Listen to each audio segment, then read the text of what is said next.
All right. What is up, folks? Greetings. Good morning and happy Saturday. Aquas, I'm not sure if you're still around, but if you are, thank you very much for the raid. Welcome, Raiders. I hope everything went well. Aquas' stream. Hope everything will go well on my stream today, but I'm not so sure about that. The jig is up, indeed. Up and about. As usual, I'm just so excited to continue playing the continued adventures of James Bond. What's up, Icarus? Not bad morning? You know, that's a not bad way to start your day. What is up, LCC? What is up, Dark Rift?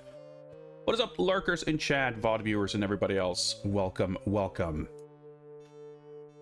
Today we are indeed continuing Nightfire on the Game Boy Advance. And I have,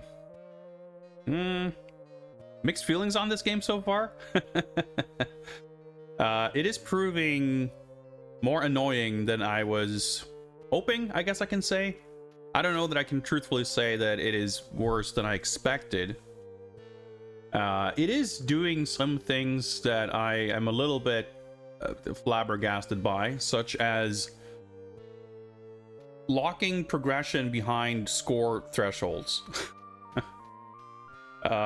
We played through, I think we finished 3 levels. We gave up sort of halfway through mission 4 last time, which is where we'll continue today. And the game is sort of similar to the console version, has these kind of medals. Technically, I guess the PC version had them too.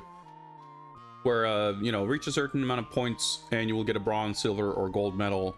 And unlike the other versions, the Game Boy Advance version of Nightfire will not let you advance to the next level unless you achieve a bronze medal or better. And my best guess is that this is something they implemented to make sure that no one's going to finish this game in like 30 minutes on their first try. Because so far, for the first couple of levels, I mean, we weren't going to beat the game in 30 minutes, but that's more because there's a fair amount of pretty cryptic things you have to do to advance in certain spots. But the levels are very short, and the game is pretty damn basic. It just sort of demands, I wouldn't say perfection, but it demands a certain level of performance and a certain level of knowledge of the levels, just so you know, don't get penalized for the time. And it's a bit stupid. And there are frankly quite a few things that are a bit stupid about this game, and I haven't thought about it too hard, and obviously it's too early to pass judgment. But whenever we play games now for James Bond, I tend to think of it in terms, on some level, of where I expect it to end up on the tier list. And you know, I've said before that the next time we make a tier list update, we will almost certainly have to add a new in-between level of like a B plus or an A plus or something, because there's the A and B tiers in particular are just going to get a bit crowded, and I think we need to have a slightly finer toothed comb there to separate them. But I also feel pretty confidently in this case that this GBA Nightfire is not going to be that discussion is not relevant to GBA Nightfire, let's put it that way. It's not, I mean, it's not like an F tier game, but it is, even when it functions at its best, even when it is impressive, even when it's not being particularly difficult or annoying or bad, it's never really great. It doesn't really ever manage to capture, I mean, unsurprisingly, of course, it doesn't really manage to capture much of what was exciting about the other Nightfire games. You know, again, that's not something I would have expected, but there are a few things where I think, you know, the score thing, having to get a bronze medal, the controls, like specifically the weird acceleration on the turning and the kind of inertia of movement, combined with the low frame rate, makes it very difficult to kind of move and aim. It's a lot of stuff where you have to kind of commit to something and then you have to kind of wait and see how it played out. And it turns out that like, oh, I overshot this, or I turned around too much, or like, it's very awkward because enemies might kill you pretty quickly, and you don't really have time. Like, the action is kind of faster paced than it can really handle, like in the sense of you as a player you're just not well equipped to deal with what the game's throwing at you in ways that I think are at least partially entirely avoidable. Obviously the performance is the performance, and hypothetically surely there could be ways to get different performance, but if we assume that the performance is what it's going to be, I think that the having the kind of inertia to the movement, at least as sort of heavy as it is, it's something that, you know, you don't want to have. You want to have some inertia just to make it feel natural, a little, you know, some degree of acceleration and deceleration. But any effect like that is gonna feel, you know, the lower frame rate is gonna make it, I don't want to say that it's gonna make it feel worse, but it's always gonna give you that kind of delayed reaction to what's happening. And the combination of the low frame rate and the unusually heavy inertia makes it so that it's kind of just unpredictable in a way that is annoying. And I mean, the other thing too, the frame rate issue isn't really that the frame rate is low. The issue is that the frame rate keeps fluctuating constantly. So you get a sense for how to kind of do your inputs, but then it might, even if it technically doesn't give a different result, the result might feel different based on how low or high your frame rate is, which is, you know, changes constantly. But I think even worse than the inertia for movement is one thing, but the fact that there's such a awkward sort of acceleration to the turning is really the main issue, because oftentimes you would expect to use the turning to kind of adjust your aim, and that becomes really difficult because if you like tap the D-pad, like it barely moves, nothing happens. Then you have to like hold it for a little bit, and you just have to kind of guess. You know, you can't hold the D-pad for half a second and in real time see how far it moves, let go of the D-pad, and then have your aim just stop. It's kind of like everything is on a delay because of the frames just taking too long to update, and that's pretty bad. So I think more responsive controls could have made the overall feel improve a lot better, improve and feel a lot better, which wouldn't, of course, erase any of the other game's issues, but it would make the baseline playability significantly better, I think. And it's stuff like that where it's like there's stuff that could have been done really, really well, even if the rest of the game was kind of unremarkable and, you know, even a little bit boring. But because it's got issues on multiple unrelated levels, I think by the end, and I mean, we've also seen a bit of an escalation in difficulty, which I am a little bit anxious about the later levels. This game might get really, really difficult, at which point it's going to be even less enjoyable. So I'm just excited to see how things are going to play out, basically. I think full 3D on GBA is more of a spectacle than an actual fun time. Well, I think there's an element of truth to that for sure. Clearly, having a fully 3D polygonal game on a Game Boy Advance is not something that in itself is going to make for a good experience. I don't think it's necessarily making for a bad experience either. I think it's just one of those things where the capabilities and the ambition and the resulting gameplay experience is just a little bit, you know, off balance. Trying to do maybe a little bit too much, in which, you know, I think I don't want to say that they shouldn't have tried this at all. I think with a few small tweaks, it could have been kind of, you know, notably better. And sort of the level design and the enemy combat, like there's a lot of details of the execution, right, that also has an impact on how enjoyable it is. But I mean, if you are dead set on making a first-person shooter, I'm sure there are ways to make it more of a Doom or even Wolfenstein sort of more hallway based. Like, the game doesn't do a lot with the verticality, and which is good, because the combat wouldn't really if you were tasked with like moving and aiming a lot more on the vertical axis when playing, the game would just be way more difficult. Like, the controls on a GBA just aren't really gonna be able to handle that well. So I think it's not super well suited to the capabilities of the platform. And I think it's easy to say that, you know, if you made a 2D action platformer, the potential for making that a really good game was probably much better than this. But there's nothing to say that it couldn't be an atrocious action platformer if that's the direction they went. I think as a first-person shooter, it's pretty unremarkable, but still, given the expectations of a GBA first-person shooter at least, I think it's largely competent. Not amazing, but I don't know. I think there is a degree of spectacle to it, and I think that would probably... it would probably help carry it a little bit more at the time than it does today. If I had it on my GBA and played it, but at the same time, if I had a Doom, I would probably much rather play that than this. And I would also much rather be playing any number of other types of games for that matter. What's up, Miyagi64? Play the GBA version, you agree? Yeah, it's like... I think it's more than a few small tweaks away from being a good game. But I think it is a few small tweaks away from being a much better game than it is. But going from there to an actual really good game, I don't know, it's tough.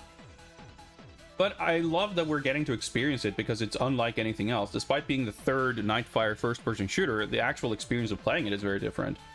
So that's what I enjoy the most about doing these kinds of projects. Seeing the breadth of like different types of experience and types of games and ways of interpreting, especially something like James Bond. Like when tasked with translating the James Bond experience, the James Bond power fantasy or what have you, like what elements do you choose to include and how do you execute them? And obviously this game is, you know, to the best of its abilities following the you know, in the footsteps of the previous first-person shooters, but it still ultimately ends up being a very different thing just because of the format. AceMaker64, Bobby Dice Roller, greetings, welcome and happy Saturday to all. Doing pretty all right. I will be playing Nightfire on the GBA before long, so we'll see how that holds up, but I'm legitimately excited to keep going. I think we have a good shot at clearing stage 4. Probably not first try, because I'm going to need to remember... we're going to take an attempt or two to remember the routing and everything we figured out last time. But I think we made it to essentially the very end of the level. We died, like, seeing the exit door on the screen, basically. So I kind of know the whole level, just having to execute on it. But we'll see what other levels... I don't know how many levels there are, but I reckon there's probably 6 or 7. And we'll see how much they escalate in frustration and tedium and challenge. Father Axe Keeper, hello.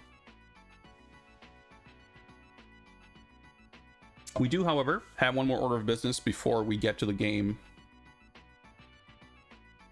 Hope we get enough points for the medal. I guess that's a factor too, right? We don't know.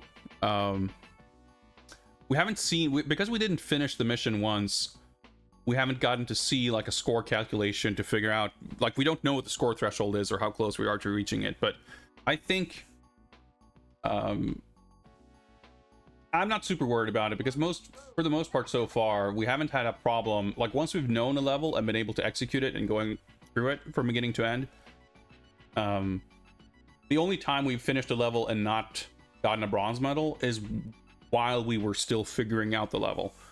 So it's possible that the first attempt through at this point will still, you know, not give us a medal.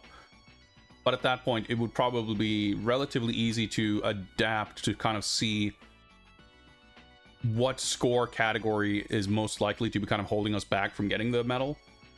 There could be a Bond bonus 007 token that we can find and collect for some extra points too. So I'm not super worried about that aspect, but we'll see. We'll see.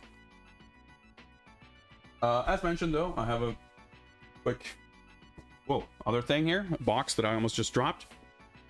I had some serendipity happening the other week that led to this arriving on my doorstep. It is a box from Sideshow, as you can see, the toy company. And it just so happened that after buying Rainbow Mika over there a few years ago, I guess 1 year ago, I guess, probably, right? I forget, whatever. I had a bunch of like loyalty points with Sideshow, and some of which were about to expire, and I kind of hate that feeling because it's annoying to feel like you want to spend expiring, you know, it's like a voucher, right?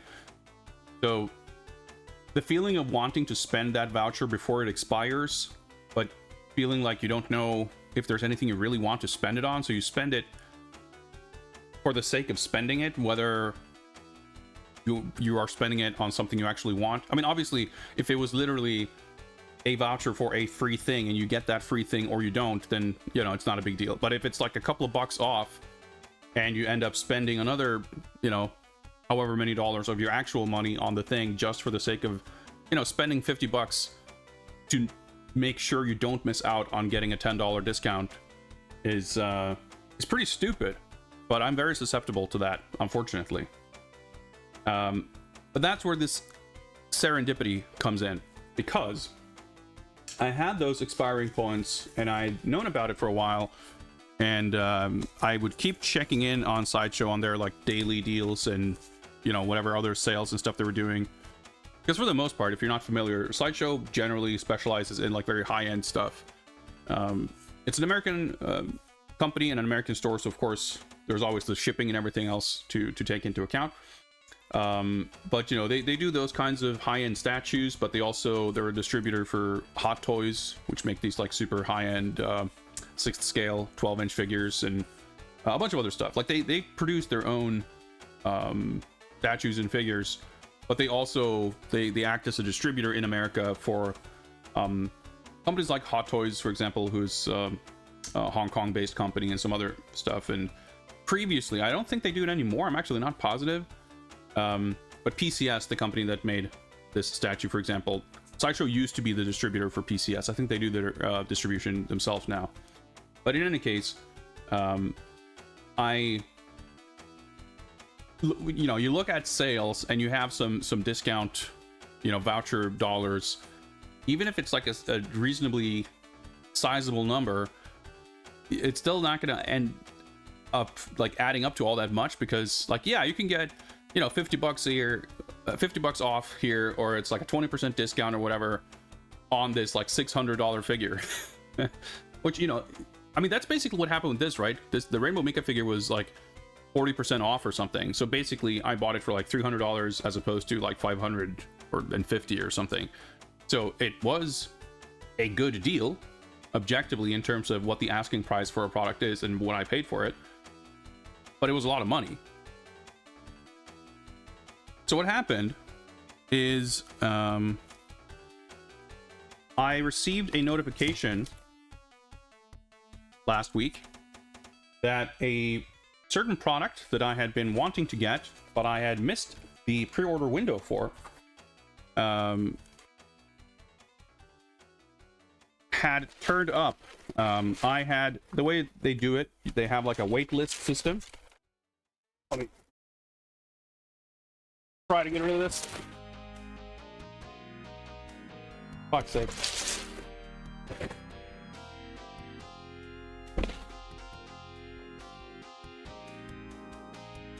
There we go.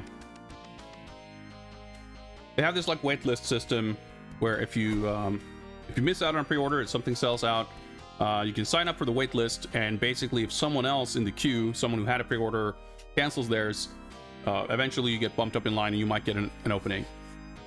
And that is what happened here. I got an email saying, hey, you can order this thing now. A slot opened up. And I got that email literally like 1 or 2 days before my voucher points were set to expire. And the product in question is the SNK Heroines Shermie Otobuka Bishoujo figure. I was pretty bummed when I kind of missed out on the pre-order window for this. So this, of course, is a Japanese figure from Kotobukiya, and I would not typically get these from American retailers because I basically end up paying like double markup, because the American prices are going to be marked up from the Japanese prices, so it's already more expensive. And I'm basically paying like double shipping, because the American prices are kind of marked up compared to the Japanese ones, because the American distributors pay for the shipping and everything. It's the same as when I buy Marvel Legends or something locally here. If I get them from Amazon in Sweden, or even like Hasbro, like any European, like basically it's not unusual for like a figure that's $25 in the US is like 30 euros over here, because that's just how it works out. So for something like this, it would typically be quite disadvantageous for me to get it from America, because I'm paying the American price. Shipping can be expensive regardless if it's from Japan or from America. That can be, although frankly it's probably usually more expensive from America, because I would typically have less choice in courier and stuff like that. But the way this ended up working out is that I had like $50 worth of vouchers, not all of which were expiring, but I'm happy to spend all of it and not have a bunch of loyalty points that I have to keep an eye on. And ultimately, this is like, I think they charged $130 or something for this. So $50 off of that is a pretty substantial discount. But then you add the shipping and import fees and everything, like it still ended up being fairly pricey. But kind of like with that $50 discount, I ended up paying roughly probably what I would have paid if I had just ordered this from Japan. But more than anything, I'm just kind of relieved to not have to worry about it, because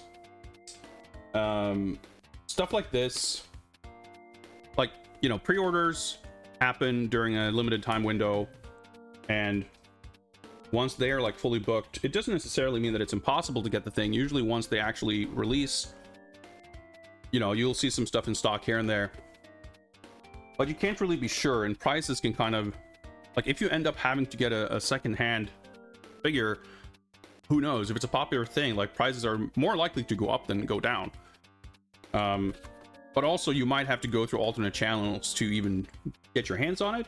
So I'm fine basically paying a couple of dollars of a premium for not having to worry about that. Because I did pre-order the Angel figure that was announced recently in this line. I didn't get Athena because I didn't really care to. I don't really care for the character that much. But Cherami was the one that I kind of missed out on the SNK line that I really wanted to get. So I was happy when they announced this one, because it's a character I would not necessarily have expected them to make, or at least not taken for granted. And from what I'd seen, I really liked the design of it and how it turned out. Looking at the base and looking at the figure, I'm quite concerned that she's not really going to fit into the display as it stands. I'm going to have to do some reshuffling, but that's a problem I can stand having.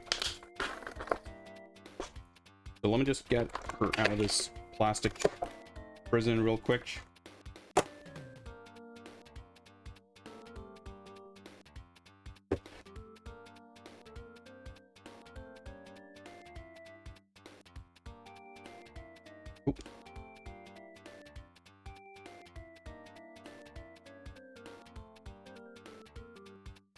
Yeah, really nice looking figure. I think Sherman's a cool character. She's always been a cool character. And there's not, I mean, KOF, there's not a huge amount of figures and merch in general compared to something like, you know, most of the Capcom fighting games. Certainly in my collection, I don't have a ton. And even then, like, Cherami is not the most prominent character. So, I'm been generally pretty excited about the. I mean, I like the Bishoujo line because I like Junya Yamashita's artwork, which is what they're based on. So they do a lot of properties that I don't give a shit about. But when they do stuff like SNK fighting games, I get pretty excited. And so far, like I said, they did Athena, which is a character I don't really care for, but the figure looked nice enough. But the other figures in the line, the ones I have are Mai and Barry from SNK Heroines. Angel is on the way, and I just got Shermie, of course. I can't remember offhand if they've announced any others, but so far I think none of them have been, like, there's a couple of characters like Yuri or King who are kind of like, well, I'll have to wait to see what they do with them, because I like the characters enough, but not to the point where I'll buy them regardless. Like, it has to actually be a figure I like the design of. Like, there's some of the Street Fighter lines, or Street Fighter figures in the Bishoujo line where I just didn't like the pose and the design of the figure at all, so I don't really have an interest in getting them. And there's definitely a lot of KOF characters that kind of fall into that category. But they've made a kind of unusual choices, or at least not going for the super obvious choices with all of them. So I'm excited to see where that might go. But either way, yeah, this figure looks awesome. I'm relieved to not have to worry about how I'm going to get it because now I have it. This makes me even more excited to get Angel when she eventually arrives. On a related note, by the way, the Studio 24 King of Collectors line, which is the Fatal Fury special line. You can see Terry over there and Geese right next to him. The third figure in that line was Mai, who I skipped. I wasn't that impressed or interested in the figure. But the one after that was Billy Kane, and he just released. And my Billy Kane figure is currently sitting in my Japanese proxy shipping warehouse. I'm waiting to see, because they apparently, I got an email saying they were supposed to ship a set of stickers as a pre-order bonus, but they kind of slipped up and missed packing those in the boxes. So I guess they're sending them separately. So I'm kind of waiting to see if I'm going to get those stickers to my proxy before I have it shipped here. But I'll be getting that in, I guess, a couple of weeks. So I'll look forward to that. The Terry and Geese statues are amazing. So I have Billy Kane from that line coming, and Duck King on pre-order. I can't remember. They haven't shown anything of what's next, but I want to say that they've announced that Andy was the next character after Duck King, but my memory's hazy. Anyway, there's always, you know, video game never ends, but neither does action figure and toy. Action figure and toy never ends. What's up, Jonas? As a way to start Saturday with a Games Bond stream. I agree entirely. Now, let me just Jeremy here somewhere where she won't get in the way. Thank you all for indulging me. But with that out of the way, we can get ready for Bond.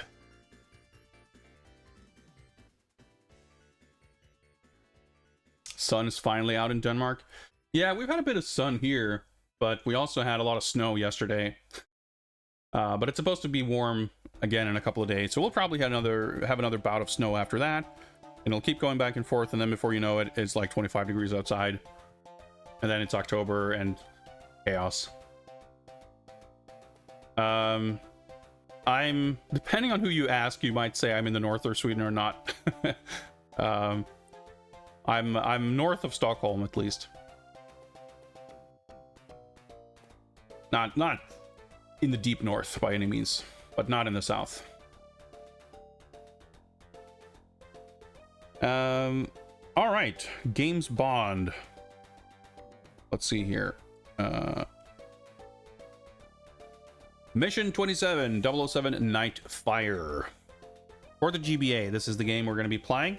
We started last time, as you can see on the timer there. We've got about 3 hours logged. That amounted to, I believe, completing 3 levels and figuring out most of level 4. But we still got some work to do. The game is like impressive in some ways, very unimpressive in others. One thing we didn't mention when we were talking about it just now is the audio. It reuses music from the console game, and it actually sounds pretty impressive. You'll notice as soon as we boot the game up, the Bond theme will be playing, and it sounds like shockingly crisp for a GBA game.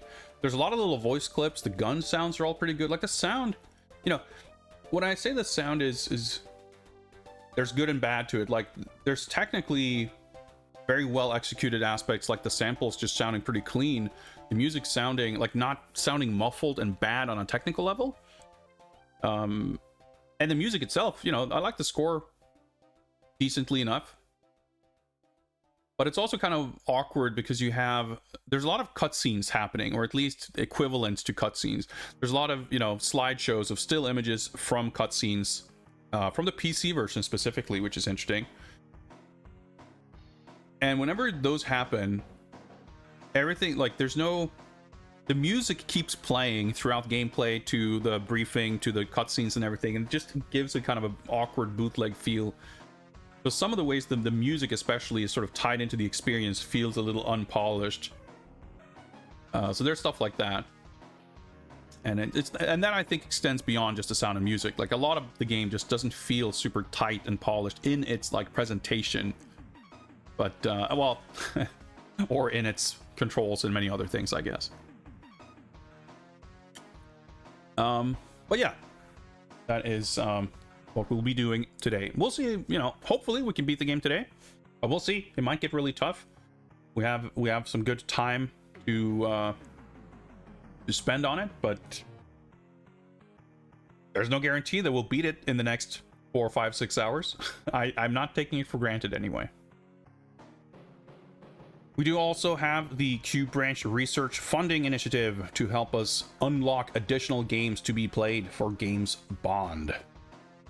All contributions to the channel in the form of subs, bits, donations, merch sales, etc. will contribute at a ratio of roughly 1 Q credit per bit or equivalent. So 1,000 bits or 4 tier 1 subs or something like that will altogether, or some combination thereof, will add up to 1,000 credits, which will complete a daily objective. Once we have completed 10 daily objectives, we will unlock the next bonus game, and the next one I'm pretty excited about, so I hope we get to it. You can keep track of how this is ongoing over the course of today's stream by typing in !Q, which will pop up a little status display on the bottom of the screen. So, without further ado, I think we're about ready to get going. Let's see, do I have my controller? It appears I do.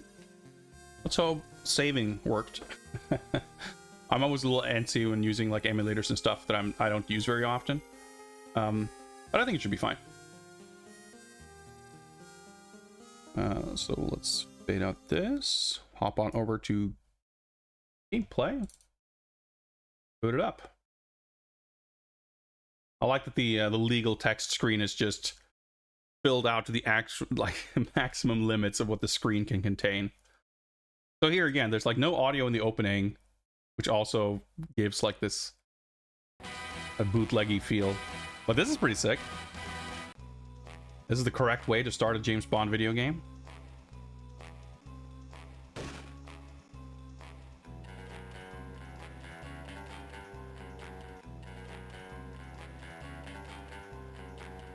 We don't get the actual Nightfire opening cinematic, which again, if they had tried to recreate that with like 2D graphics on the GBA, it would have been fucking amazing.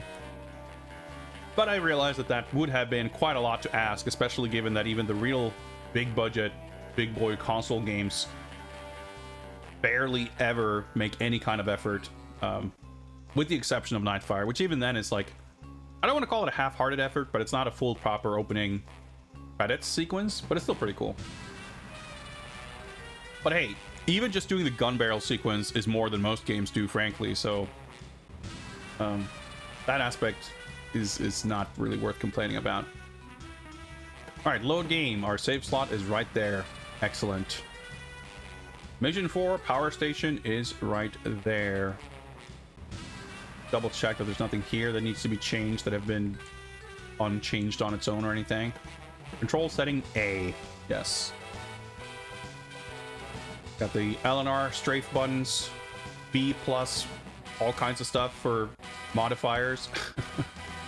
For crouching, jumping, weapon switching, A to shoot. I like that it says action button A, but I don't think you ever do anything other than shoot your gun with it. And it also means that on this screen, as far as the game's explanation of the controls goes, there's no mention of actually firing a gun, which is quite funny.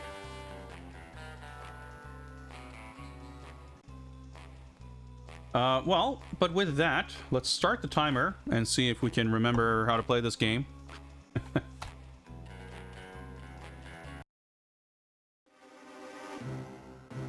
Encrypted the Nightfire files you secured last night, 007. They contain rather troubling data concerning a shut-down nuclear power plant not far from Tokyo.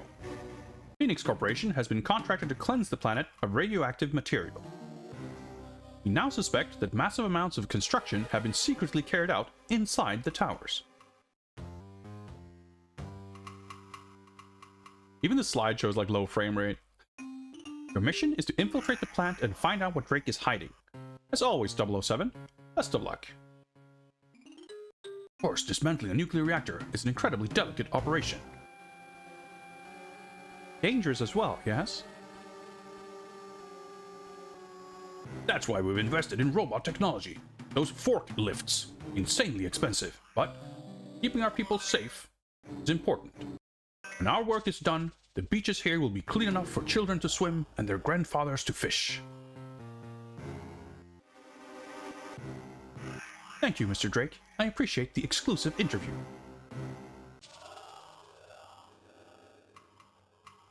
So do I. Interview's over, Mr. Rook. Snipers back into position. Gotta hide the snipers for when the news reporter shows up. All right, so yeah, takes a little getting controls and everything.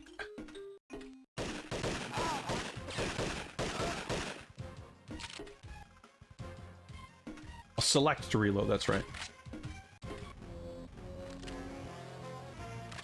Gonna drop down and get these guys so we can collect the little paperwork there.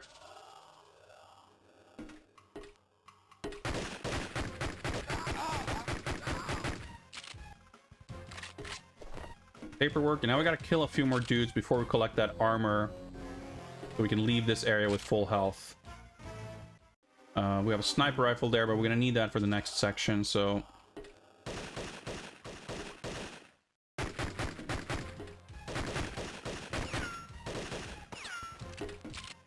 done instead. I need new glasses for this. It can be a little rough to look at. Oops, yeah, getting hit there, but that's okay. The suit of armor there is going to give us full health. Yeah, so the rate of fire basically gets like limited by frame rate also. I don't necessarily need to kill everyone here.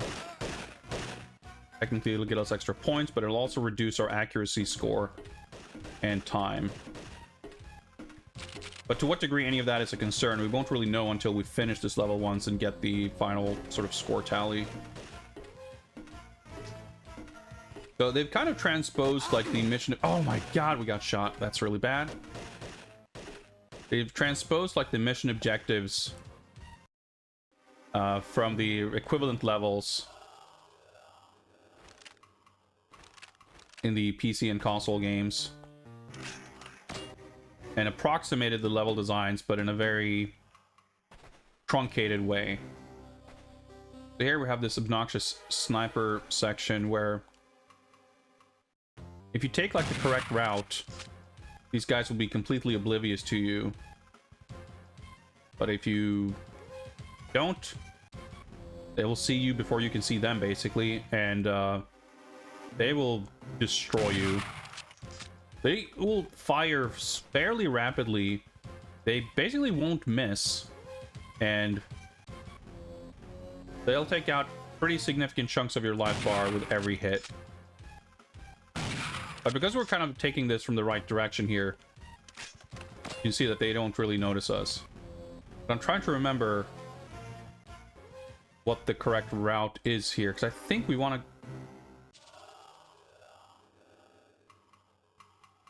There's at least one more guy on the left there, but there might be two. There's two guys up here. I believe we can just approach relatively safely from this direction.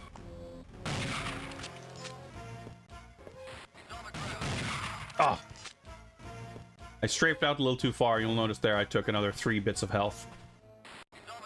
So when you hear the radio chatter, that basically means that they know where you are. We return from action music to stealth music, so that's a good sign.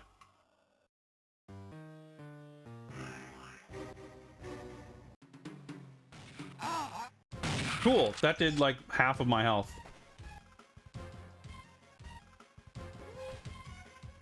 I think that's the last guy. Alright, so the guy on the shelf there behind me, that was just a slip up on my part. But this guy, I don't know if maybe I should try to get him like through here, but that wouldn't be, I don't know, that'd be like closer to him, so it's hard to imagine that being better. But I don't know, sometimes it seems like you approach them directly head on. Basically you're walking in through their line of sight and they still don't see you, but if you come from the side they see you instantly, so it's really just a matter of knowing what the game wants of you. This took a hot minute to figure out. You may notice a shimmering pixel there or two. That's a grapple point, which, you know, the grapple points are large and conspicuous, but only if you can see them. Bit of an issue. So there's going to be a little bit of health refill here.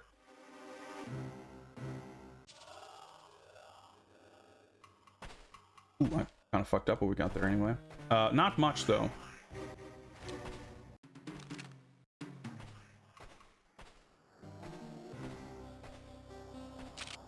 Yeah, do we want to try to snipe this first guy? Can we snipe him from up here, potentially?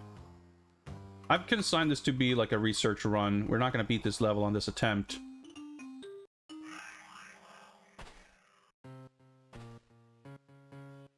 That's okay.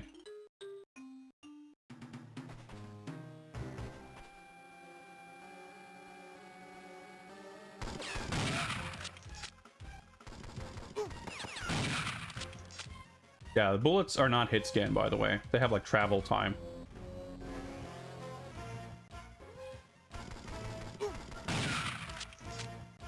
So these guys in the red vests are like the elite crew that you don't want to mess with. You want to... I don't want to use up all my sniper ammo. I probably shouldn't have sniped that first red guy, to be perfectly frank.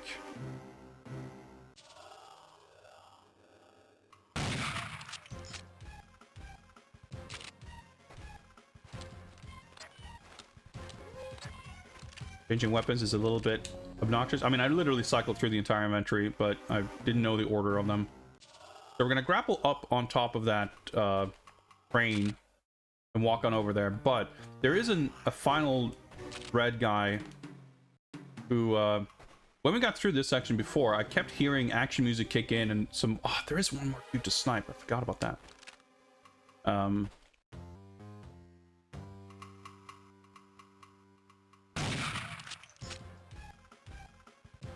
And we usually just run past whatever was happening at the end here, but on our final attempt yesterday or last time,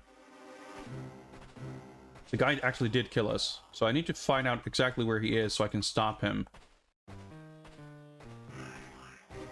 Oh, does he literally spawn when we go up there? Because he was basically, you know, I think we fell down or we missed the jump or something. And he was like standing over here basically and shooting us. But it definitely feels like the game spawns enemies on certain sort of triggers. So I guess yeah, that's why I was so confused about where he was, because he isn't. He hasn't spawned yet. Grapple. That's another grapple point up there.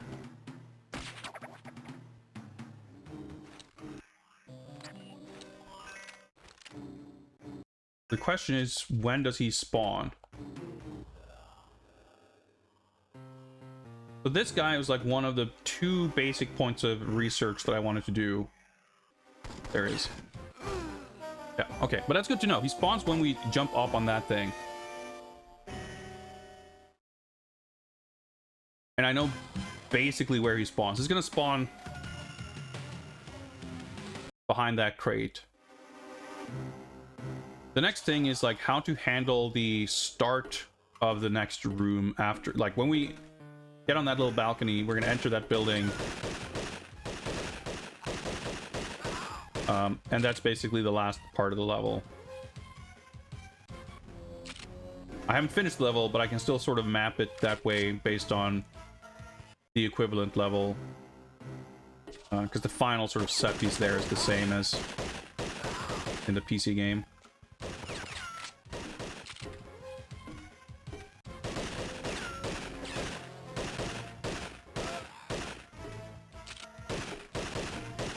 We were also really unlucky on our attempt just now that we took a straight hit as we were leaving this room, which I don't usually do. Taking damage here is inconsequential because we'll replace it anyway.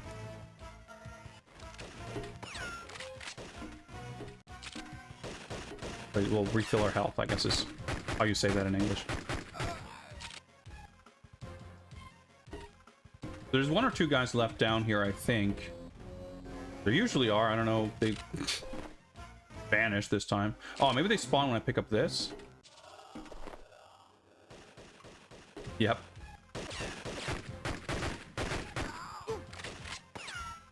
Oh, I should be fucking fighting these guys. Yeah, because now I keep getting fucking hit more. But that's, again, valuable data. They, I shouldn't pick up the armor before I pick up the documents. I should at least make sure get that first. Yeah, this way.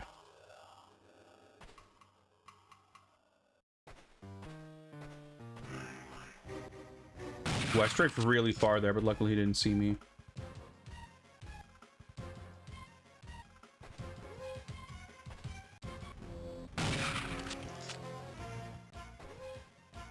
Then there's this guy far end here.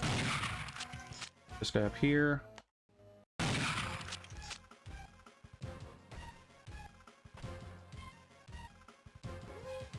One.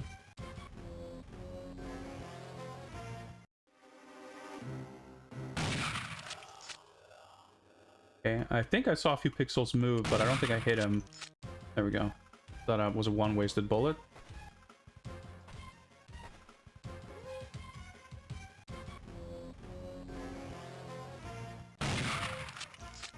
The hurt boxes are usually very wide. Yeah, see, I got him there. Now, this is the question now. The final guy over there. Let's... Can I go to the... No, I can't. Oh. No, I can't. Unless I can... There somehow. Again, logically, I'd be like exposing myself closer to him. I think it's all about the angle. Yeah, okay, well, saw me.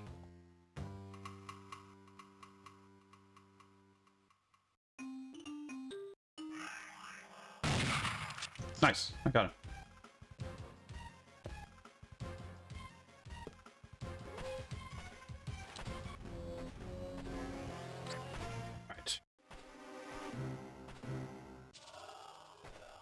So we'll get to the next section with full health, because there's 2 armor plates up there. Assuming I don't fall down and take fall damage here. Okay.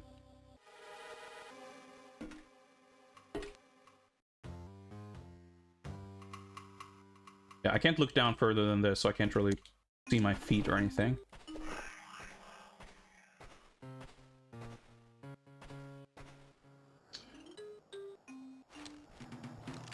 I do have 6 rounds, but I need to snipe a few people that I like legitimately need to snipe. So, do this.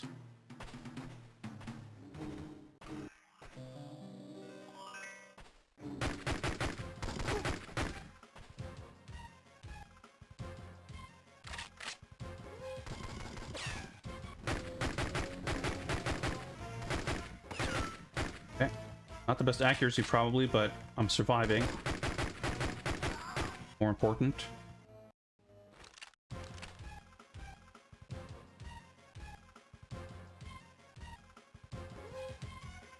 Yeah, so you use the L and R buttons to strafe, and you hold both L and R to go into first person aiming. I mean, I guess we're always first person.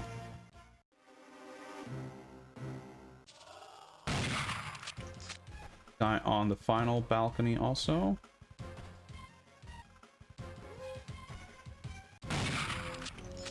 Now the question is,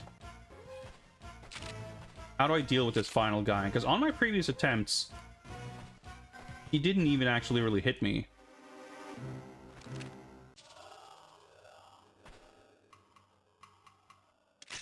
And if I stop to try to shoot him, that might just cause problems.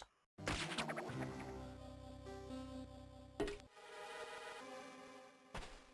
have to like go up from here.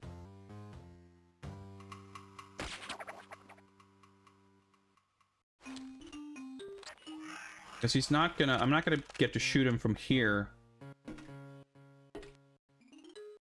Well, I guess if I keep,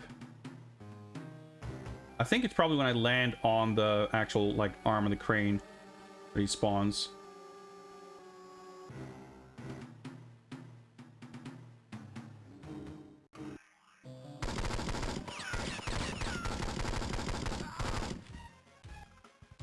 Vertical aiming is a little awkward to say the least.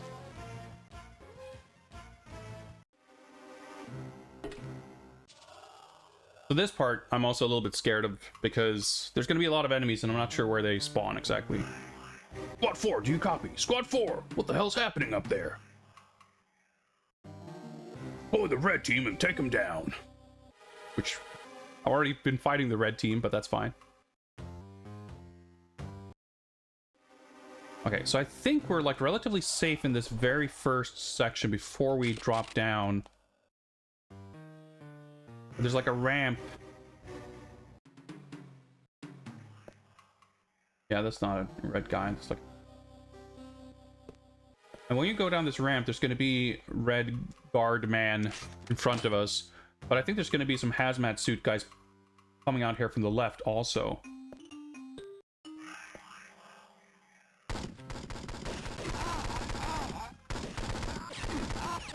Look at my health. Okay. Still more armor here. Dude, I got hit again. More. So I was contemplating, like, do I try to snipe here?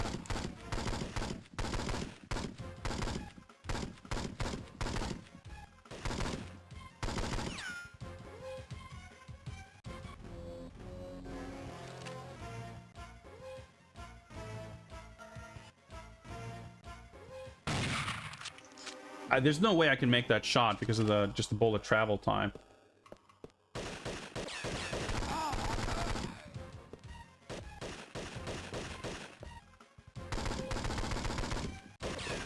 fuck's sake.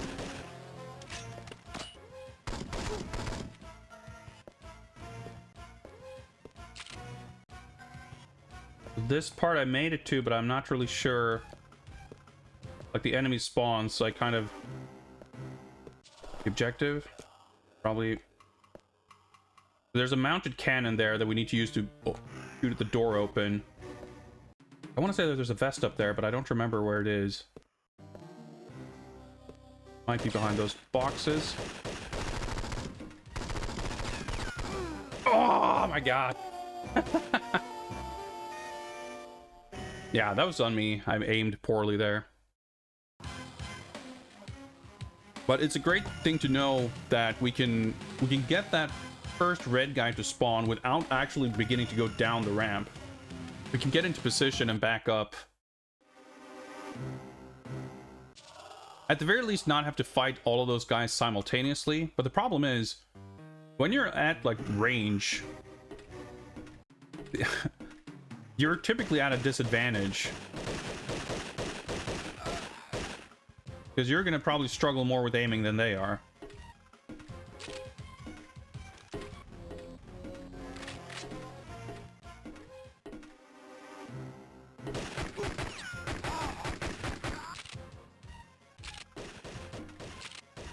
so let's take one pass here first before we get the documents, whatever it is, the objective.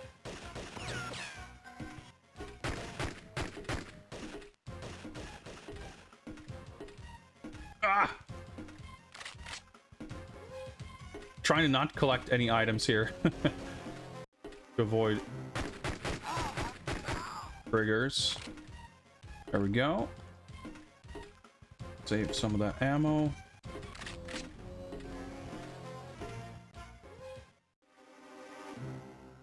The hitboxes for hitting enemies are pretty generous, but the hitboxes for collecting items is weirdly strict. You have to be like very precise when stepping on or walking up to items.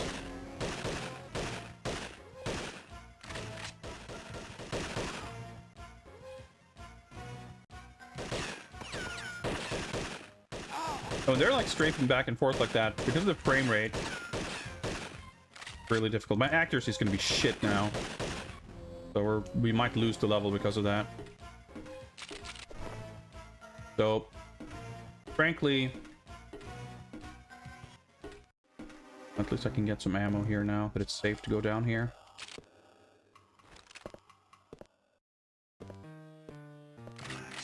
Okay. Yeah, I think it's better to take the gamble to leave the room more quickly to save some time. And if you get hit there, you can just restart the level because it's so, you know, just the beginning of the level anyway.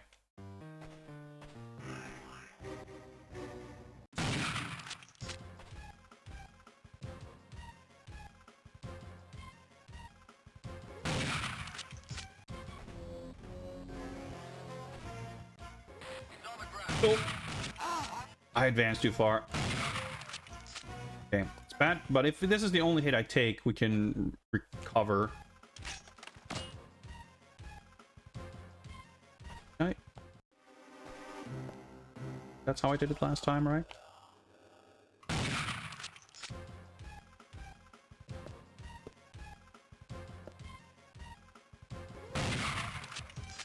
And then we go around here for these two guys.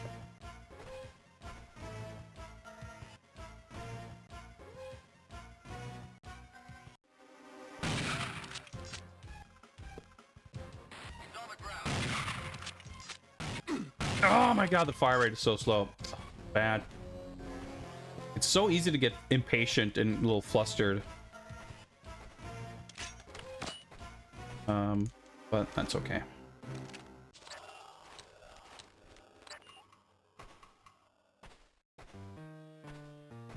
Alright. Took me a good while to figure this out. It's not particularly well telegraphed there, that little thing.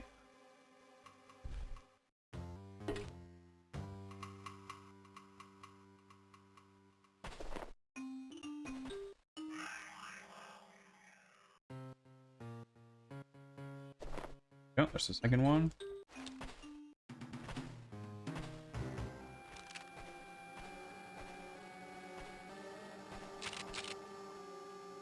Oh, I was wondering why I didn't get more ammo. It's because had the wrong gun equipped.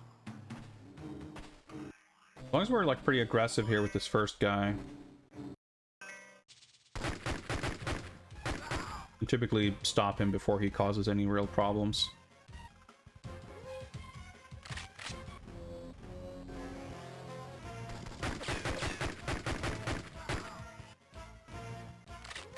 Same with these guys, pretty much. You can kind of like stun lock them by just keeping that sustained fire.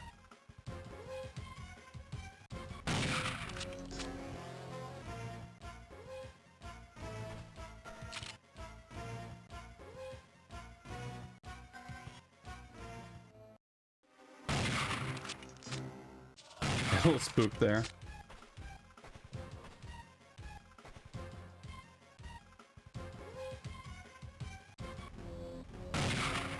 Got him. Here we get these P90s. Oh, is there anything here? No. Okay, cycle through the wrong way. Although I guess at that point we're like almost at the opposite end of the inventory, so it's gonna be for no matter what. Oh. Speaking of awkward.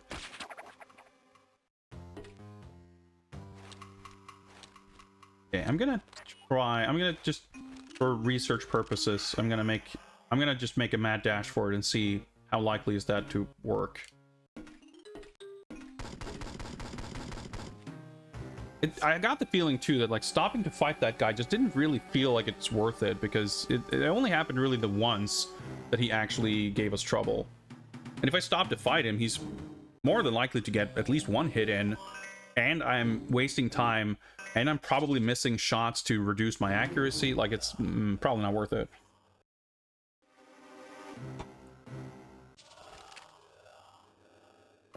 So let's try... Kind of like come around that corner, right? I think. Nope, he's...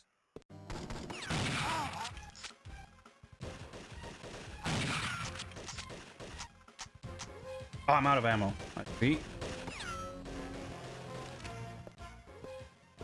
Collect some armor. Again, if I'm at a distance, I'm kind of at a disadvantage. Oh.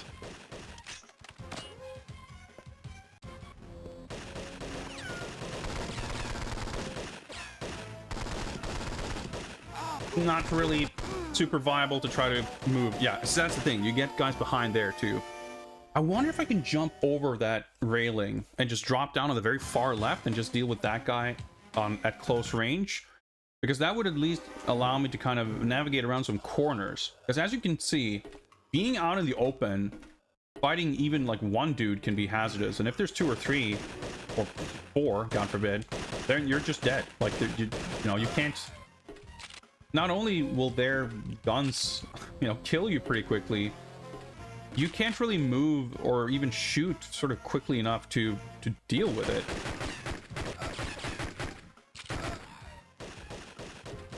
It's a big problem, frankly.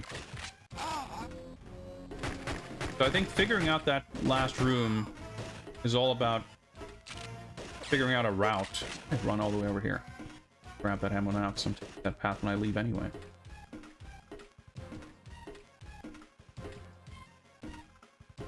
Oh. Ammo though.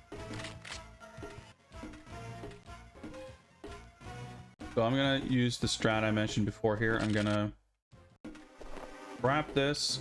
I'm gonna try to stick close to the wall, avoid getting shot if at all possible. Gonna peace out. Again, there's 2 armor bits at the end of the outdoor section. So if between these 2 sections I take 2 hits or less, or 2 tips of damage, getting out of there perfectly healthy. Time is a factor as well, so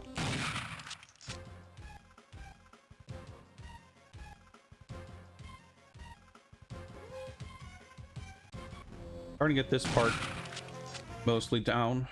I say as I miss that guy.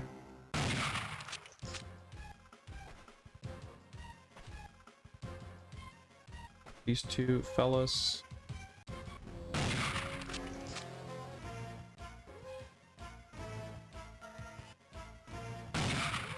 Go, and then right here, that guy, those guys. I forget if there's 1 or 2. What's up, Guybrush? Twitch served you a Sake Shochu ad. Go for some of that. Maybe not at 11 a.m., but I mean, maybe.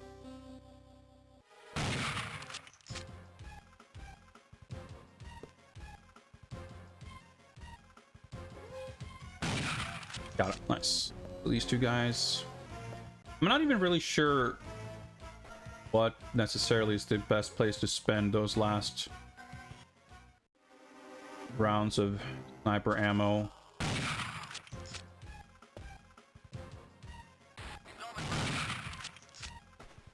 Yeah, see, he noticed me, and within half a second, I take 3 damage. Okay, I do get 2 of them refilled, but that was, you know, half a second of sloppiness cost me that much health. Very annoying. All right, this. Okay.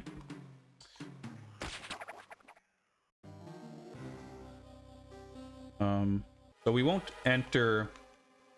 Well, that's the other thing. At the very beginning of the indoor section, there's another couple of armors, but it's good, like, because we can go back to collect them after taking out the first 3 enemies. You still want to get there with full health. If we do this perfectly, we're not at full health, but good health at least. Oh, wrong gun.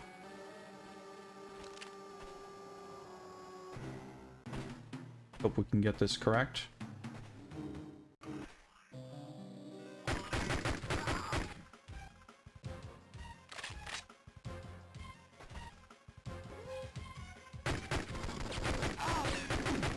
Got confused about what I was looking at, so I didn't see the guy, and I took another, like, half of my health bar.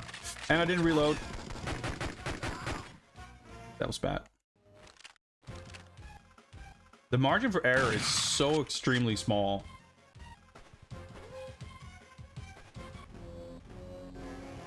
Like, and I reckon, like, we're probably just gonna have to fight more of these dudes throughout the rest of the game, so...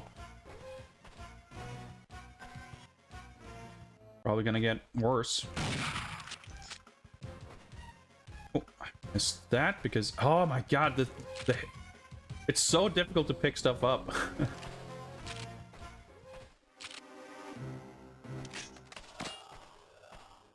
Alright, but, again, I don't expect to,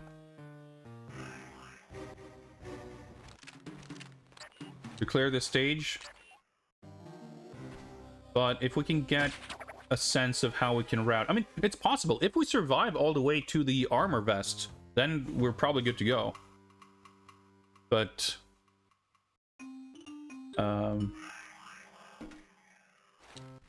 bit of a challenge just kind of making that attempt.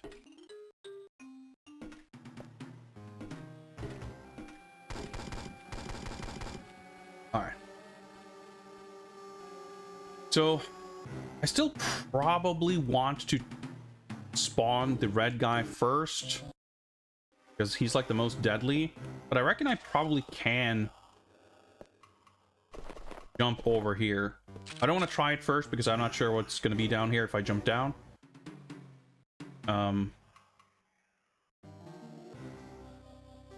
Actually, maybe, you know, let's try it, see if it's possible at all. It is. Okay. Aha! Bond bonus? Because maybe this is the better route. Because now we have, like I said, the corners and everything. I doubt we're gonna, like, avoid an enemy spawn trigger, but it's not impossible.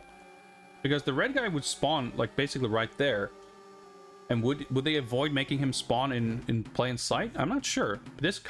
We might have discovered something important here.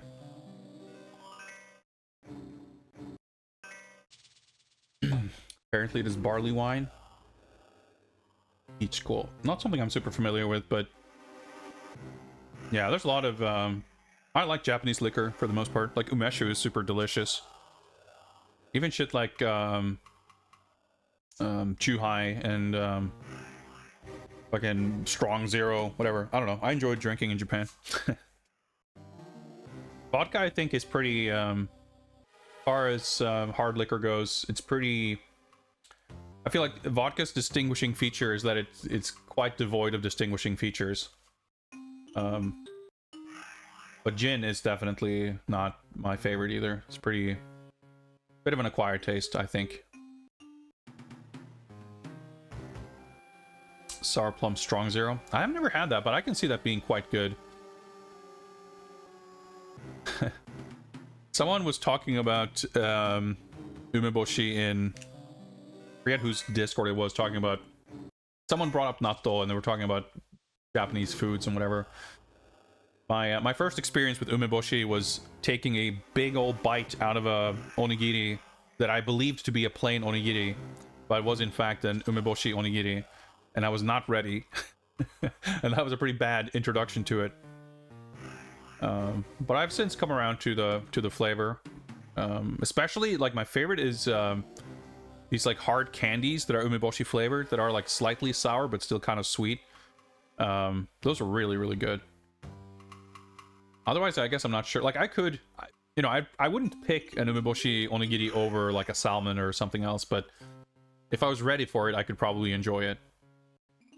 But I mean, that's true for a lot of foods, but especially ones that are a bit more pungent. That you gotta be ready for it.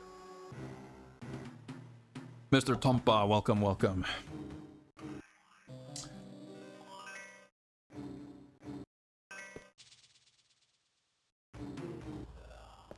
So far, so good.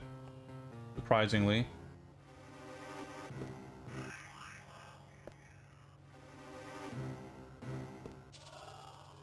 Let me double check. Acquired laser test data. Right, that's on the bottom right there underneath. It's so annoying. I have to press A. Pressing B on this screen does nothing. I have to press A, and then to get out of this screen, I have to press B. So stupid. I don't want to kind of be too out in the open.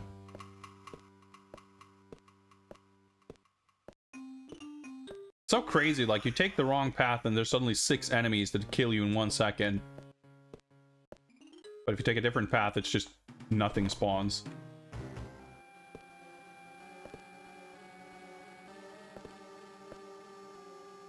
Presumably this guy's still going to be up here, but I'm better prepared for him this time.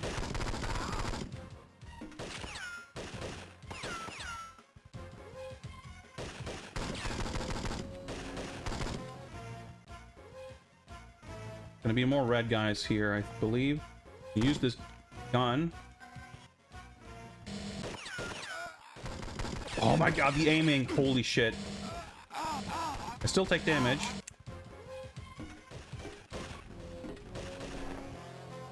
Yeah, that's how we survive that.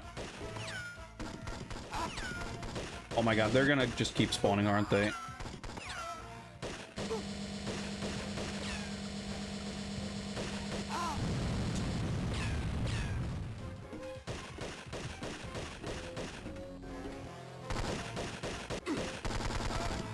Spoiled by automatic aiming just as I drop down or like get him in my sights. Okay, this should be the exit. Did we get a cutscene? Yes, we did it. Assuming the level's probably not over because we probably have to fight fucking Drake, or not Drake, Virgil. Fuck, I forgot about that.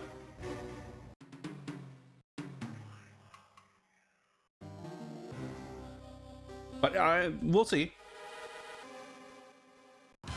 Oh, we did it. Oh. Oh, shit. I panicked there for a second because, yeah, in the PC game where you do this level... Actually, maybe I'm getting shit mixed up. Because the intro cutscene... I thought the intro cutscene was from the PC version with the news interview. Maybe that's in the... Because the... PC version of this level doesn't really have the sniper stuff in the outdoors area, but the console game does. And I thought the mounted laser gun was in the PC game. Dude, now my memory's all getting mixed up, but we fucking did it. I'm so relieved we got the bronze. You know what?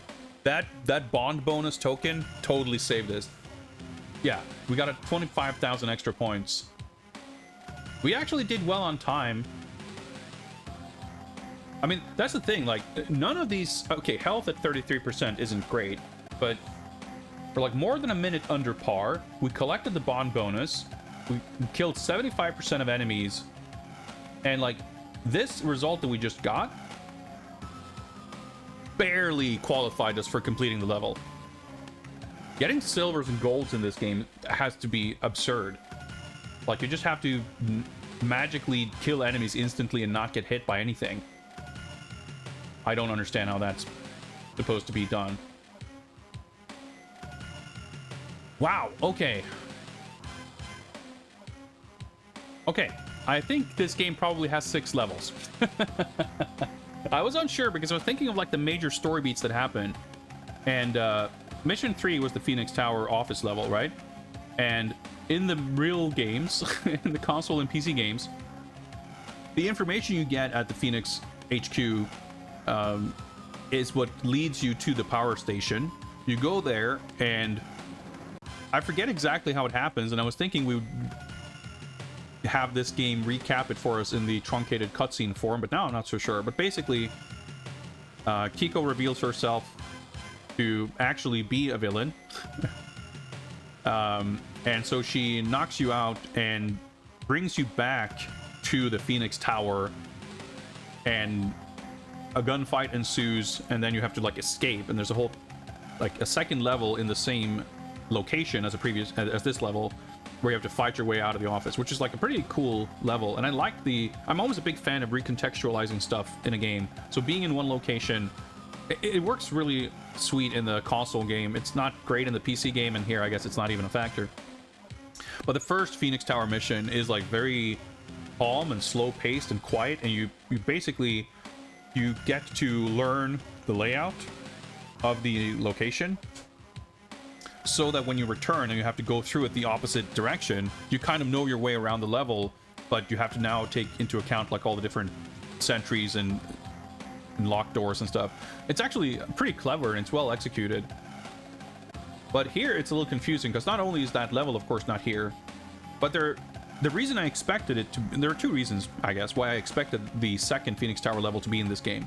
One, there's like some pretty major plot beats that happen in conjunction with that level, but also they could reuse the same level geometry for a second level. I'm shocked that they were able to you know, they forced the fucking bronze medal to make the game longer, but they didn't do the thing where you play the same level again. Like, I would think that would be a pretty labor effective way of extending the length of the game, but nope, I guess we skipped that part entirely.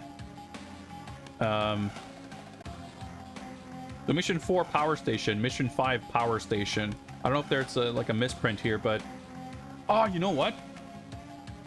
I'm an idiot. They made this 2 levels. I guess this is the part where we fight. Great. Oh, this is so confusing. Okay, so maybe the game's longer than I thought instead, if this is 2 levels. Because this looks like the stuff where the... Oh, I'm getting it mixed up with another level. Oh, I'm so fucking confused. I guess we'll find out. But yeah, maybe we need to find Virgil and fight him. But then I don't even really know. I'm confused, but we'll find out. Neat little cutscene. I mean, the cutscenes are all just screenshots from the other games, mostly the PC game, but now I'm thinking that the level we just played might have been more based on the console version. What's really bizarre is in the early cutscenes, Bond was not using the Pierce Brosnan model. He was using what appeared to be the fake Bond from Agent Under Fire, even though there's no version of this game, like on PC or console, where that model is used. And then in the cutscenes for the power plant, he was jumpsuit tactical Pierce Brosnan. So maybe that's because they used cutscenes from the console game, and for whatever reason, the cutscenes used from the PC game all have like the wrong Bond. It's very strange.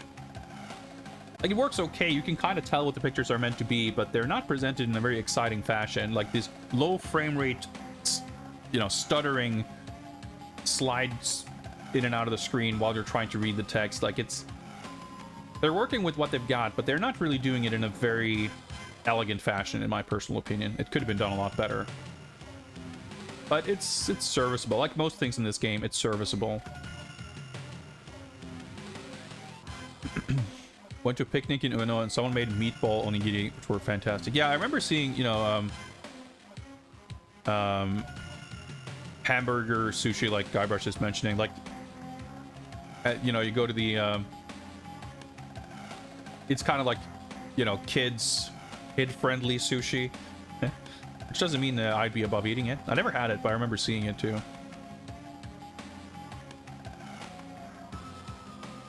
Yeah, because my expectation was that after the power station level, we would have the second Phoenix Tower level, then the tropical island level in whatever form that would take, you know, hidden base level, and then space station level.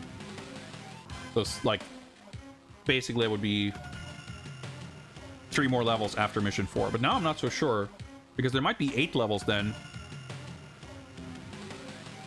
I'm mostly like, I haven't seen a specific number of levels. I don't know if the box tells me. I haven't looked at it. But in my synopsis, in the description I saw of the game, it's described as having a selection of levels from the other games. So I definitely took that to mean that it has fewer levels. And at this point, fewer is is better, I feel. You know what? Because we're in between levels here, I'm going to pause the timer real quick. I'm going to take a short break. I'm going to go refill my beverage. I guess I'll go stretch and go to the bathroom real quick while I'm at it. Set a few things up here so we can properly.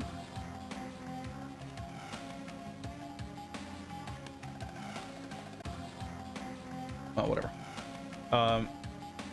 I shall be back shortly.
Do the hat trick hero music, so good. A lot of powerful Taito music, of course. This one always sticks with me. Pretty good. Those were fun streams. The Eager Too Many streams. Catching up a little bit. Chad. Yeah, onigiri. Dude, hey, I miss Japanese convenience store food so much. Like, there's not even any kind of remote equivalent. Like, I live in a small town. There's no convenience stores, really. Let alone places that have, like, delicious onigiri and nikuman and sushi and whatever. Just food in general in Japan. It's fucking great. Obviously, you know, you can make rice and squeeze it and eat it, and I would do that with some degree of frequency. And, you know, just some leftover rice with nori. It's you know, it's not bad, but it's not, you know, it doesn't beat the. It doesn't come close to the convenience and tastiness and practicality and just general enjoyability of just popping in your local, I don't know, Family Mart or whatever, and just grabbing 3 onigiri with different flavors. Ah, those were the days. And I agree, those are good snacks. Skyrush going into the deep end of Bond game developer lore. That's cool. I'm not going to be able to take a look at that at the moment, but if anyone wanted to pop that link, or those links, I should say, onto my Discord, I'd be very appreciative. I'd be very happy to take a look at that some other time. I've equipped myself with a little bit of Kong Strong Wild Power, Colossus Guava flavor, to power myself up for what's ahead.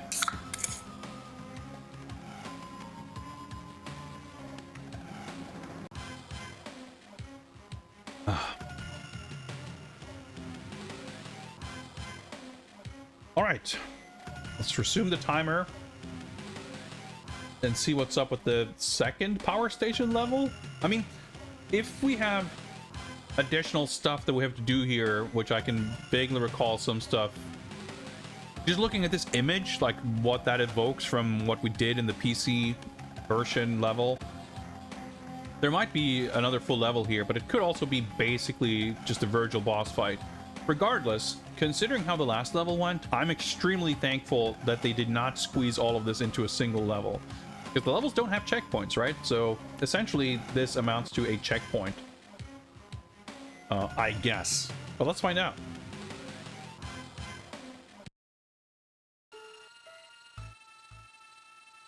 Somehow he's worked his way into the complex. The elite guards will hold the line.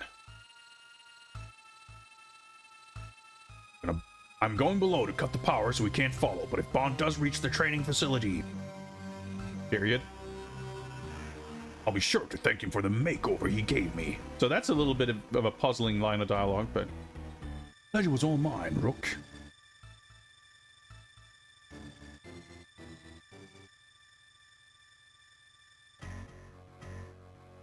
Not exactly up to my usual tailoring standards, but it'll do. That's just a screenshot from the game with the first-person HUD. Warning, water chamber pressurizing, please stand by. Yeah, they're not making us play this, so we literally just get screenshots from the other game of this part of the level where we're swimming around. Yeah, I was confused because I couldn't recall if there was swimming stuff in this part of the level. But yeah, just to explain what happened there in the cutscene when he was talking about the makeover, it's like impossible to understand what they're referring to, but Virgil, aka Rook, he was piloting the attack helicopter that we fight at the end of the first level, and you shoot the helicopter with a couple of rockets and it crashes. We then see later in the game that he's still around, but he's got, like, his entire face is all scarred. It's doubly confusing in this game because I'm not sure if this game at all communicated that he was piloting the helicopter that we fight at the beginning of stage, or at the end of stage 1, beginning of the game. We could also absolutely not make out whatsoever that he had a big scar on his face in this cutscene. So, like, if you haven't played the other versions of the game, it's really anybody's guess what the hell he's referring to there.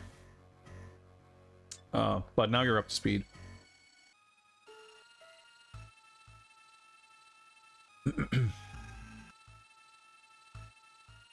What's up, Free2 Sensei? Brother makes sushi every Friday. That's, man, I haven't had sushi in a while. There's actually a pretty decent Japanese restaurant in my town, but I don't really go out to eat very often. And I don't typically like getting sushi for like lunch or whatever. I mean, I enjoy it. It's very tasty, but it's usually... I have a large appetite, and sushi is expensive, and it's very expensive if you want to actually be full on it. But, oh, now I'm thinking, I'm likely going out to go to the movies tomorrow with a friend. And I'd been kind of set on going to a place that has pretty good pizzas. We went there together last time, and I've been kind of itching to go back to have another pizza, because we usually go out to eat if we're going to watch a movie. But now I'm like, maybe we should go have some Japanese food instead. Probably wouldn't have sushi, but they've got some decent ramen and other stuff too. Ooh, I need to contemplate this off stream, I think. Speaking of Kong, just watched 33 Kong and 05 Kong back to back. I watched the 33 King Kong, I mean, God, it's what, 15 years ago at this point. I guess it's not that recent, but in the grand scheme of things, relative to the film's release, it's still relatively recent. It was at a time I was unemployed and I was staying with my parents, so I was kind of raiding my parents' like DVD collection for ways to entertain myself. They had happened to have King Kong on DVD, and I was like, you know what? I've never seen this. This is supposed to be a good movie. So I watched it, and I remember being like kind of blown away by just how riveting it was. It feels so... I feel so guilty for being so like prejudiced against old movies. You're just like, well, it's probably gonna be kind of boring, isn't it? But fuck, no, it's like an actual, like, the 2005 movie was a lot more boring, relatively, you know. It's been a long time since I saw that one, and I think it's probably an okay movie. The main recollection I have from it at the time was that it's like fucking 3 hours long, but that's just like how long movies are nowadays, so that, I don't know how much that would stand out to me. I remember thinking that Peter Jackson King Kong was alright. I didn't dislike it, but I didn't, you know, it didn't make a super strong impression on me either way. And I remember the 33 King Kong was like, dude, this movie owns. So I've got a bunch of older movies too. Like, I bought this box set with Universal horror movies that I want to, like, that I also feel like are a major gap in my, what do you call it? Like, I need to have seen those just to be able to have that frame of reference and have an opinion on them. I feel the same way about a lot of old games that I'm not necessarily interested in playing. I'm just interested in having played them so I can be aware of them. Comparatively, I'm much more interested in actually watching those movies, but I don't know. I buy more movies than I watch. I have a lot of shrink-wrap Blu-rays in my shelf, but I'll get to it at some point. But yeah, you know, I've the few times I've gone back to watch like older movies, I don't know if I have any experience of watching something. I mean, provided it's something that's like known to be a good movie. I don't know that I've ever watched something and felt like, oh, this is so old and boring. Like, if it's a good movie, it's a good movie. And yeah, King Kong definitely qualifies. But I mean, it's natural to kind of expect. It's so far removed. It's one thing if you watch like a drama from the 70s or something. Like, yeah, that's pretty far removed from what big movies are nowadays. But black and white spectacle movies from the 30s, like, that's like pretty, in some ways, a lot further removed, like in terms of the visual presentation and the like the acting style and everything. But if you think about it, like, King Kong is a great example of a movie that's in many ways much more similar to modern blockbusters than like a 70s drama would be. But anyway, I just like good movies. I don't really, and I'll watch anything if it's good.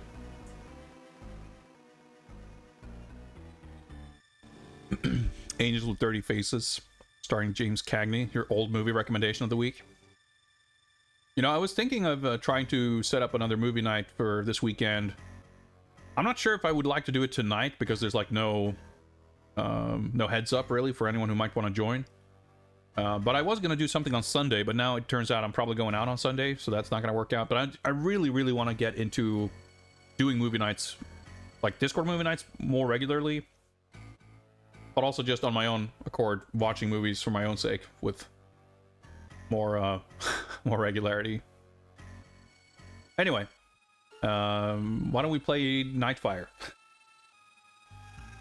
So we infiltrated the facility deeper, and we now got ourselves a scuba suit, and we're underwater. Basically, the premise here is that like this facility, they have the jetpack stuff, and like they I guess the idea is that they're training henchmen to be space henchmen for Drake's future space operations. I guess that's the idea. So R to thrust. Oh yeah, we got the laser gun, I think. Oh my god, there's no strafing now. Realized. Yep. Oh, it's just okay. The door. I go up and down. I can't tell if, no, I'm just looking up and down. Oh, and I'm still, wait. Okay, I need to look at the controls, I think. So when you're standing on solid ground, the way the game normally works, there's like a limit to how far you can look up and down, which is not unusual for older FPS games, especially ones that weren't really true 3D. But now when we're swimming, we're in kind of a descent-esque, like floating, we can just, you know, fly around. And in that context, having like a strict limit on the upwards or downwards angle is like pretty fucked up, especially if there's no way to like go up or down straight. Because in a lot of first-person shooters on PC are like, if you have a crouch or jump button, you might be able to use those buttons to go straight up or straight down regardless of your orientation.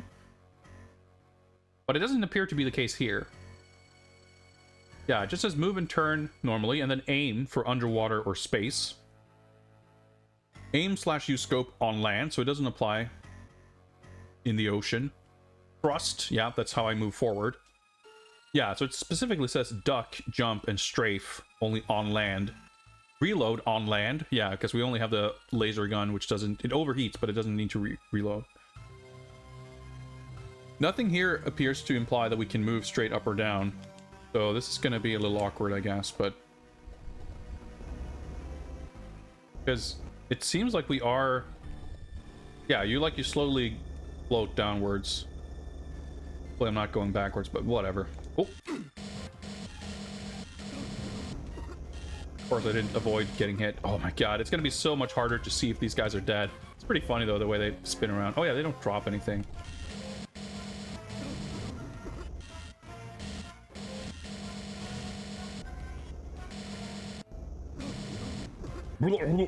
Just, okay. Oh my god. Okay. At least this level might just be a hallway.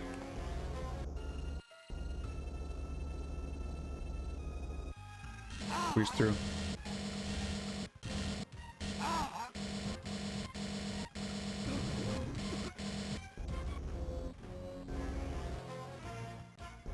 Not being able to strafe around corners is terrifying, quite frankly.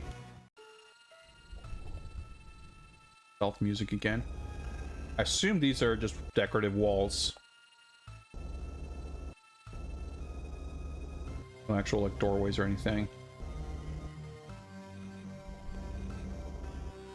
You have to like take the tunnel wider so you can look around the corner.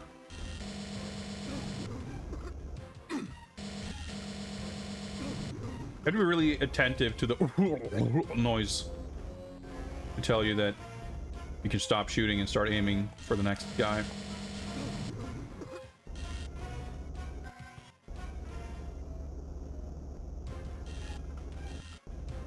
Someone shooting at me from behind?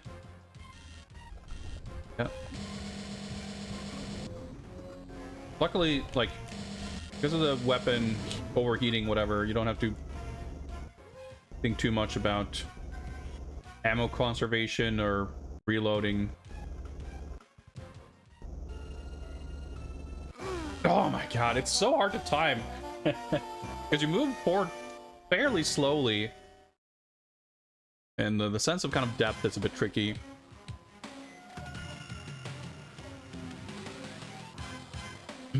But I could imagine... Well, we'll see.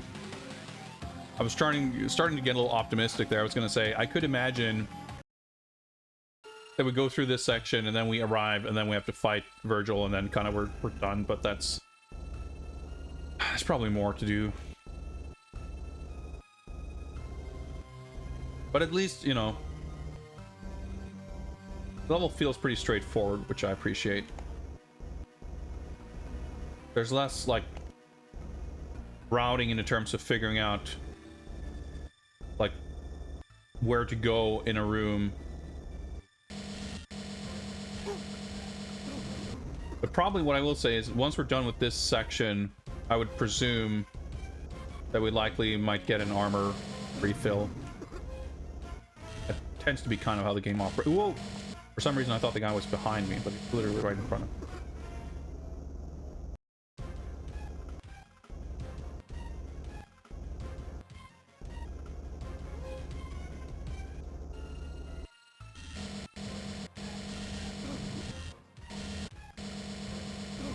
So hard to aim.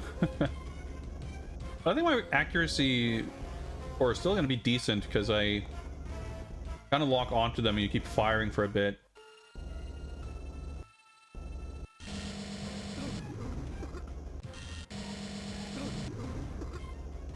It's relatively easy to stop shooting more or less as soon as they get killed. You probably miss like a shot or two, but given how you're firing like rapid fire,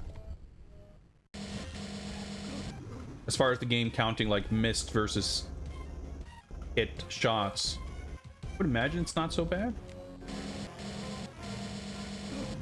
but I guess we'll find out.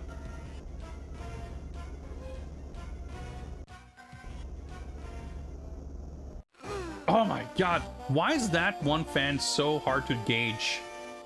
Like, I kept stopping myself because I thought I wouldn't get through. Like, all right, let me just wait a cycle. And I did that like twice, and then I still...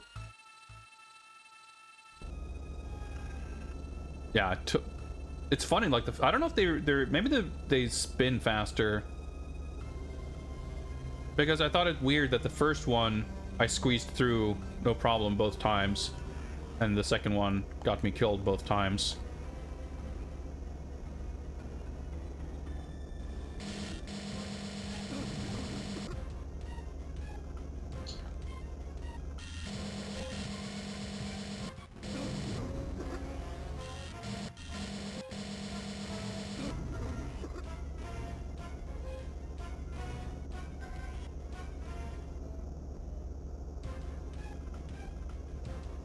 Yeah, trying to at least follow with the rotation.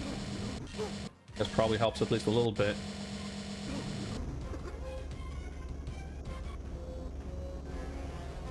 Each attempt is at least fairly quick.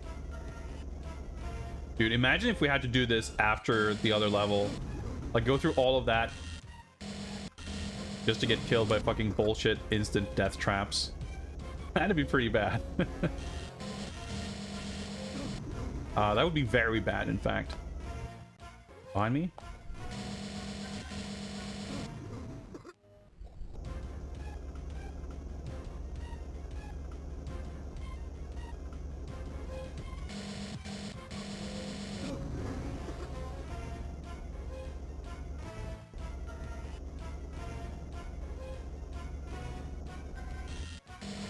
Basically swam like right through it.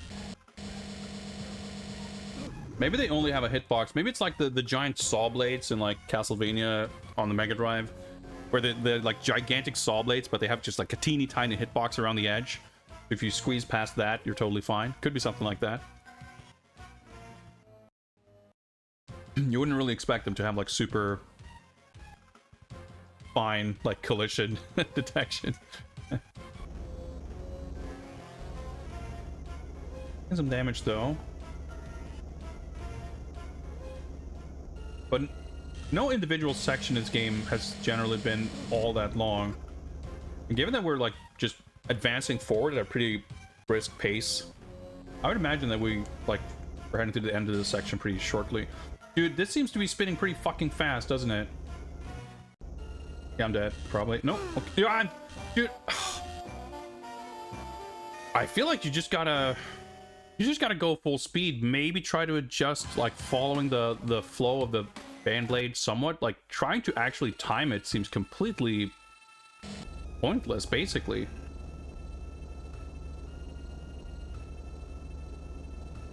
That is quite stupid.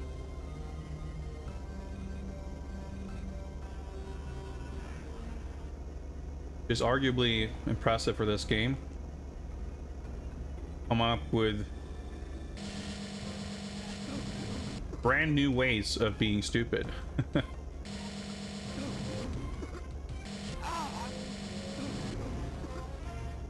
The fan's not destructible. Doesn't seem like it. Oh, I forgot there's no inverted aim. I got confused about the controls. For some reason, I keep expecting the controls to be inverted, and they aren't. And I keep getting myself tripped up. But that was the first time I legitimately completely pressed the wrong direction because of it. I'm not normally, like, I wouldn't use inverted controls.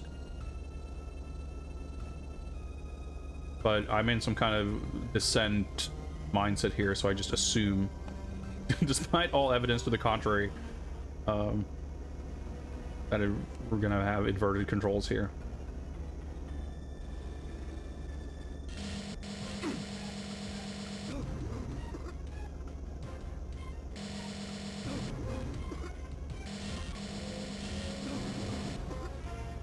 Go full speed. I'm kind of something here too. Experimenting if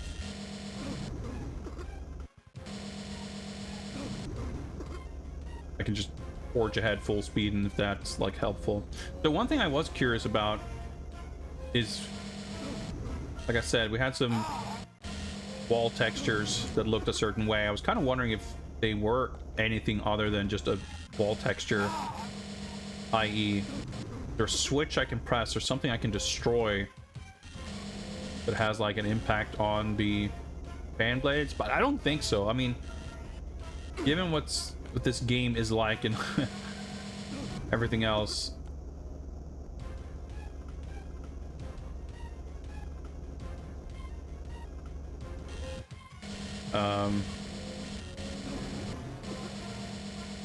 just seeing what these things are and taking it at face value and just accepting that that's what the game is doing and that's what it's expecting of us feels pretty in line with the rest of the game. Even if it's a brand new flavor of bullshit. Like, you know what? Sure.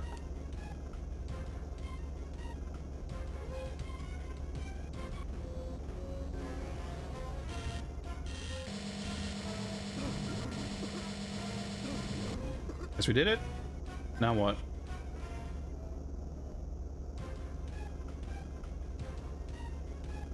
Also, what's up, Megami Infinite? I don't think I said hi properly. Welcome, welcome. Okay, this looks like it could be something. This kind of looks like the room where you fight Virgil. Are those dudes or suits? Dudes.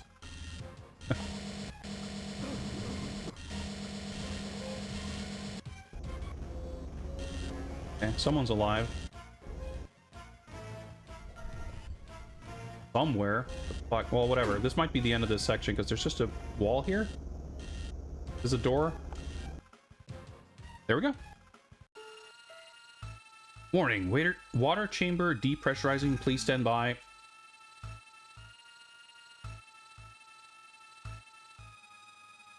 So in the PC game, you enter this like weird zero gravity wind tunnel kind of thing where you fight this guy.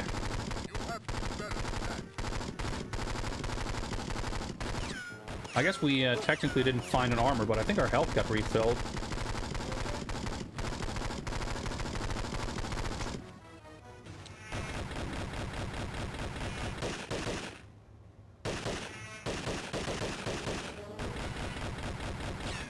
my god. It looks like armor though, so. And P90 ammo.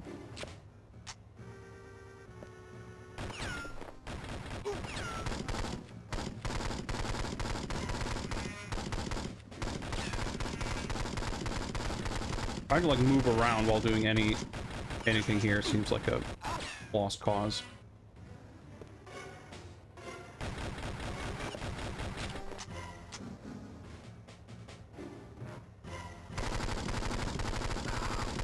Okay, we got him. Do we get a cutscene? Okay, I think we beat the level.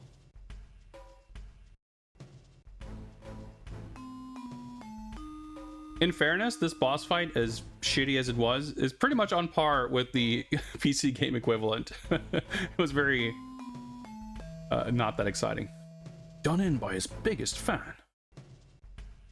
You can workshop that one, Bond. Bond's got some pretty weak one-liners in this one. Oh yeah, there she is. Kiko, where have you been? Trying to catch up with you. They're with me. Come on. Alright, so that's how this plays out. I kind of forgot the details. You must be exhausted, James. What would you say to a little nap? Okay, so in case you have trouble parsing the images here, you just shot him in the neck with a tranquilizer dart.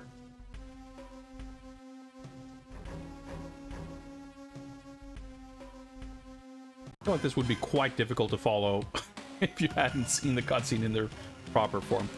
Alright. Oh, man, I'm relieved that it was really only those fan blades that held us back. But it's so stupid, too. Like, we got the bronze score, or the bronze medal, whatever.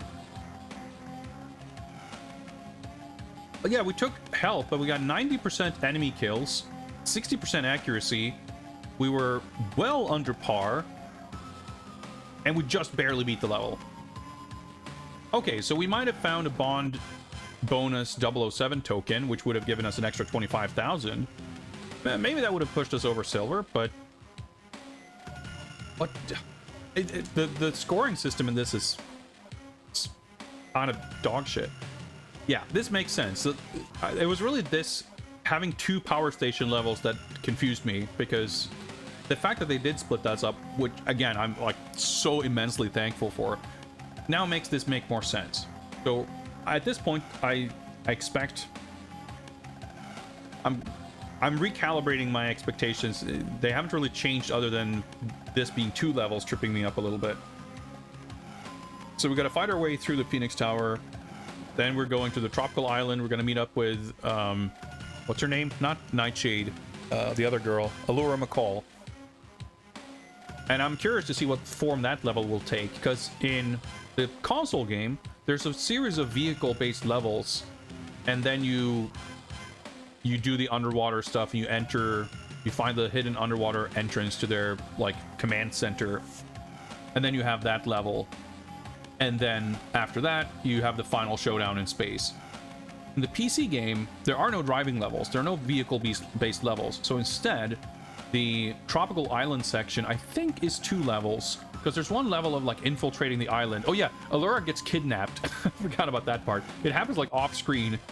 You're, like, with her in the cutscene leading into the level. And then the cutscene ends and the level loads in. And you're standing there on a beach. Like, Q calls you on the radio. It's like, oh, yeah, you have to rescue your partner who got kidnapped. Somehow. But you rescue her, and then you kind of fight alongside her for, I think... a second level, but it's hard to remember because the levels in the PC version are really long. So I forget if it's 1 or 2 levels, but there's a whole thing where you have to find those communication centers to, like, disable the anti-air defense or whatever it is, like some shit like that. And then you eventually infiltrate the facility, which was cooler. That's right, you have the whole the hidden underwater facility thing where you have, like, Drake's office with the beautiful, like, chandeliers and the bookcases and everything, like proper villain lair type level. And you have the big elevator section and the hidden underground trains with the shitty minigun and the incredibly deadly enemies, and the super tanky enemies that we shot with grenades. You shoot them with a grenade launcher like 3 times and they still survive. Oh, that was a pain. But it was a cool level. Like, conceptually and aesthetically, it was much cooler than the console game's counterpart. But once we've done all that, it was kind of the same. You eventually end up in the, like, space rocket launch silo and fighting off some ninjas and guards and what have you. And you prevent Kiko from taking the last rocket into space. You basically kick her into down at the bottom of the thing so she just get blasted by the rocket jets, and you take her place, fly into space.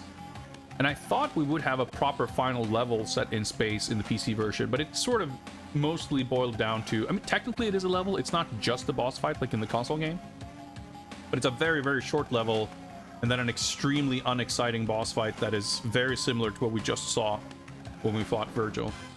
But basically, what I expect from this then is we're going to have the Phoenix Tower level, we're going to have some variation on the island slash compound level, and then the space level. But it could be 4 levels, because it could be, you know, the island level and then the, you know, command center level as 2 separate levels. In which case, we would have like 9 levels or something, which is the same number as the PC game, and basically the same levels, really. So maybe I was just going into this with the wrongful assumption that the game would like skip large parts, but we did skip 1 level, which is in between these 2. In the console game, there's a car level, and in the PC game, you and Zoe Nightshade infiltrate this like airstrip to basically hijack a plane to get out of there, which was a really cool level. But that entire chunk is just skipped here. So I was expecting to see more stuff just skipped.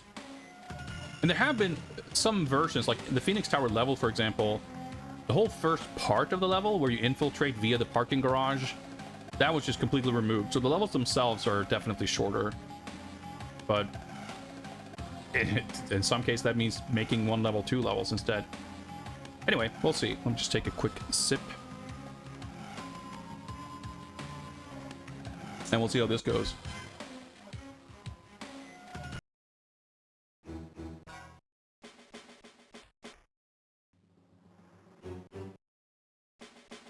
I don't know if I remember the layouts very well, but whatever.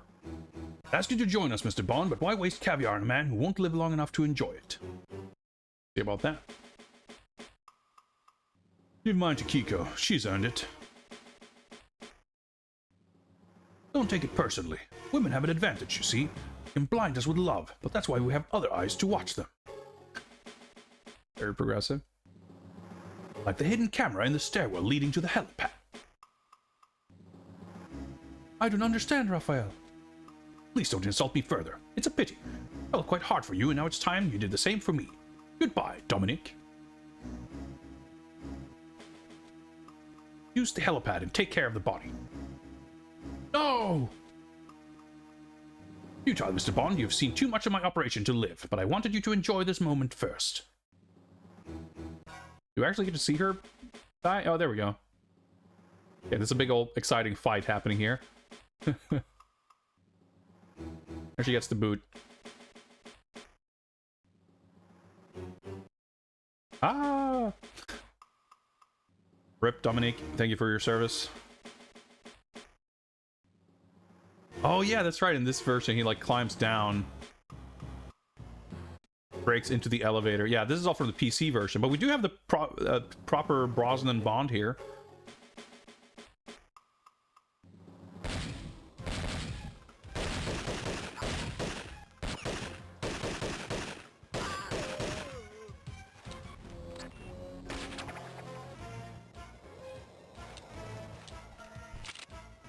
Awkward. The objectives. But this, I guess, in this case, we might not even really be... Oh, no, I was going to say, we might not even be in a location we have been in, but I think we are, because we saw this elevator before. We had an objective, it was like, reach the elevator to the roof or whatever. I guess it probably didn't say elevator, but I went to this elevator and it was nothing, but you were supposed to just go down another hallway. So I think we are on the, like, the executive floor.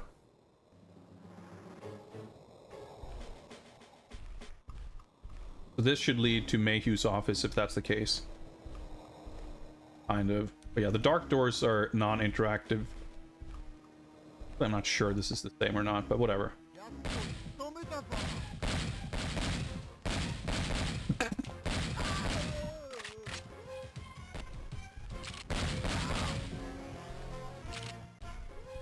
Probably not really going into any of these offices if I had to guess. I think there was one dude left behind there, but...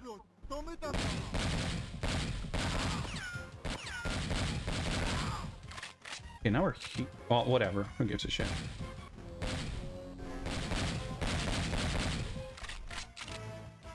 Somehow I haven't gotten hit yet.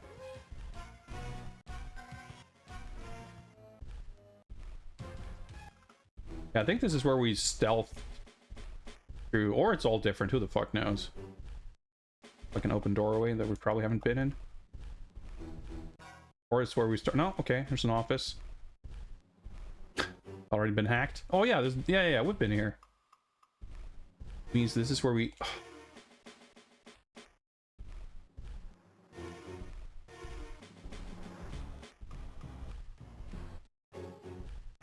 Everything is very different.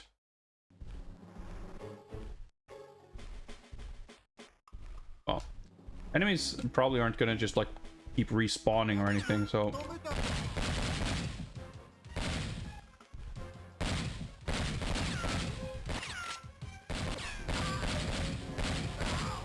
We clear out the floor, we'd be fine. The office we were literally just in, but these guys just spawn behind us when we hit the trigger. Oh, okay. That way, but I think that leads like upstairs, so that makes sense. FA1 Clarion ammo, and we're still at full health somehow. Okay, we gotta need our PDA.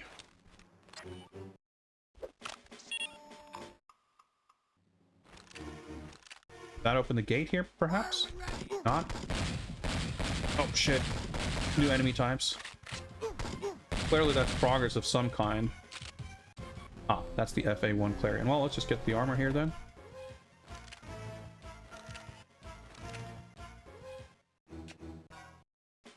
Oh, yeah. I'm trying to stand up. There we go.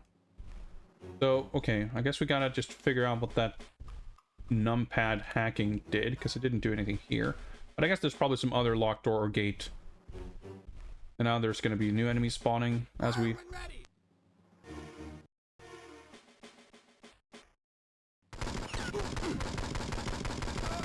I like a little muzzle flash in the corner there. Funny looking. Missed the ammo. I'm not actually super well stocked on it, so... Grab it.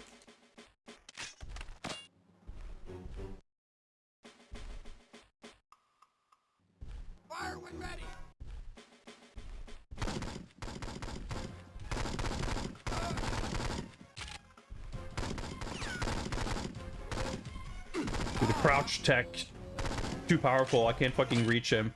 Actually, you know what? I should just crouch. I shouldn't aim down. I should use the crouch tech. I don't do it much. Ooh, armor. Thank you very much. I'll take that.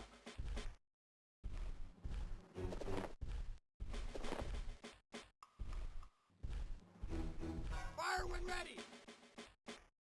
There we go. I was trying to figure out how to crouch.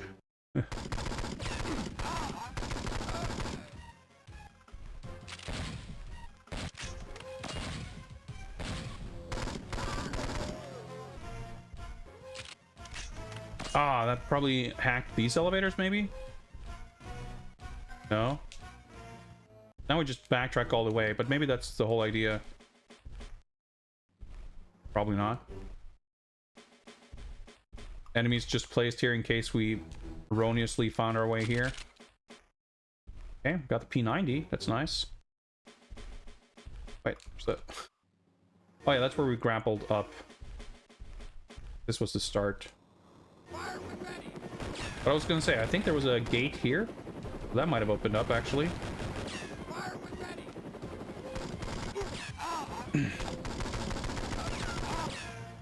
that I would like to advance just to see.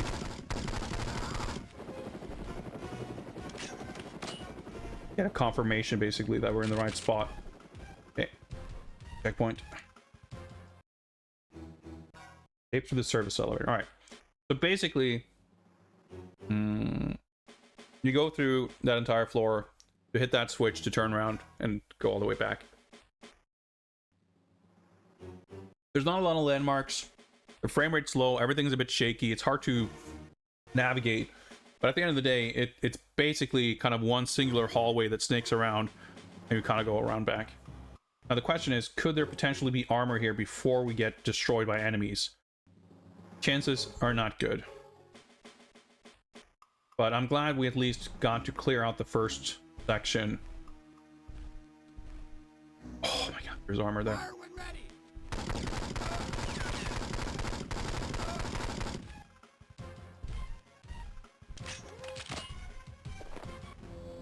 Unbelievable. Not a door, I guess. I mean, it's a door, but...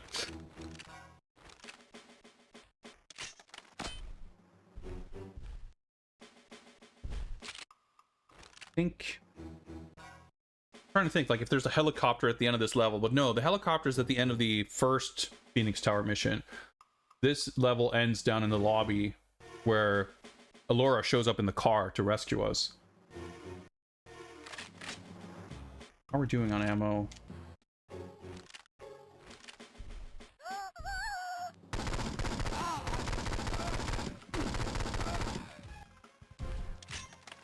Very funny that it's very easy to accidentally jump when you're trying to uncrouch.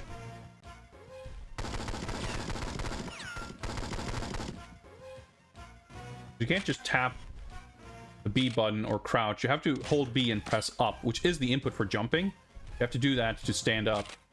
But if you hold it for like a frame too long, you just jump. I'm assuming those are pick-upable and not something I'm going to step on and they explode, but... a bit scary. Dude, I can't see shit. Oh, maybe that helps. Oh! Now I see. It's a fucking turret. I thought it was a dude sitting down behind a vending machine or something. The fucking suitcase turret. Oh, how the fuck do we deal with those properly? Maybe you do pick up those what look like claymores or something. In the other games, if you can toss a grenade around a corner and hide out, that's like a nice way to deal with that. That's... I don't know if that's going to be an option here.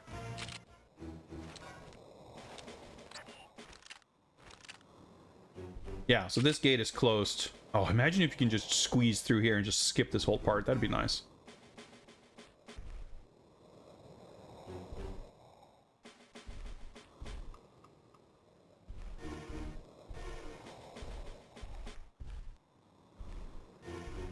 How much you want to bet we're not going to survive to that armor? We got lucky last time.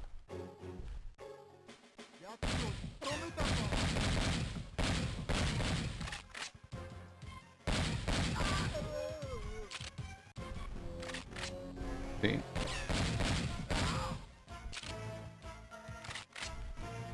The armor's in that little... The armor isn't even there now.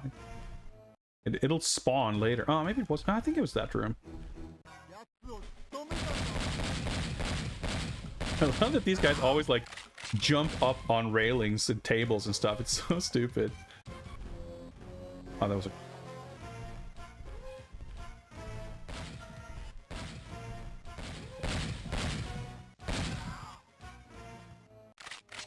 Like the shotgun is like better at sniping with the shotgun than the pistol. Which, I mean, I do think the limited range of a shotgun is something that tends to be quite exaggerated in games. Still. Wait, hang on. Oh, we can't get up here now because there's the first little platform is missing. I was gonna say, where would that take us? Because it's past that wall, but we can't actually get there.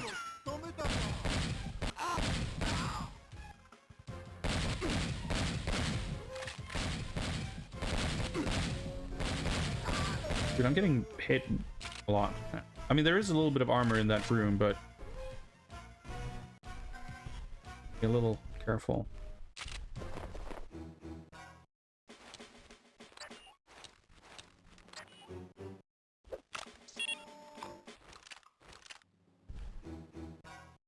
I get the clarion. Oh, I think it might have been in that room, the office, that we didn't go in. Oh my god. Turning.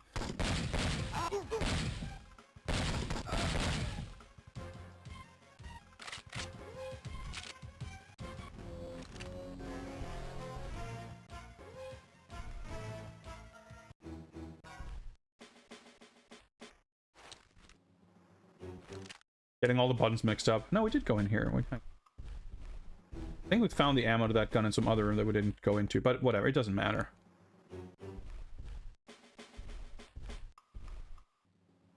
Fire when ready.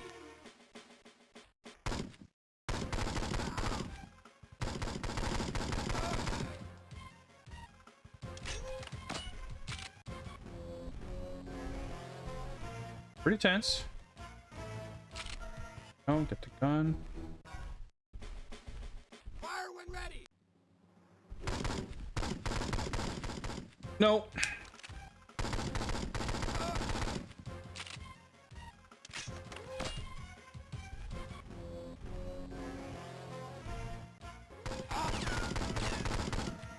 Get the gun trained on me for sure. There's a shotgun we failed to pick up. Alright, let's get a little armor refill.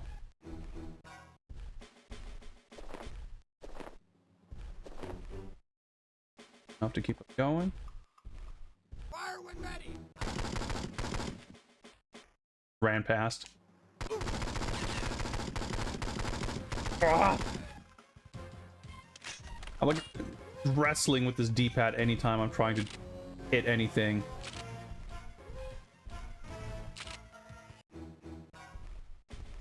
Fucking book it. Fire when ready. Fire when ready. Oh my god. Okay, I died really fast there. I don't know if I was hit from behind, or if I just failed to stun lock that guy. I'm not sure what's on my left, if I took a left there in that final hallway.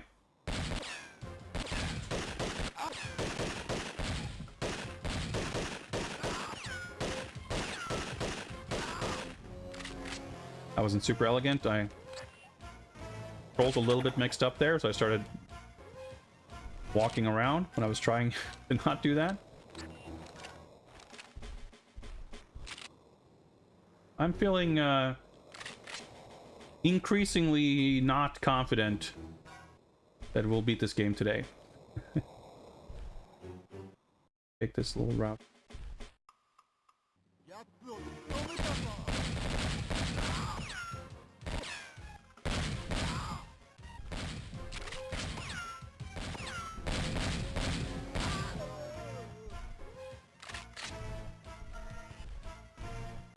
But we'll see. Hopefully we can get through this level at least.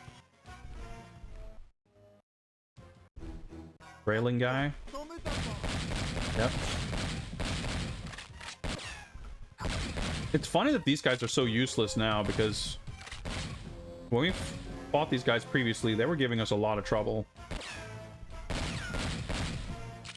Or more than this, at least. They're like hardly putting up resistance, let alone giving us trouble.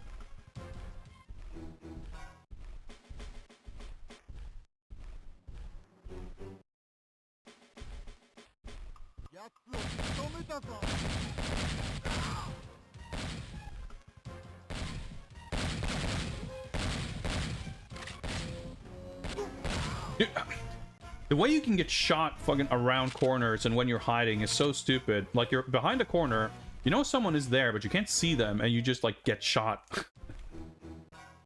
I guess your hitbox is, like, sticking out from behind the corner.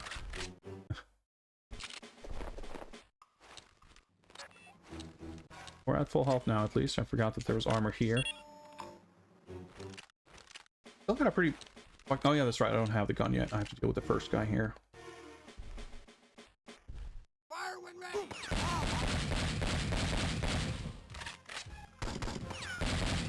Dude, oh my god, the jukes.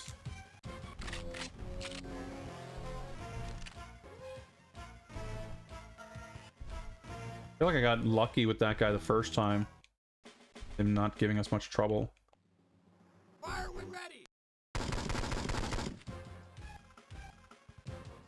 Patient here. Oh, I think I got him.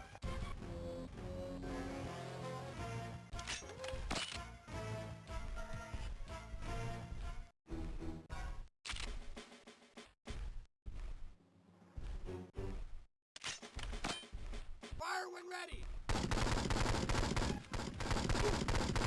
This guy first. Whew, that was lucky. I got him with the last bullet. Oh, look at the damage, though. Can refill a little bit of this. Half of it or so. But we still gotta be...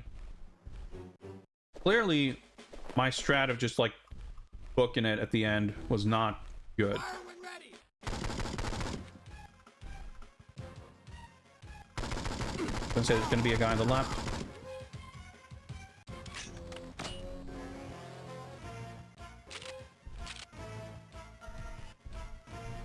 Other armor or anything here is there? Oh, there's a P90 here. That's the extra gun I was forgetting about. Which means you could actually get this at the beginning of the level, because you yeah, probably do that, because the first of the elite guys is going to be easier to deal with if you have the P90.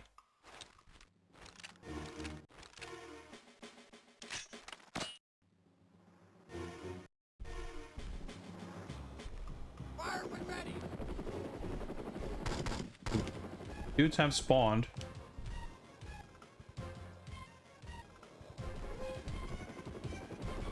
There's a helicopter shooting at me from somewhere. I mean, from the outside, pretty pretty clearly, but can't really tell from the sound if it's the helicopter or... Wait.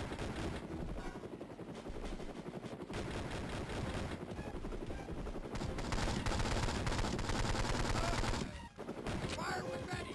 Oh, okay, there's nothing over here.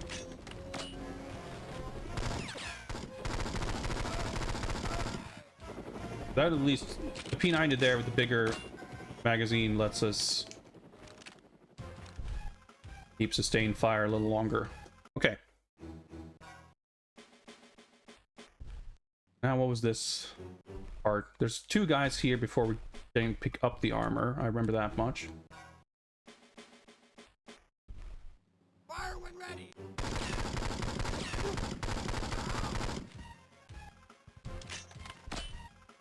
Pretty much don't remember. Oh, yeah. The suitcase turret is what did us in.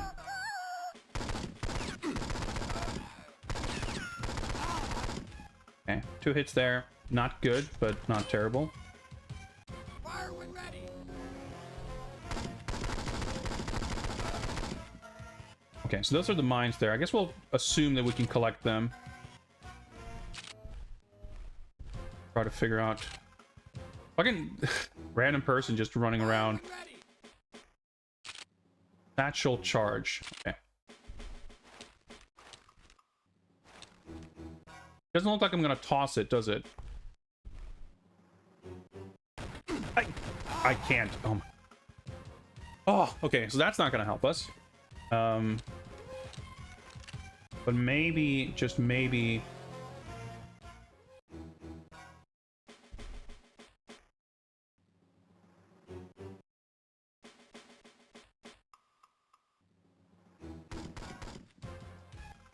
Oh, thanks. You're really helpful. I was gonna say, maybe I can, like, squeeze around the corner and shoot it without being... Are you just gonna... Oh. Okay, I think those smoke puffs...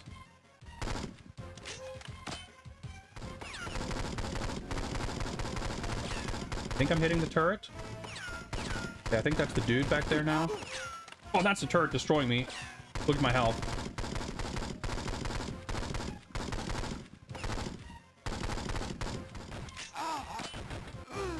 Oh my god, my gun just wouldn't fire. How the fuck do you do this? Oh, it's so hard to tell. Like, I think at first I thought the larger smoke puffs was me hitting the turret, but I think that was me hitting the corner of the wall. But there's like no feedback on... like, you'll see bullet impacts when you shoot stuff, so you can tell when you're shooting an enemy that you're hitting them because there's a smoke buff. But the smoke buff looks the exact same regardless if you're hitting an enemy or a wall or whatever. And basically, you have the general issue where you can be seen around corners before you can see enemies. Technically, I suppose it's possible that you will be in situations where you can shoot an enemy you can't see because their hurt box extends past a corner that you could shoot them. I don't know. But the thing is, if you round a corner very carefully, you can typically shoot an enemy pretty quickly as soon as, like, you might take one stray hit, but if you fire the gun as you're turning the corner, if you know there's someone there, you'll basically be able to stun lock them, and generally you can take them out, if not without taking damage, at least not taking much damage. But as far as I can tell, you can't stun lock the turret, and it's gonna just fire. Like, if you are out in the open, if you are turning that corner, if you are around that corner, your health will drain because the gun will be firing at you and it will hit you. So I equipped the satchel charge and I just pressed the shoot button to see if I could, like, toss it down the hallway or something. Literally nothing happened. So I assume that you have to be up against a wall to place it. And, you know, I could place it behind me and have the laser tripwire go down the hallway, but that's not going to help because it's going to explode where it's sitting. So that would just kill me. This is, for me, I think this is the #1 frustrating situation I've been put in by this game, because I'm in a situation where I feel like I was gonna say I'm at my wit's end. I'm not sure if that's the quite right expression for it, but I don't have a good idea for what I may, you know, do. You know, I get there with close to full health. I got the armor, and then I, you know, took 2 hits maybe from the first enemy before that. And then we have that corner. I turn the corner, there is a turret, and there's a guy standing behind the turret. I was trying to see if I could kill the guy, but I don't think I managed to, which on one hand is bad, but on the other hand probably means that when I try to shoot him, the bullets were hitting the turret, which you would think is good. But I don't really understand what I can do there realistically. Like, do I just put myself out around the corner and just hold the trigger down, firing at the turret, and just hope that it dies before I do? That doesn't feel like a viable strategy, but it's the best I can think of. If we get there in a good enough shape, you could conceivably stick your head out there, fire a few rounds, take a little bit of damage, survive, and go back to pick up the armor and do it again.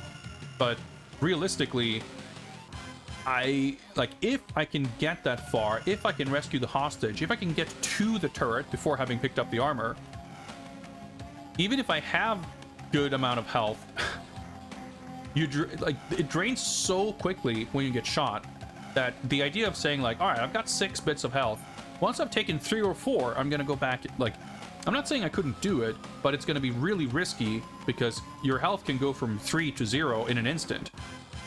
And I feel like it's gonna amount to, like, all right, I'm gonna stick out and fire 2 shots and fuck it, let's go get the armor. But what else can I do?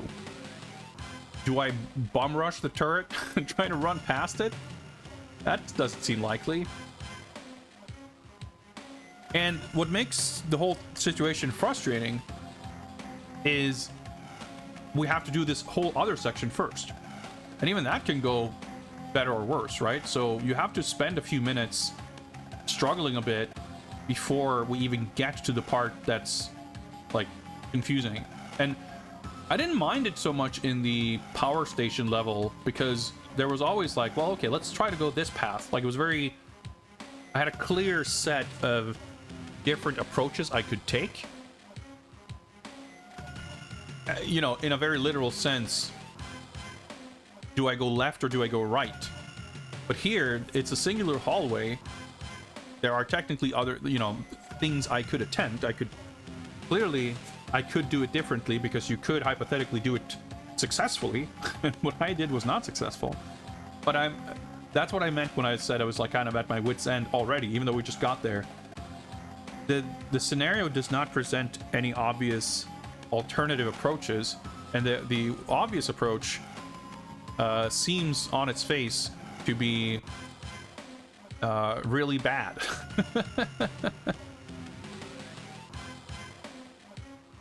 So, man, I'm not giving up, but I'm like, I was already in previous levels thinking like, I wonder if, like, when we were stuck not understanding, we were looking for a grappling hook, like, and that happened on multiple levels. Even on level 2, when I was supposed to grapple into the room, you know, there's like 3 green pixels that looked like a little hammock on the ceiling or some shit. Like, oh, that was a grapple point apparently. So that, you know, there's been puzzling situations like that where I feel like, you know what, we might be better off looking at a walkthrough than banging our head against the wall trying to figure out what's needed to proceed. And that need hasn't come up yet, but I am absolutely not, and I never did, rule out the possibility of it, you know, becoming a necessity. And this might be a situation, you know, I'm happy to give this at least 1 or 2 more goes, but if you reach a point where it's like, well, I can try it multiple times, but I have no sense of any attempts being more likely to be successful than the last. I think that's typically when it comes to me, like, persevering. I've heard people in chat, you know, praise my infinite patience for dealing with bullshit. And I mean, first of all, I think my level of patience is nowhere near to many other people I watch on Twitch, but I understand the feeling because I feel the same way when I watch certain other people deal with very difficult games.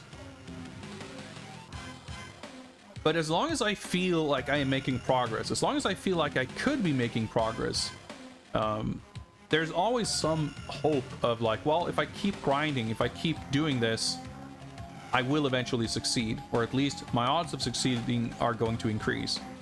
But when I either like spend an entire stream not making any progress or advancing, or just in general, when I'm left with a feeling of futility, of I could spend infinite amounts of time without any kind of guarantee that I would even feel like I have a perception of what it would mean to get closer to succeeding, then I get pretty discouraged pretty quickly. And I'm not saying we're at that point here yet, but it's kind of treading ever so slowly into that territory. And that's where I feel like if we had a guide, I could at least get some kind of confirmation on what I should be doing or what I am meant to do. Normally, ideally, I would have at the very least read the manual, which, you know, it could give some good advice, not necessarily for this kind of thing, but for, you know, the manual might explain what a grappling hook point looks like. It might have explained certain differences between certain weapons, whatever it might be. And we might get some information on how the satchel charges work. We might get some information on the turrets and how to potentially deal with them. I wouldn't know, but unfortunately, when I did at least a cursory glance, I was not able to find the manual online anywhere. But a strategy guide or walkthrough or something like that obviously is gonna be a different way of finding information. So I think it's not necessarily like a pride thing or like wanting to do it honestly or anything. It's more about like not being distracted, or kind of like, I'd rather focus on the game and playing it and try to get through it. But if I feel like trying to do it on my own is just going to lead to more frustration and just getting stuck and not having fun, I'd rather look at a guide than give up, or at least I'd make sure to look at a guide before I gave up. I would also say, you know, if we do reach a point where we consider the game unfinishable because it's too difficult, which, you know, has happened, not frequently, but in some of the computer games for sure. The next thing I would want to do is see if there's like cheat codes so we can skip a level or just like see the rest of the game, or, you know, if there's like an invincibility cheat or something, I'd happily use that if it came to it, sorry. Because I'd rather do that to at least see what the rest of the game. I mean, that's what we did for the insane stealth level in The World's Not Enough on Game Boy Color. That was absurd, but I'm very glad the game had the option of cheating with infinite health, because it allowed us to actually see the rest of the game and finish the rest of the game legitimately. But we'll see. Like I said, I don't have a great plan of attack for how to deal with this, but it seems like maybe you could like shoot something around the corner there and hit something. Maybe I just need to lean out a little bit further so that my bullets can hit. I might have been in such an awkward spot where I could get hit, but like I was essentially trading blows with the turret, except my shots were all missing because I couldn't shoot around the corner or something. I'm just like a little and not terribly enthusiastic because it seems unlikely that this attempt is going to go any better than the last. But we'll give it a shot. We'll give it at least one more shot before I see if we can find a guide that may or may not shed any light on better approaches. Lemon Arc greetings. Happy Saturday. I almost said Sunday. I had to stop myself to think of what day today is. All right, give it one more go. So let's remember.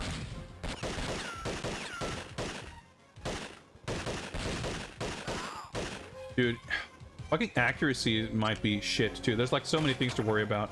But yeah, let's not forget there's a P90 here that we can get pretty early. Might be helpful. I think we're fine with a shotgun for these guys, but for the first elite guy,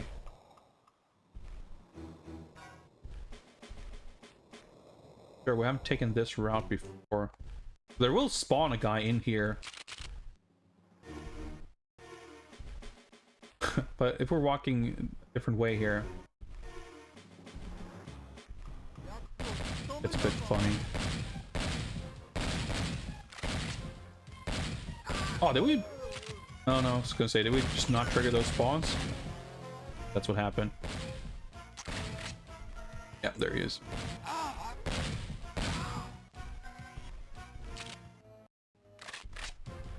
Yeah, there's a lot to the visuals that is intense is a word for it. But it's really the controls that are kind of the real issue. Not how they are laid out in a, you know, kind of technical sense. It's more the inertia on the movement and the aiming that's really troublesome. It makes it super difficult to make adjustments quickly. And that's a real problem.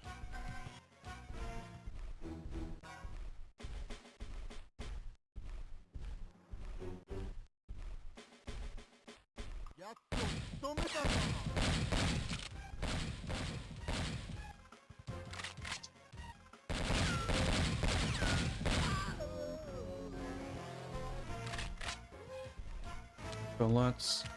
Oh yeah, we gotta PDA the door here anyway.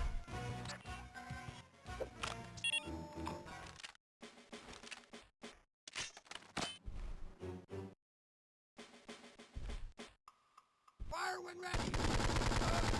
Yeah, that makes it a lot easier to take out that guy.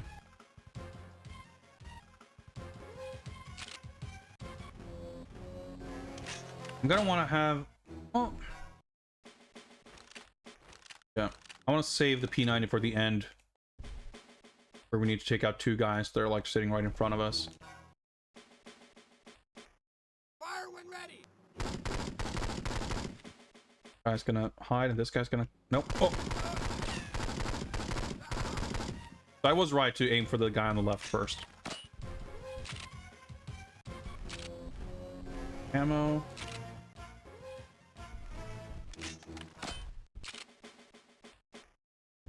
Oh yeah, same thing here. Take out the crouching guy first. That actually went shockingly well. Full health here even before, without picking up armor, which is in here. I'm probably not going to want to or be able to double back to get it. Well, actually, I gotta deal with these guys, so... Fire when ready.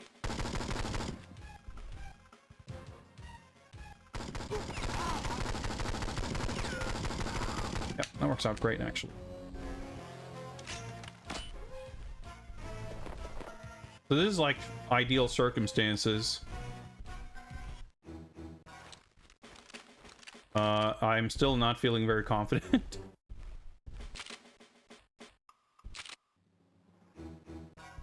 going back to the right there wasn't very helpful, but... Fire when ready.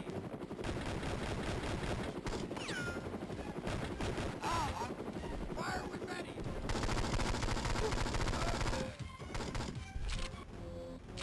Oh, there we go. Oh, got hit twice, but I think that was the chopper. I don't think it was those guys.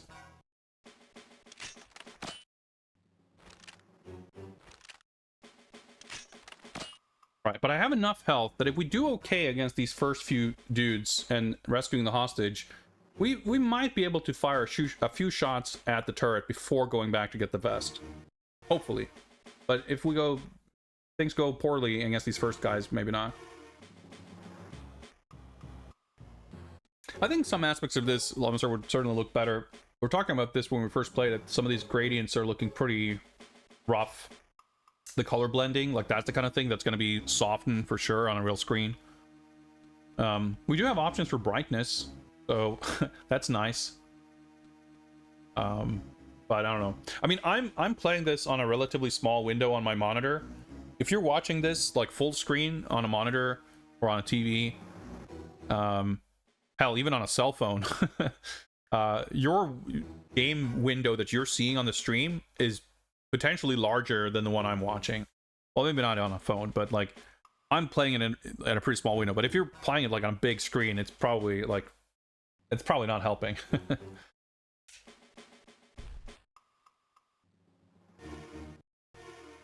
Yeah, 65-inch TV.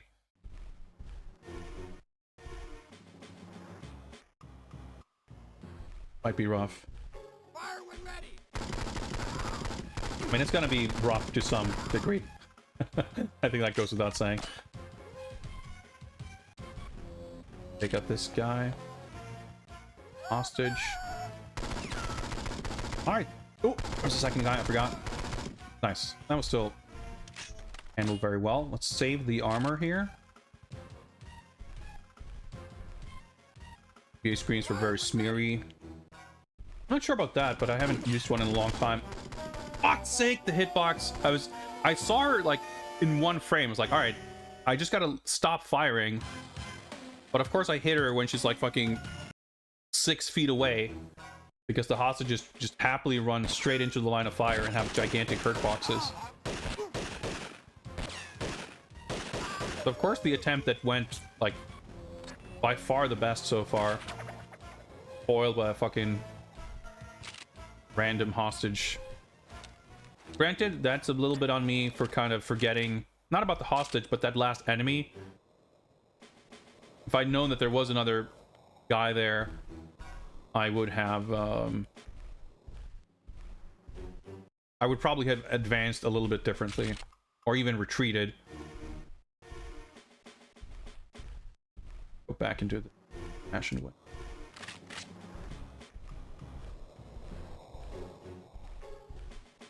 Now we can hopefully remember that.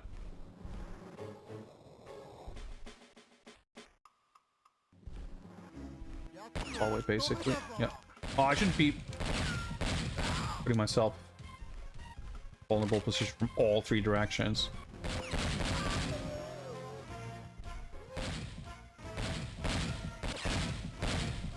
Aim. It's so scary too to know that you're gonna be so like, the score limit is so strict that if I'm like taking too long or accuracy is too bad, like any one of those things could literally prevent me from being allowed to progress to the next level. Guy behind.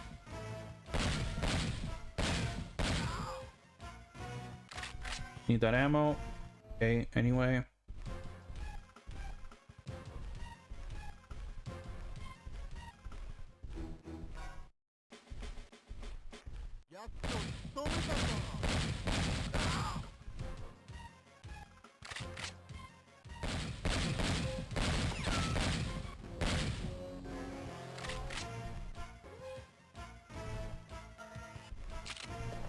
We're at full health.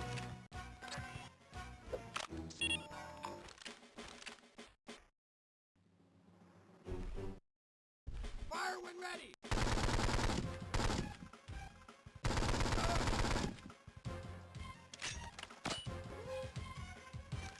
Oh, I need to.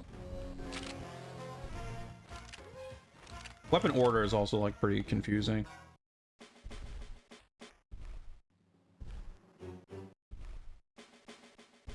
Fire when ready. Shots in, which probably all missed.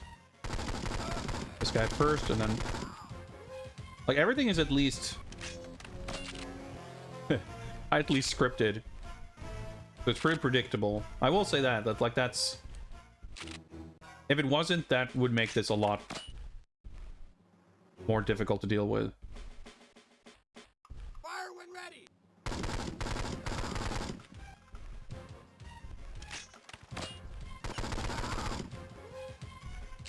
Because it means that you can like route out of every encounter. And it doesn't mean that there's like a perfect solution to everyone, but at least if you figure it out, like it seems consistent.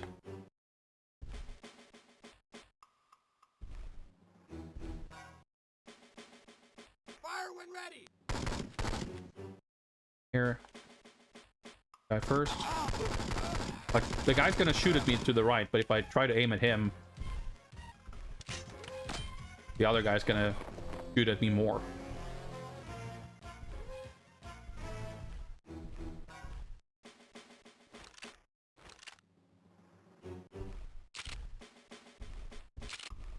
And ammo. Fire when ready. Have to avoid the helicopter. Fire when ready. Line them up so they're kind of behind each other. Still took two. Oh my! Oh, this guy behind me. Fuck. I'm just about to acknowledge that. Oh, I took 2 hits, and then I took 2 more hits. And stuff like that is like stray hits like that are a bit more random, and that's going to deal with. Well, so we're in a worse spot here than last time. Fire when ready. Good morning, Bond. Good luck on your mission. Thank you very much, Space Hoppercopter, for those 100 mega kind wishes. Appreciate it. And what's up, dude? We're making slow progress. I was about to say steady progress. It is very not steady.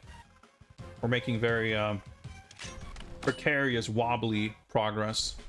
We have completed 2 levels, but now we're back at the Phoenix Tower and have to deal with all kinds of bullshit, like elite guards and hostages running in the way, and now also turrets. So that guy I forgot about, but like could panically take out last time. But we do have the last guy here that's gonna, I don't know how to deal with them. Hostage still running around. Fire when ready.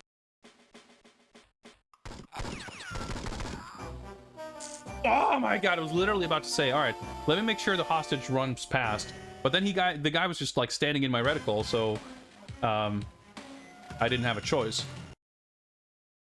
Like, I shot him just enough to kill him, and given that it was probably not clear to you, the viewer, let me make it perfectly clear that I stopped firing before the hostage walked into my line of fire.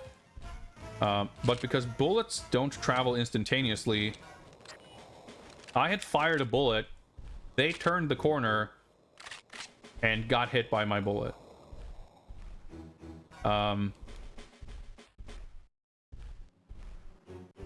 But that's what it's kind of coming down to now. Like, even with all that being said, we're getting closer to figuring out how to get to the turret with full health.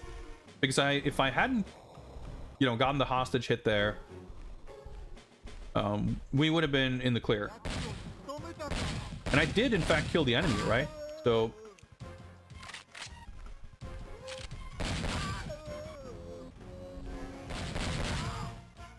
it was basically, you know, if I'd either been like half a second faster or just had a little bit more patience to back off, would have been fine.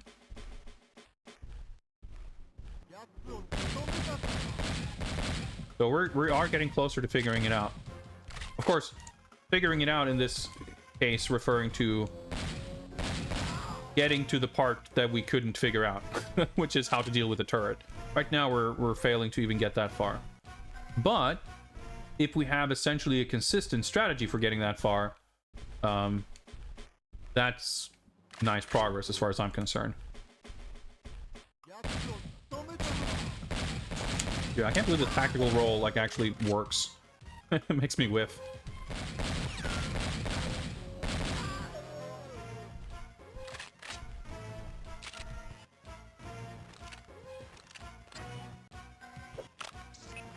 Oh, too fast. Go. Full health. Fire when ready.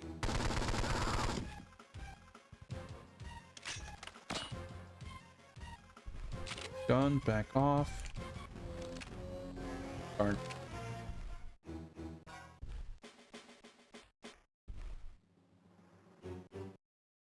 Fire when ready.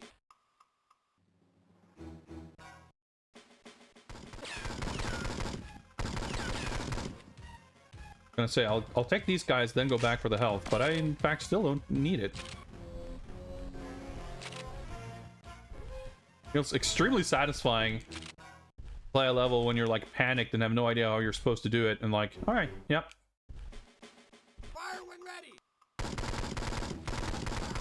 Getting through it with full health with some manner of consistency. Whoa! Christ. Thing is, once we get to the... Okay, I thought the armor was here. That's fine. I'll waste a little bit of time. Could bite us in the ass. But the last few levels that we've cleared, we've actually been like a minute and a half under par.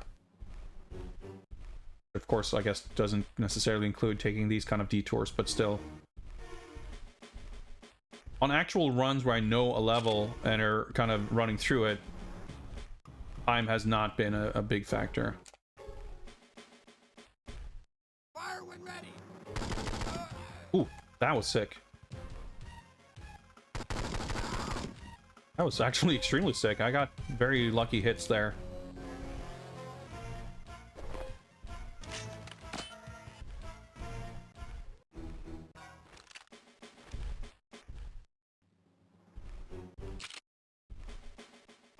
Still get hit by the chopper though, and that like Fire when ready. a little problematic. Oh, yeah, I can.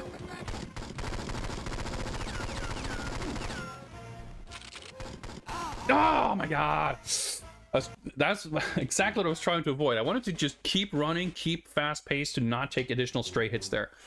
I only took one hit, which is less than before, but I gotta remember that when I tried to outrun the chopper, I was crouching too early. That now I need to turn the corner past the elevator and then I crouch, because I want to crouch to fight, like to shoot the two dudes, but crouching makes me move slower. So I assume that trying to run past the helicopter while crouching, which will just get me hit more. But I know now, I started crouching early because I wasn't sure how early or how quickly those two guys would spawn, but now I know that they spawn a little bit later, so I do have time to kind of turn that corner. I do think I will have to crouch to get them though, because I think one of those guys will crouch, and if I don't, it's going to be troublesome.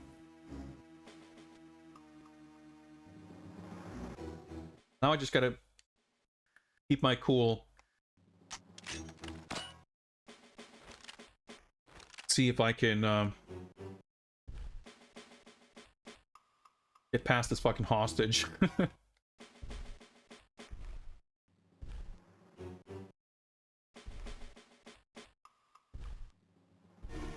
when ready. Oh, this is not good.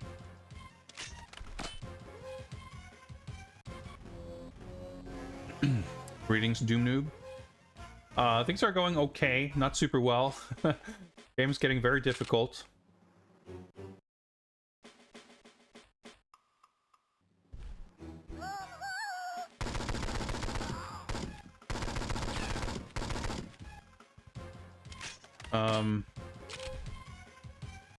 Made it this far before, but we're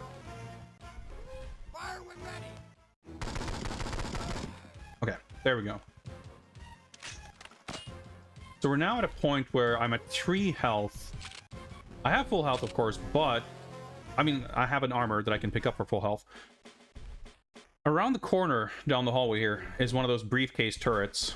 And I basically want to see if I can get any hits in, retreat, and pick up the armor. So I guess what we can do is we can experiment to see how viable is that. Sword fam? Fire when ready.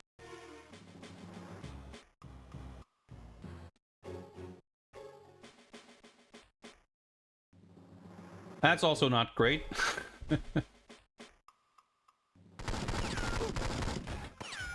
Okay.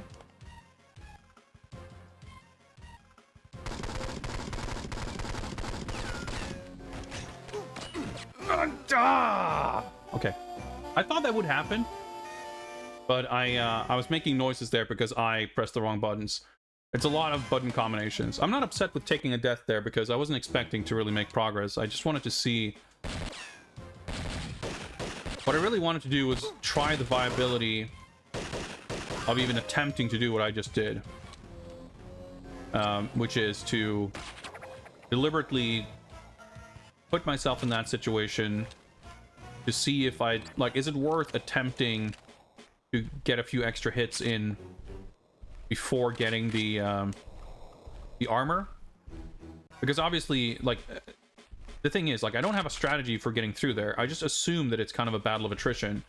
And that being the case, if I can have a little bit of extra health by taking 1 or 2 bits of damage before getting the armor, that could make the difference between failure and success. That's kind of the theory I wanted to test.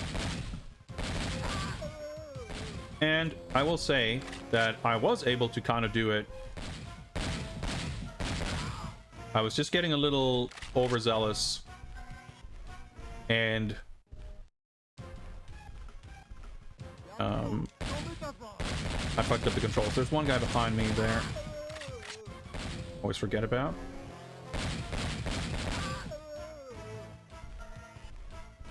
Doing super great on speed or accuracy, perhaps, but...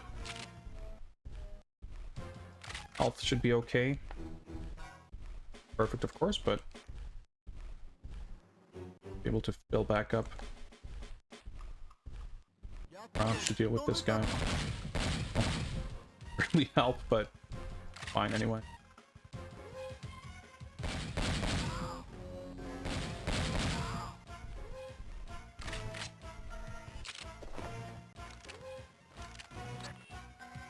But it feels good that, like, parts of the level start being more predictable, consistent.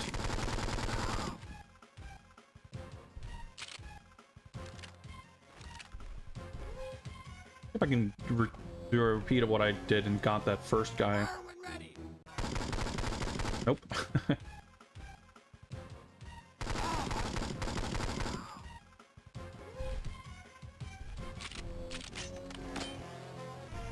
Short on ammo, but it's enough. Get more from these guys. Farewell duo.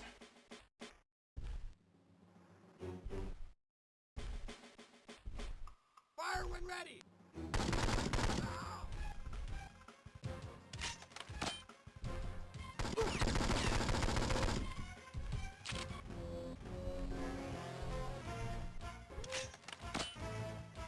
Fuck it, let's not go all the way back there for ammo, because I should hopefully be okay.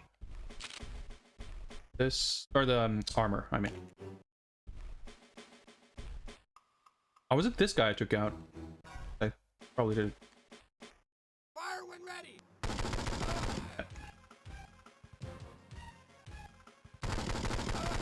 It's perfect.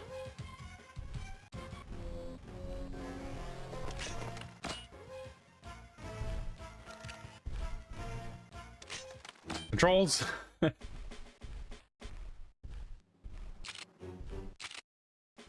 remember where to crouch. Fire when ready. Oh, don't get stuck.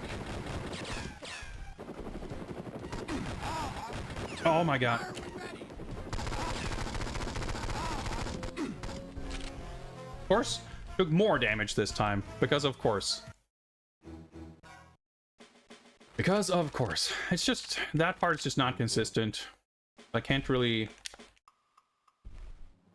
I don't think it's realistic to try to fight the helicopter. I mean, I haven't tried, I don't know, but it doesn't seem like that would be the case. Fire when ready. Oh, no, holding off on the armor this time. I mean, I'll fight these guys first, but...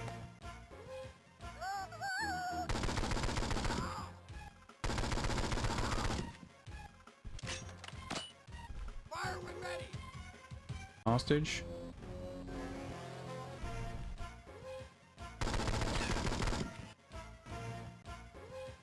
So at this point, what I wanted was to be at this point with enough health to be able to fire a few extra shots at the turret.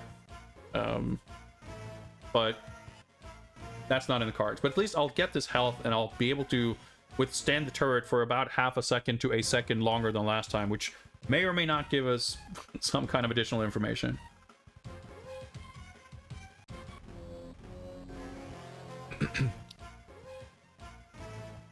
Are there grenades in this version? I've not seen any. Right now we will pick up satchel charges, but I don't know how to use them. It appears that you can only attach them to walls, just like aiming down the hallway and pressing the fire button didn't do anything. So I assume you just place them on walls, and that's not going to help us at all at this point. Maybe there's grenades later, wouldn't know, but I don't have any. But also, I would not expect it, given that no matter how much you simplify it, you would still have to have some kind of physics model for how the grenades would travel.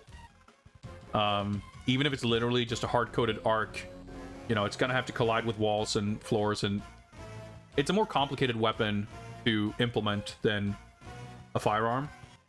So I'd be very surprised if there are grenades in this game. And that's my first observation as well. In the other games, I could toss a grenade and hide behind the corner,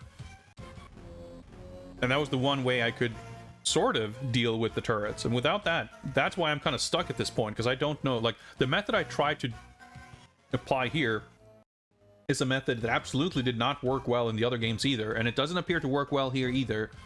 However, I don't know what my alternatives are, if there are any. So it's a little bit troublesome, and that's why I'm on the precipice of looking up a guide to see if I can find some helpful advice to make it possible to get through.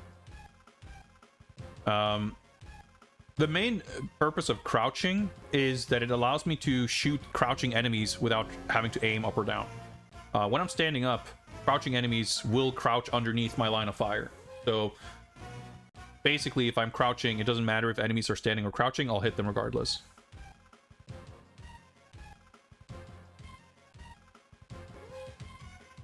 That's the main deal with that. But I would imagine, I think that it's kind of making my target smaller. So I'm crouching when I'm dealing with the turret here because it allows me to hit the turret. So I would say that probably, if I stand up when I walk around the corner, setting aside any potential, you know, impact on my hurt box, it might make it easier to hit the guy who's standing behind the turret. And I don't know, there's a turret and there's a guy. I can't tell which of them is killing me, really. I mean, probably both. But maybe I'll try to stand up this time, because if that allows me to kill the dude, at least there's only one thing constantly shooting at me and not two, which can only be an improvement. I mean, I understand. Okay, I got it. Okay. I just realized the alternative solution. Fire when ready. I was not giving this game enough credit, and now I understand.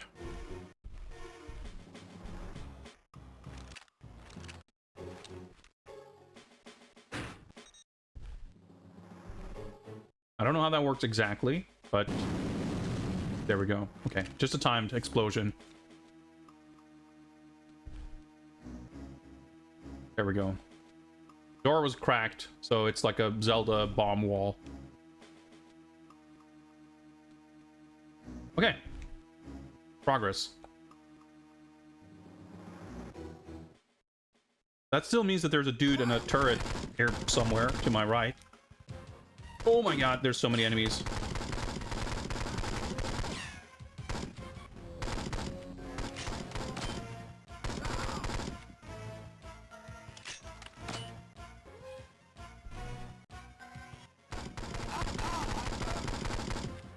Alright, okay. Probably meant to take this long way around. Wait. Is that the behind of the turret? I think it is.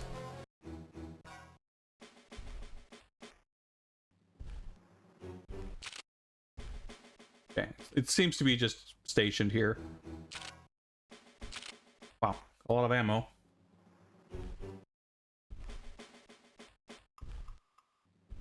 Okay, awesome. I suddenly feel much better. I mean, we're not out of the woods, but we're not stuck.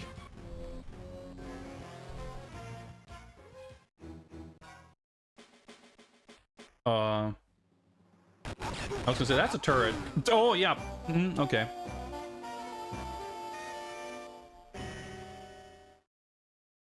I wonder if I could have done something on that first turret. Maybe I could have used my PDA on it or something. I should explore that further, because it clearly doesn't appear that it's going to shoot me. It's not going to, like, turn around 180 degrees and shoot me. Wonder if it's possible to destroy turrets. That is certainly a good question. Now that I've seen one more up close, it's clear that they're not, like, they seem to be kind of permanent structures, you know? So the game has had, you know, we've used the laser watch to open vents and stuff. You know, destructible things have been a thing, and if they're like an enemy, you'd expect to be able to disable it somehow. But they did seem kind of, you know, rigid to the point of you wouldn't necessarily expect to be able to shoot them. It didn't feel like an enemy either, exactly. So I don't know, but that's kind of why I want to take a closer look at that turret that we can kind of get behind.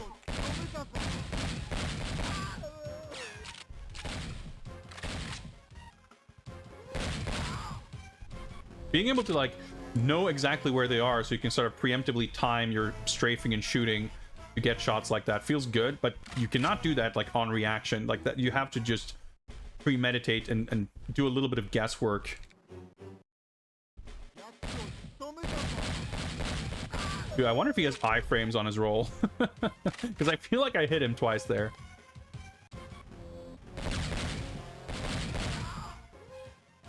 Two shots seem to generally be enough. Kill those guys with a shotgun. Oh, we get that armor refill here. Round. But we got to take a closer look there, because you know, it was even closer range there. I didn't fucking pick up the thing, but okay, I forgot. Let's see if we can, now that I at least know how this guy's gonna spawn here. Yeah, it's fine with the shotgun. But I do want the P90. Well, actually, why don't we try and see how this works out without it?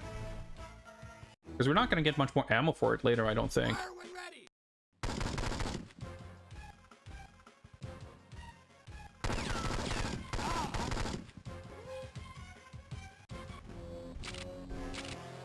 Did I leave one armor left here? Question. I did not.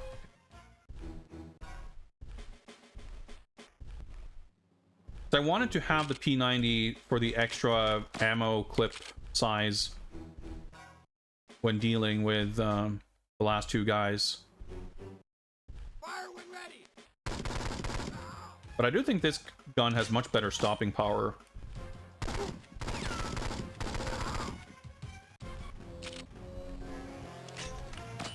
So 30 bullets is absolutely enough to kill two guys. Just have to actually make the hits count.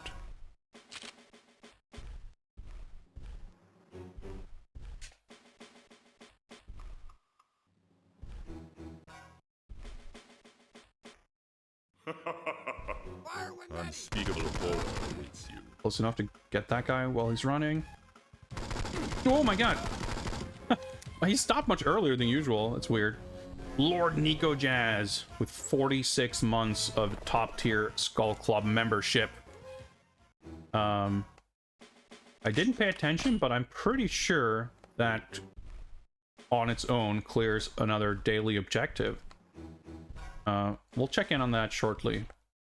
See if we can do this first, though.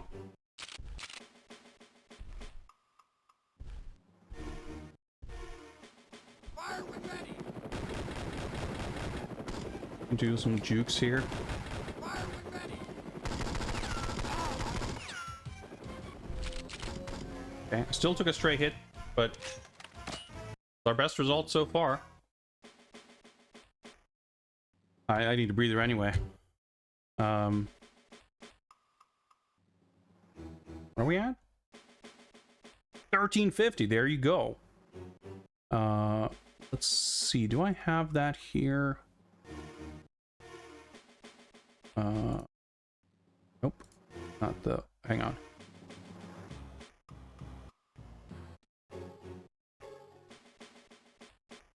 There we go. You're not going to see this on screen, but the next time we look at the screen, it's going to look correct. There we go. 4 objectives completed.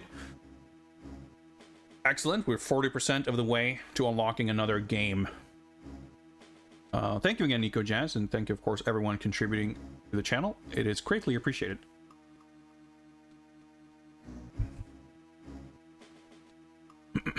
All right. This is good. Now that we know that we don't even need all that extra health to fight this turret. Obviously, extra health is always good, but...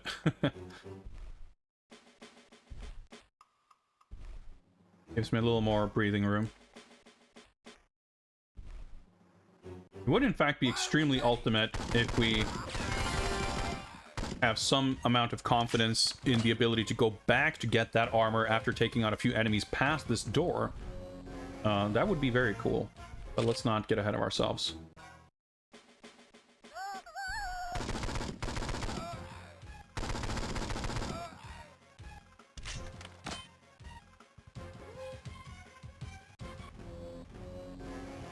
Fire when ready. Go. But yeah, it seems... I mean, again, I'm glad I figured out the satchel charge thing, because you definitely do not seem equipped to deal with these turrets head on, or even slightly sideways. So let's see if the next turret can be dealt with in a similar fashion.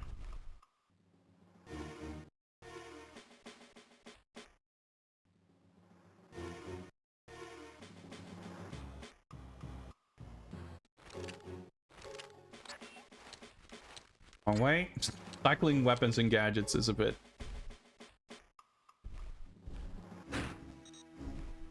I didn't place that poorly. I think that's enough.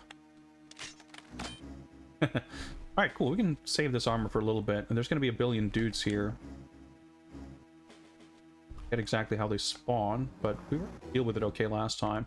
We can retreat back here a little bit.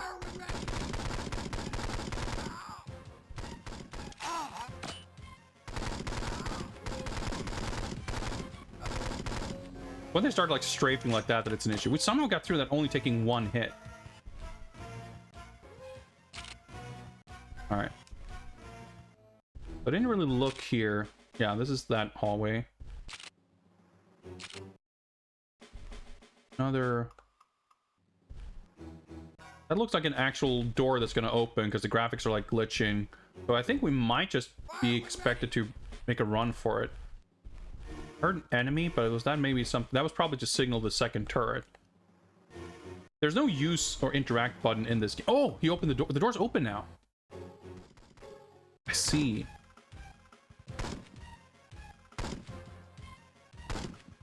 Am I hitting him? I am now. Okay, so we gotta just be patient enough for that door to open. Yeah, so I can't like do anything with this, but it does not appear to be the solution. All right, let's go grab this armor and make a fucking mad dash for it to get through that doorway. Try to build up some momentum here. Keep to the right so we don't get too close to the turret. In fact, let's do a little jump here. Who's got free? All right. Dude, my health. But obviously, I wouldn't want to run past the turret again to go back to get that armor, so...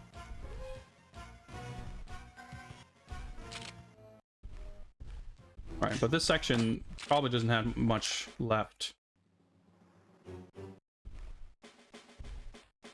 Given our experience. Oh yeah, now we're behind the turret.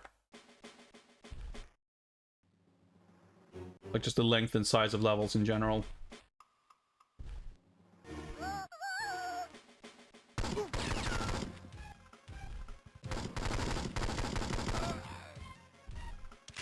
Just... Well, they're not even really hostages, are they? They're just office workers running around. I think that's the elevator we're looking for.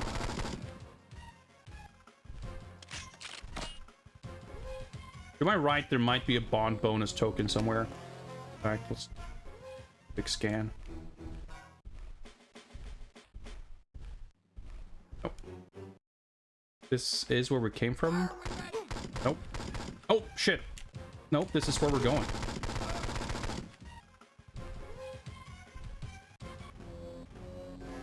I think. Okay, sick. We learned how to do that section.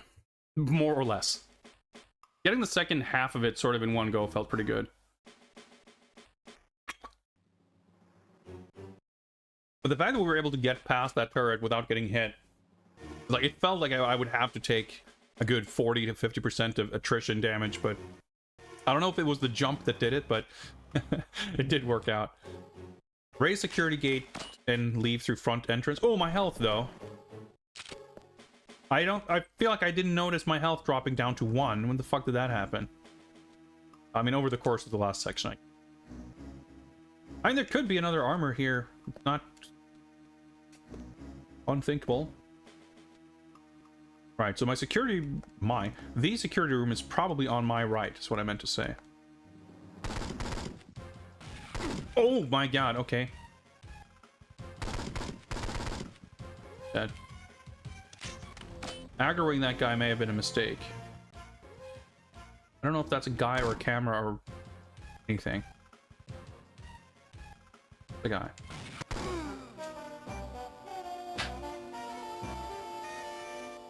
It's entirely possible that those guys won't see me from over there if I don't aggro them.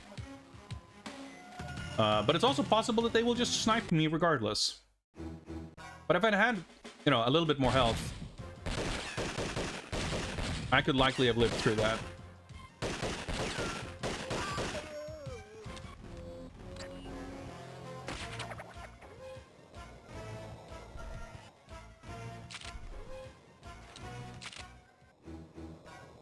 I don't want my keys. This thing, yeah. Because the security room would be on the right there, and then you kind of leave through the front door. Maybe easier said than done, but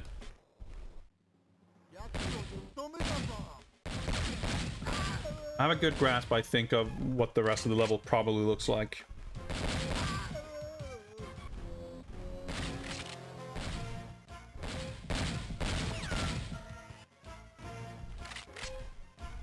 Yeah, I feel like I don't need to stop for the P90. It doesn't really make a difference, so.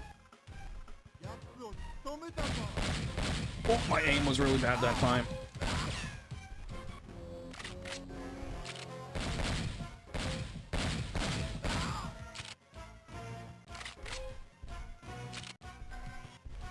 Like, if you walk forward and start holding the strafe button, there's like a good second of running straight forward before you actually start moving to the side.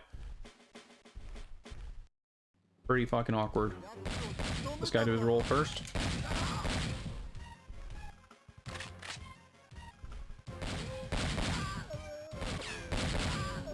And you have like better frame rate there, so you get slightly better rate of fire. Alright, we used both armors there. Wrong way.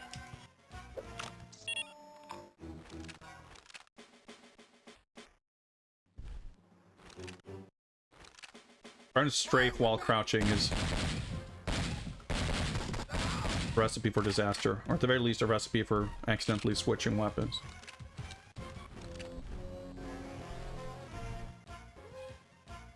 Fire when ready. I think I landed a few hits there, which is gonna help. Okay, I somehow didn't take damage there. Guy on the left there is like behaving a little erratically. He usually would just run out into the hallway before crouching. I don't know if it's my positioning that is like making him spot me sooner, so he's like not walking as far, or what's going on. Fire when ready.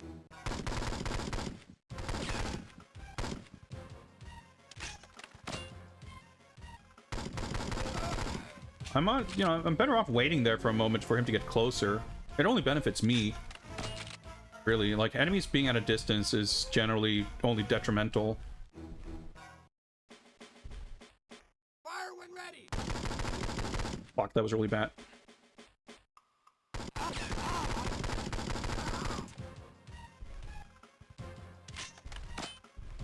I'm okay, I can recover, but didn't execute that well.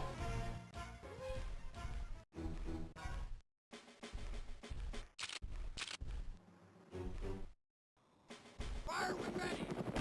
Jump here. Oh my god, I did an accidental strafe jump there. Fire when ready. Oh my god!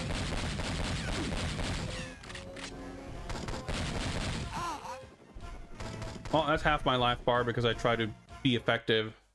So crouching made me accidentally swap weapons.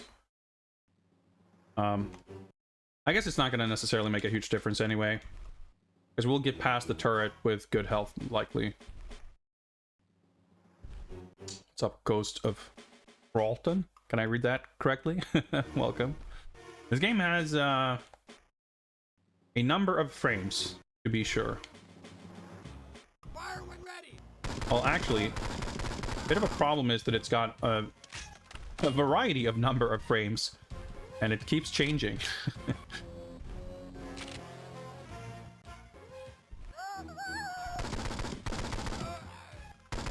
Yeah, you can see like the bullet impacts trailing behind there because there's like bullet travel time. Ready.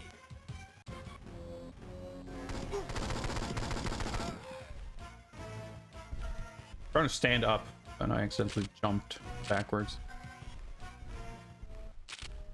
Fire when ready. Oh, I was gonna say I'm trying to back up, but yeah, fucking hostage blocking my way.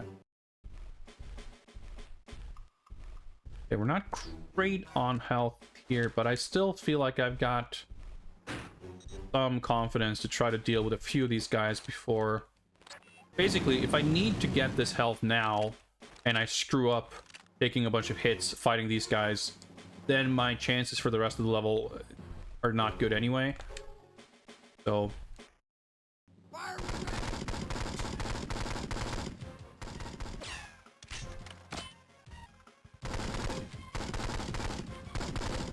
aiming.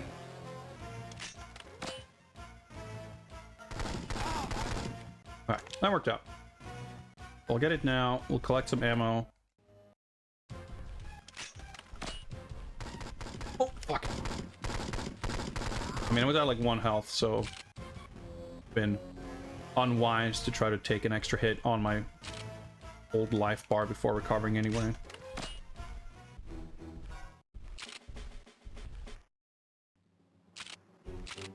Now, I'm not sure what triggers this door here, but Fire when ready. getting close, I guess. Probably what happened first time was like I fought the guy, but I didn't pay attention to the fact that there was a closed door that was now open. So it became less obvious that that was like the objective, so to speak. Alright. 2 hits, but Fire when ready. turrets can do a lot worse than that.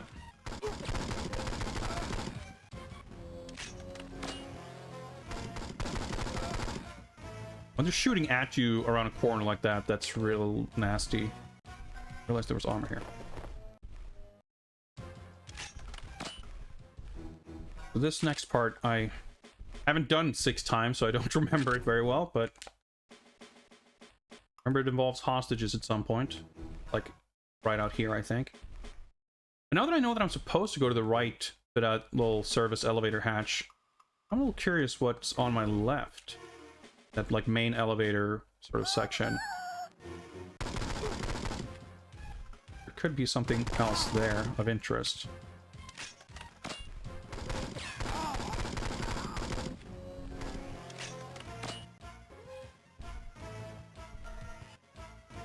Oh, thanks! Like, there could be someone else on my left. I don't want to assume that there isn't. I didn't go here last time, so I don't know if there's... I mean, I get extra points for taking out these enemies, but I guess that's about it. Well, now we know.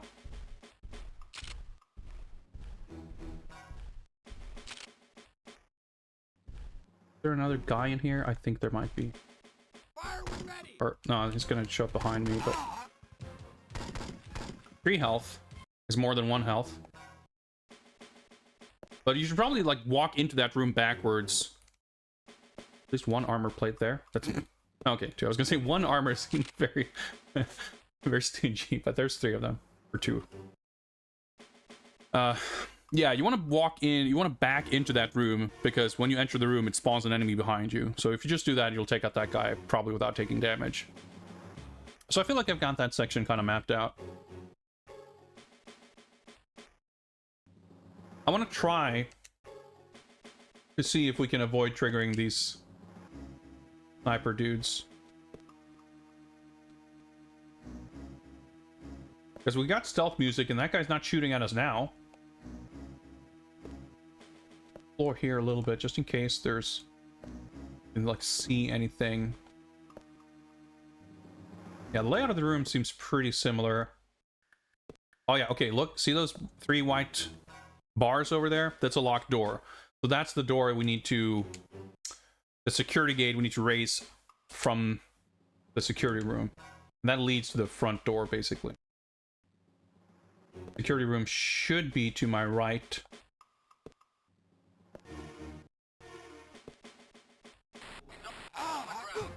Okay. Those are snipers, because they had the radio chatter and they spotted us and then instantly took away a good 1/3 of our health. Okay. Now we know that that doesn't really work. I was crouching. Running and jumping could work better. I think...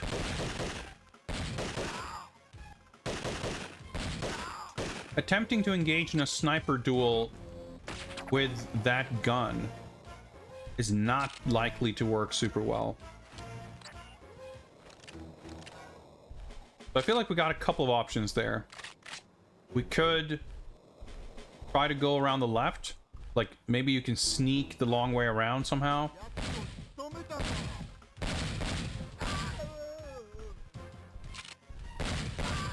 Maybe you can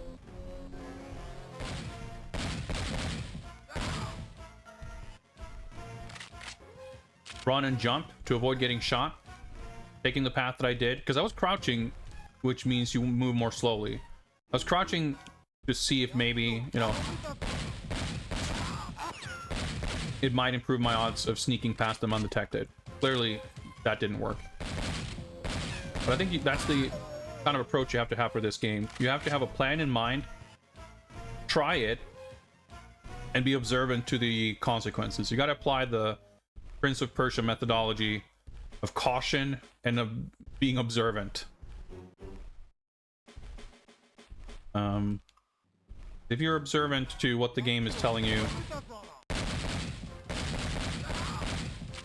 you can procure data that you can apply on subsequent attempts.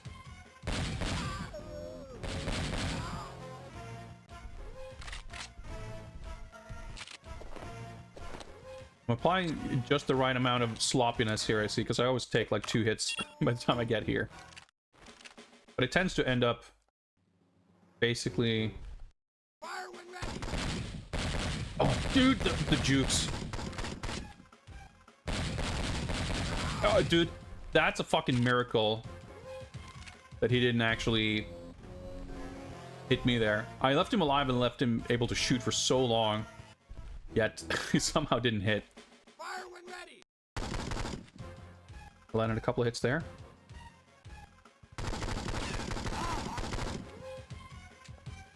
So I made sure to hog the wall in an attempt to make the guy from the left there walk out a little further into the hallway to aim at me, and I think that seemed to have worked.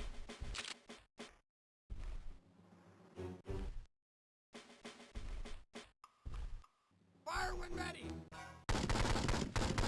Oh, that's pretty bad.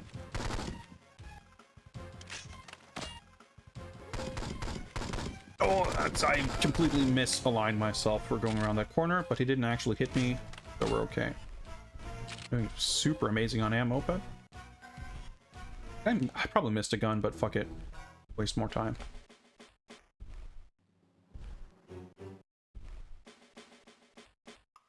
Fire when ready.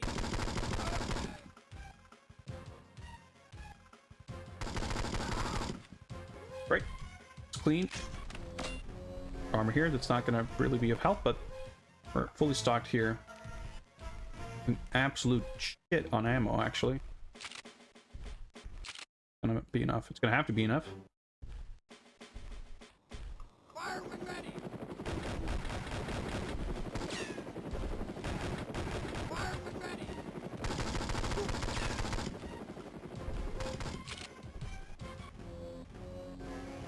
I still have in my mind of being like super scared and careful around that very end of the level, forgetting that like, oh yeah, I don't actually need every inch of health for the turret. But I guess come to think of it, the way the level kind of works out, that health can still make a difference. Fire when ready.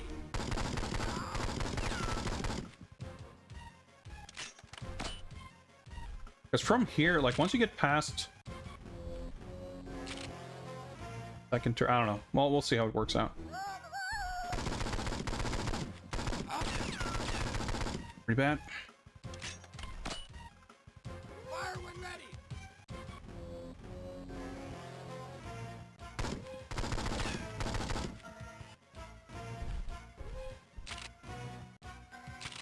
I'll let her go first here so I don't bump into her when I try to back up.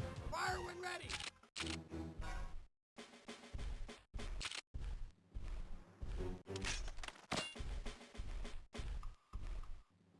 Be able to get through these guys without getting the armor. No big deal. I'm not so hot on ammo. Let's get creative here. Fire. Okay. Not my best idea. We might still be okay.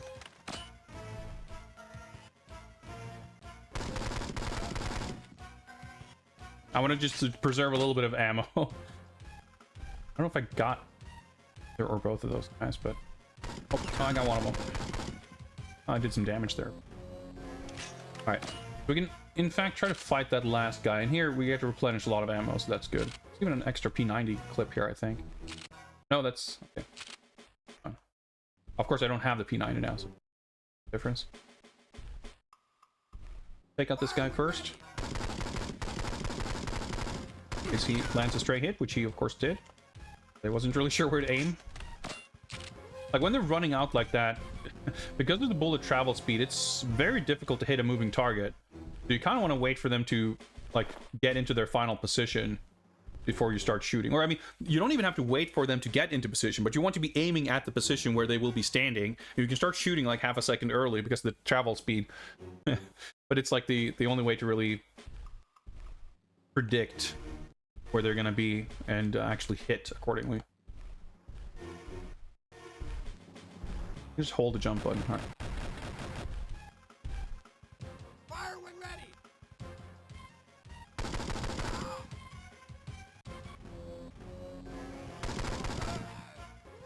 All right, nice.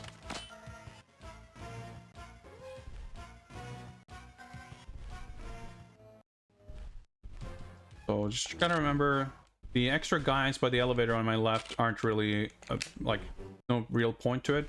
Get some extra points for killing them, I guess, but... there's nothing there to collect.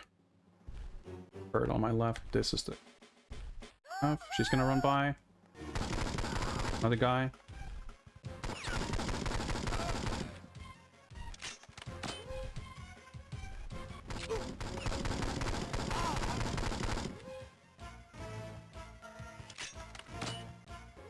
Wait for her.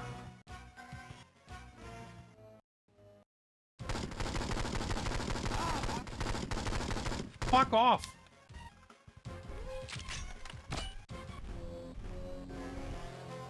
Fire when ready. Okay, I didn't realize there were two guys here. That would, explain getting hurt a little bit more. There's nothing else in here, right? No. You know what? That's still our best attempt so far. We got through with 4 health. 2 more here. Okay. Now how do I deal with this?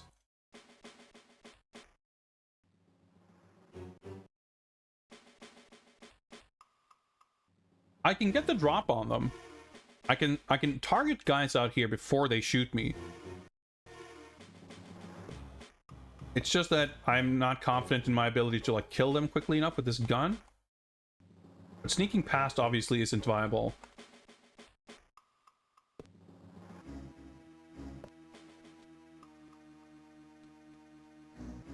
Unless we do some like weird long way around, but I don't think that's gonna work either. So I think, yeah. I think we just gotta like lay down a little more sustained fire. Make sure it actually hits. Yep, that's the ticket. There are more snipers here, so I think I'm gonna want to try to get them the same way from this side.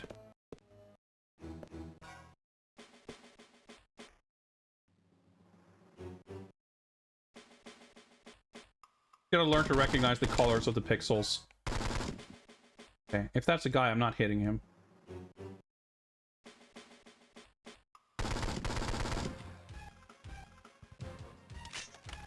Pretty sure that is a guy. Tell from the color of his pixels. There we go, I'm hitting him.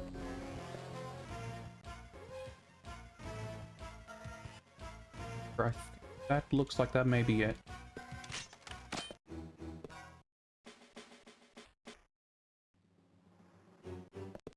Very scared though. Uncharted territory. Dirty room? Fire when ready. Of course. Fuck!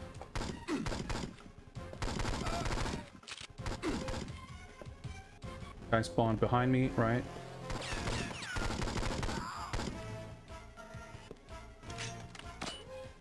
Like crouching in high pressure situations, like if you crouch and press the strafe button, it makes you change weapons. So now I'm at 1 health.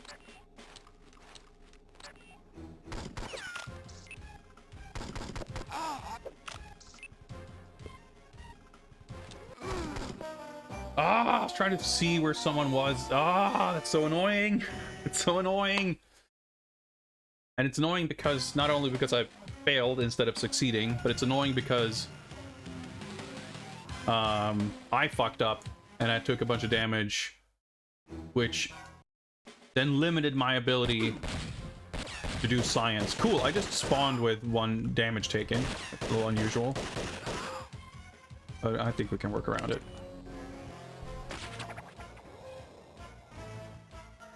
Yeah, the parts where you basically can't avoid being shot at are problematic because if you are being shot at, you basically don't really have much control over whether or not you are actually getting shot. Like, you can't really do a lot to dodge gunfire. But what you can do is you can prevent finding yourself in a situation where you're being shot at, or taking out dudes or stun locking them while they're shooting at you or attempting to. But at the start of the level, you usually don't really take damage because I guess those guys are just like coded to be shit, so they just don't hit for the most part. Oh boy. Speaking of not hitting shit, you know what? That's just a very poor attempt. Let's try again.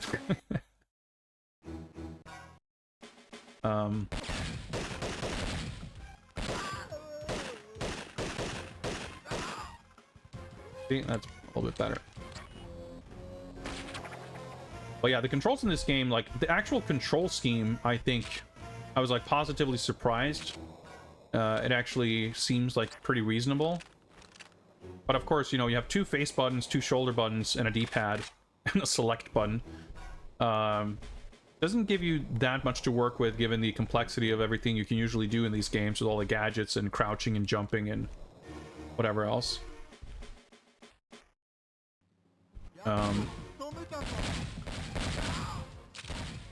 So what that means is that the B button is like this all-purpose modifier button.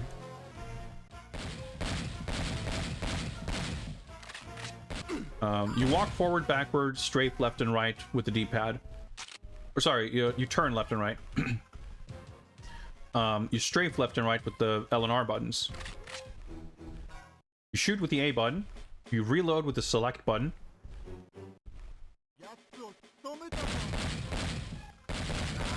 And if you hold the B button and tap down, you crouch. If you hold the B button and tap up, you jump or stand up from crouching. Or both. So a lot of the time you're moving forward. Oh yeah, if you hold both L and R, then you can look up and down. And if you have a scope on your weapon, you through the scope. So a lot of the time you do like you're moving around, your circle strafing, and you're trying to press B plus down while doing that, and that ends up being registered as B plus down plus L, which will change your weapon. Someone hit me there. That was kind of impressive. And, I mean, that can be annoying. But in fairness, it is at least consistent. So, really what it comes down to is, like, I gotta be a little mindful to not try to swap weapons. Or rather, not try to crouch while I'm strafing.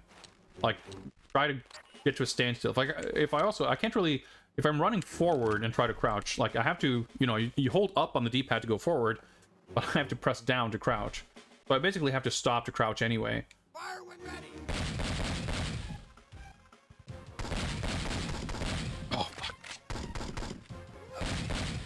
Well, that guy, I guess, don't know how to shoot low. That somehow worked out. But of course, at the security room section there, I didn't know where enemies were spawning, which, you know, didn't help.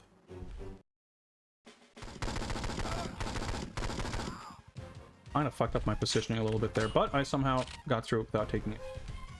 Good.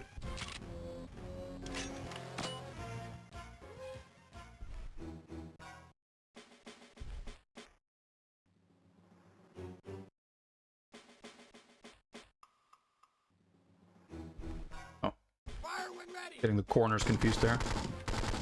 Popping up the wrong corner. Jesus Christ. That guy's gonna basically turn the corner here. Yeah. Wait for him. Poke my head out. Still at full health. Feels good. Unfortunately, we're not gonna get handsomely rewarded for avoiding getting hit, because the health scoring at the end of the level only really takes into account what my final health was.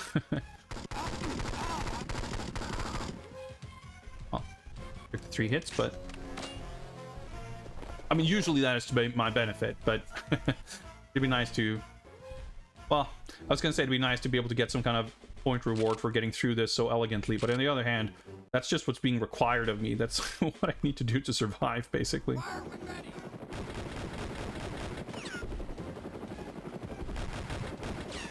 Fire when ready. Sick. All right. Got through that flawlessly. First time, I think.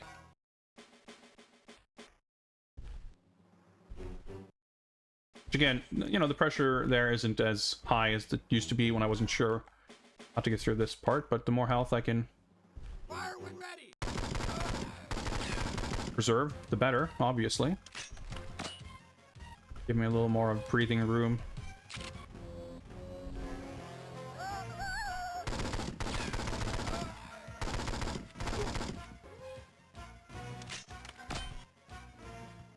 Fire when ready. I'm not ready until she's across the corner, that's for sure. Okay. Actual charges. Fire when ready. Not to get blocked by her. The gun. Now I'm blocked by her. There we go, I got the gun. The NPCs have like very strict pathfinding. They will walk along their little spline and they will not their path is not negotiable. They will not move out of the way. You will have to move out of their way. And they will block you from moving at all. At all allowed to.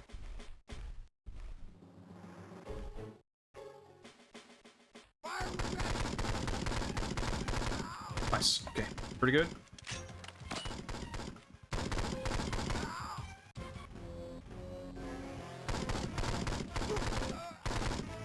Kind of iffy, but again, point doesn't really matter. We took care of that last guy. You know, I could take 4 hits of damage from that guy and it would make no difference. We're gonna refill here. We're gonna jump past the turret and we're not gonna look back. Yeah, that's right. Wait for where he stops. Literally what I just said 2 minutes ago. Armor. Let's not waste time and health trying to fight the elevator room guys. I mean, the actual elevators on the left over there. Oh, yeah. First, down about that part. Fire when ready.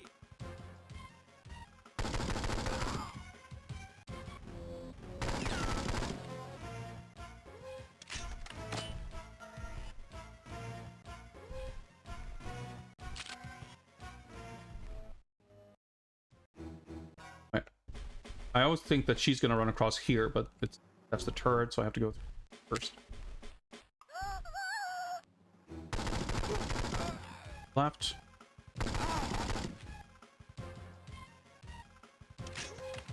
I wonder if I can just... Yeah, fuck it, let's try it.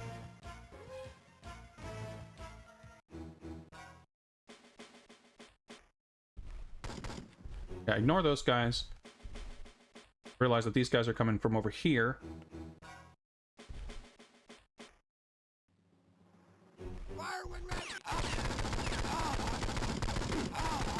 Ugh, okay. I fucked up the trigger, so they were like both in my line of sight, or I was in their line of sight when they spawned, so that was pretty fucking bad.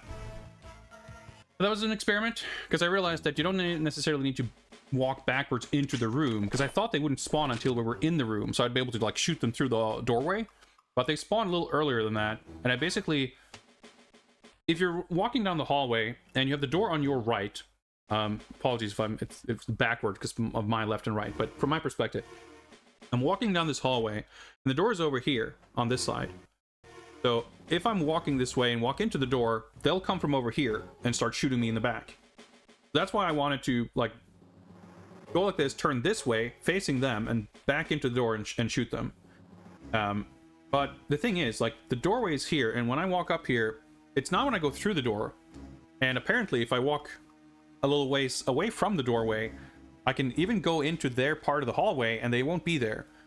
And what happened was, I walked this way, walked sort of into the hallway, backed around, and as I hit, like, this part of the door, or, like, sort of walking in front of the door, they spawned here. But I was coming from here, so you know, they spawned on screen, basically. But if I just walk this way and hug the right wall, get close to this door, but am kind of aiming towards where they will spawn, I think that gives me a much better choice, or much better chance of hitting them before they can shoot me. So I was a little taken aback. I wasn't ready for them to spawn. They spawned sooner than I expected. and I wasn't really... It's not necessarily that I wasn't ready, but I wasn't expecting them to be at that particular angle. And even if I was kind of left open. The two of them were standing in front of me, just shooting at me kind of point blank, so I didn't have much choice. But I have a better idea of how to approach that next time. Well, assuming there is a next time. We still could do this. Sniping section here is actually not as bad as I thought it would be.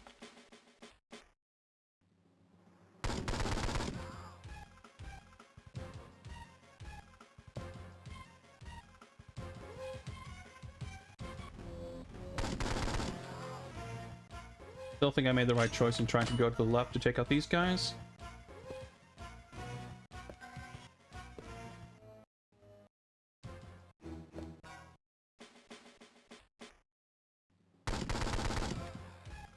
Yeah, you fire like 5 or 6 bullets, and you kind of trust that that's enough.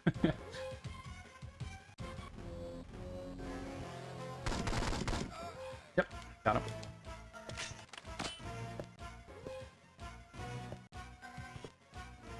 So I forget exactly how these guys spawn here, but I don't think I can shoot anyone through this window right now.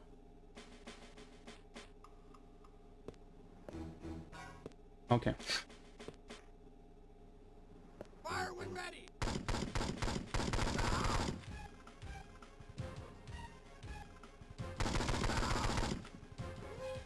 Alright, I'm not sure if there's another guy.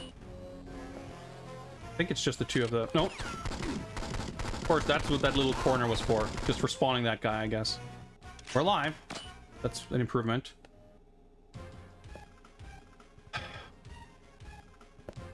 Tried hacking it. Didn't seem to work.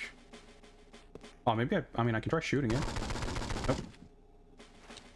I might have... Oh, what about the Q-worm? Ah, there we go.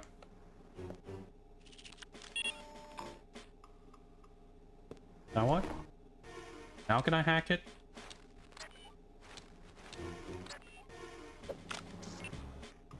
Oh. I didn't get an objective thing. That has me a little scared. Also, it looks like there's a guy up there now. Game always finds a way to complicate things further. Ah, okay. The objective wasn't to raise the security gate. So that's why we didn't get an update on it. So we probably did unlock the gate, but the objective, it's just a singular objective to open the door and to leave. I think that guy spawned. Or we did something.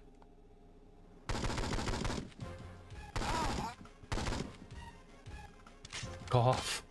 I fired like one shot too few. Fire when ready. Oh my god.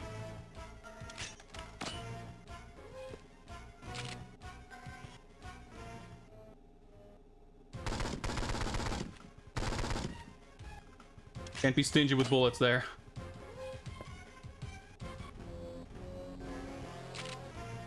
Ah, the fucking text.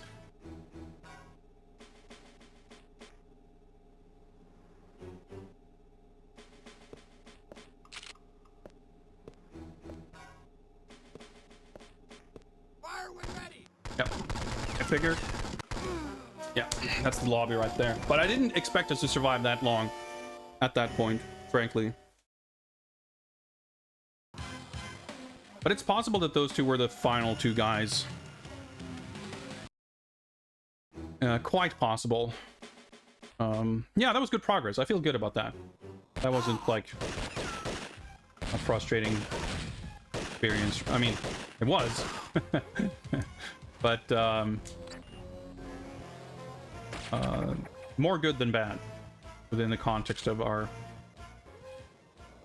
ongoing quest here. I really need a break. But I didn't want to... I felt like, well, if I just do this once again, I should beat the level this time. That might have been optimistic.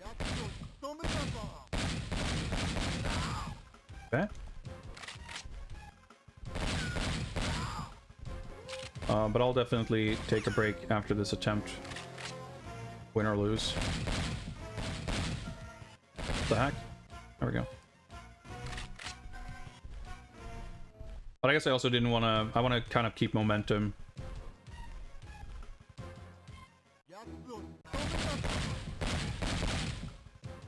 Trying to advance too quickly there just kind of put me in a bad spot to try and hit them.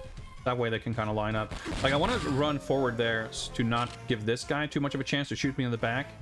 But if I strafe here and they kind of manage to flank me, like, not great either. Down 2 health already. I have decent margins for getting to that armor in the next section. I'm gonna look pretty chill about it.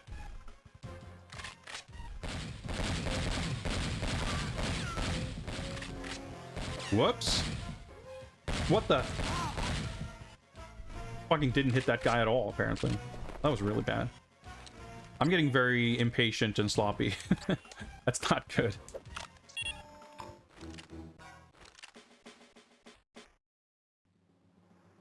Fire when ready.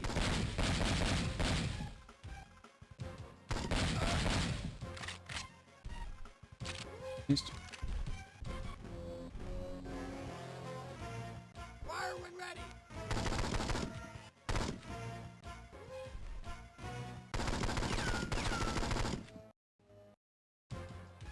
Like, I didn't hit that guy very much, but whatever.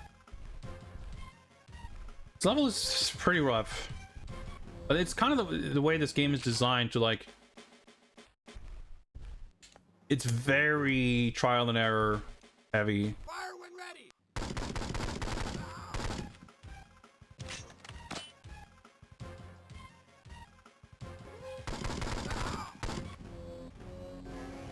Like, as long as you do everything perfectly correct, you can, like, get through it without too much trouble. But that's sometimes easier said than done. Fire when ready. To say nothing of the process of learning how to do it. Oh, back on full health here.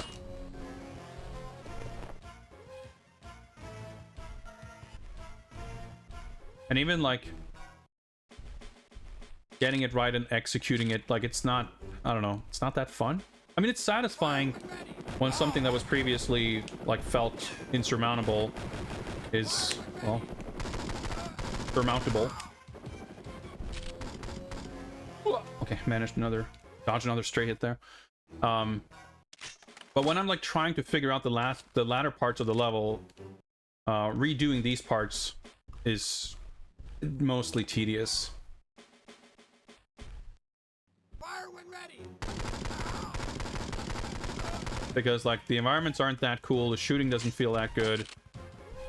Like, nothing about the experience itself makes it sort of fun to engage with and do it. Oh, it's okay, it's perfunctory, it's acceptable, serviceable. Fire when ready. But, you know, certain games you just feel like, man, I don't mind redoing it however many times because it's just such a fun, cool experience, like grinding for a better score or something. But, you know, that's not really the case here. And I wouldn't be excited to redo this. Well, I am not excited to be redoing this. But if it wasn't mandatory, you know, if I would have no interest in going back to redoing a level for better score or something in this game. Because for a lot of reasons, not just because of, like, the abstract nature of how the game is scored and everything, but just, like, because the act of playing the game itself is, like, not that exciting. Fire when ready.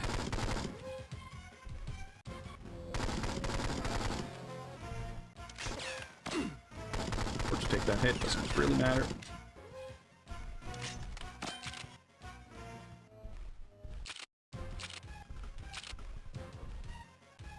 Alright, remember that he's gonna go all the way over to the left here. Fire when ready.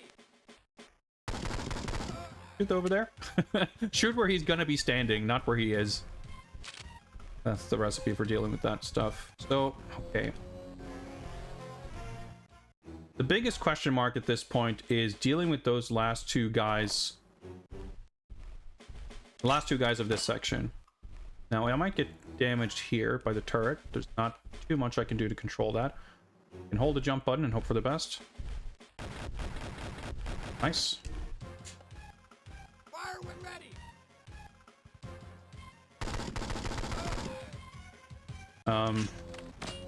After that, it's just kind of down to the last part of the level, where even the stuff I've done once, I don't super clearly remember. But I know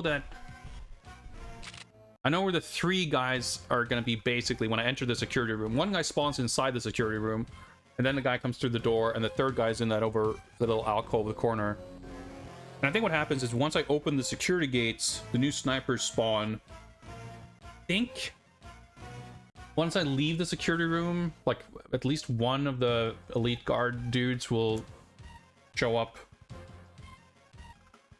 And then you have the 2 of them that killed me the last time. But I want to say that there were more of them in between that. But I got hit by one of the snipers. I have enough ammo that I don't have to be like perfectly shoot them and kill them in 5 shots. I can shoot like 7 or 8 shots on the snipers to be safe. And I'll still have enough ammo.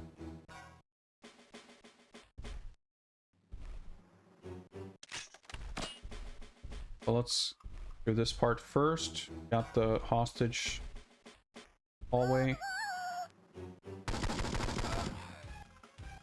I think I'm making the right choice in not engaging with those guys though. But what I'm going to do is I'm going to stay here. I'm going to wait for the hostage, which may or may not be a good idea, just in terms of time.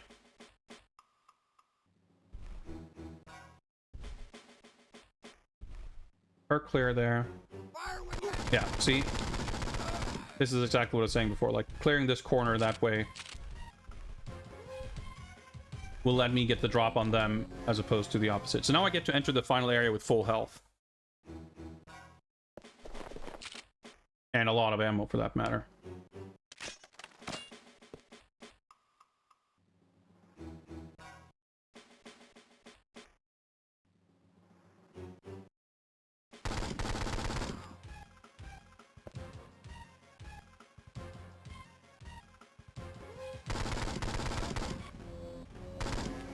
I think I got him, but it's so hard to... Like, I saw Pixels move, I think. Yeah, okay, he disappeared. It's like, if he didn't die from that, he would have probably be shooting at me. But you can't exactly visually confirm, can you? You know?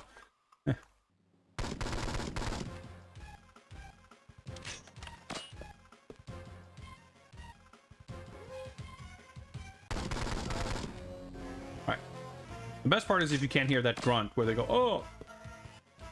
Not always an option, but like when you're shooting a lot.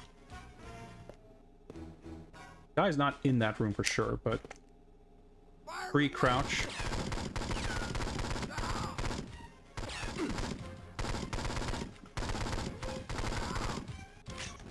That's the corner guy, but there's a 3rd guy that we didn't shoot yet. Yeah, he hadn't, like, spotted me yet. Sorry, I've been ignoring chat. Get what you mean. Something like Hades is fun redoing levels because the game is well designed. Basic game loop is always rewarding. Yeah, like, it's fun to play. Not all games... Like, games can be fun and engaging without the act of playing it necessarily being that engaging if there's something... some kind of framework or something around it. For good or bad, you know, sometimes that's... You get kind of addictive... games that are just sort of time wasters that isn't ever really fun, but there's some other kind of dopamine hit related to numbers going up or whatever. And some games can just be a little like that in a good way where it's not terribly engaging, but you're working towards a long-term goal or something. But I tend to prefer games where the act of playing it is its own reward. And I wouldn't call this game quite successful in that regard. For me, the bigger reward, of course, is the context of doing James Bond, you know? I wouldn't... Without that, if I were to play this game, I wouldn't... I don't know. I would probably have quit a long time ago. I wouldn't be compelled to see it through. And certainly the score aspect or whatever, getting medals, or like none of that would really be sufficient to get me excited either. First, there we go.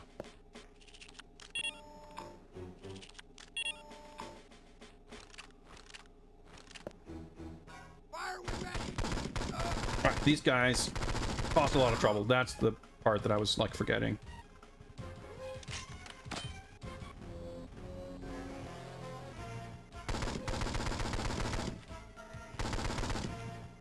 Yeah, 15 bullets or whatever, 16. We'll fire as much as it takes. Very awkward spot for that guy. Get him through.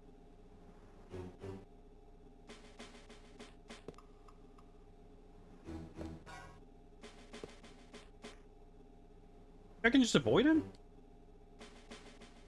I'm like under this. No, I cannot.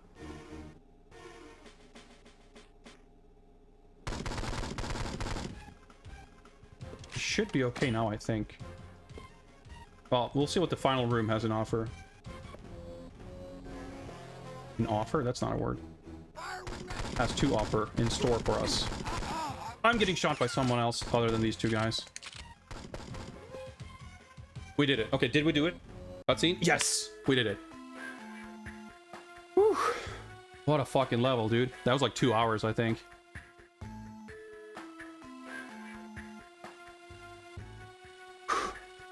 There's Allura McCall to bail us out.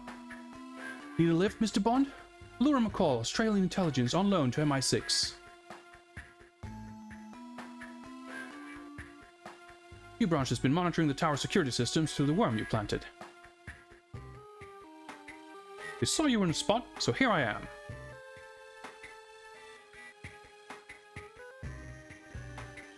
Well, you're a talkative one, aren't you? Oh yeah, we saw... Sorry, it's been a difficult evening, Miss McCall. I've lost a friend.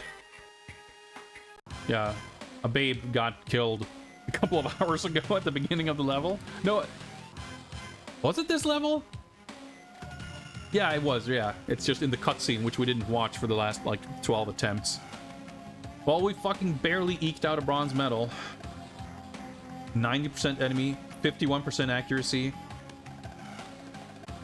Yeah, dude, the time is like a factor, because we were under par. We got 5,000. If we were like a minute under, or whatever, when we've had really good times, we've gotten 25,000 for that.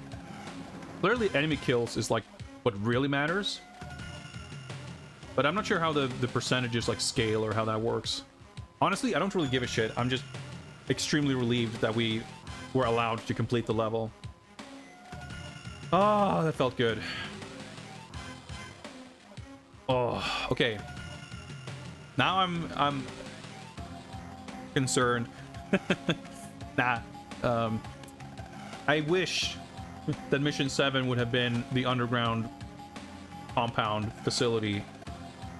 Because the fact that it isn't means that we have probably 3 more levels to go, at least. Unless they're, you know, they could have been split up into 2, like the power station. But this is the main kind of story progression as I predicted it, right?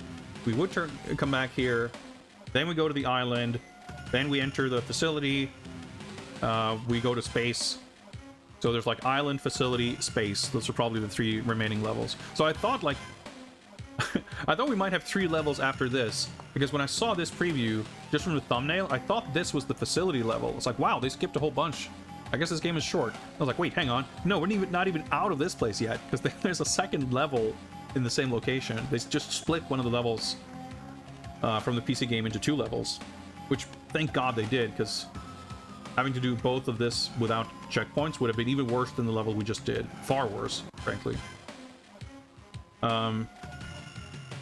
But then we go back here, we go to the island, and whatever's next. I've been streaming for 4 hours, 20 minutes today. Let me pause the timer here. I'm ready to keep going for a little while still, but I'm also...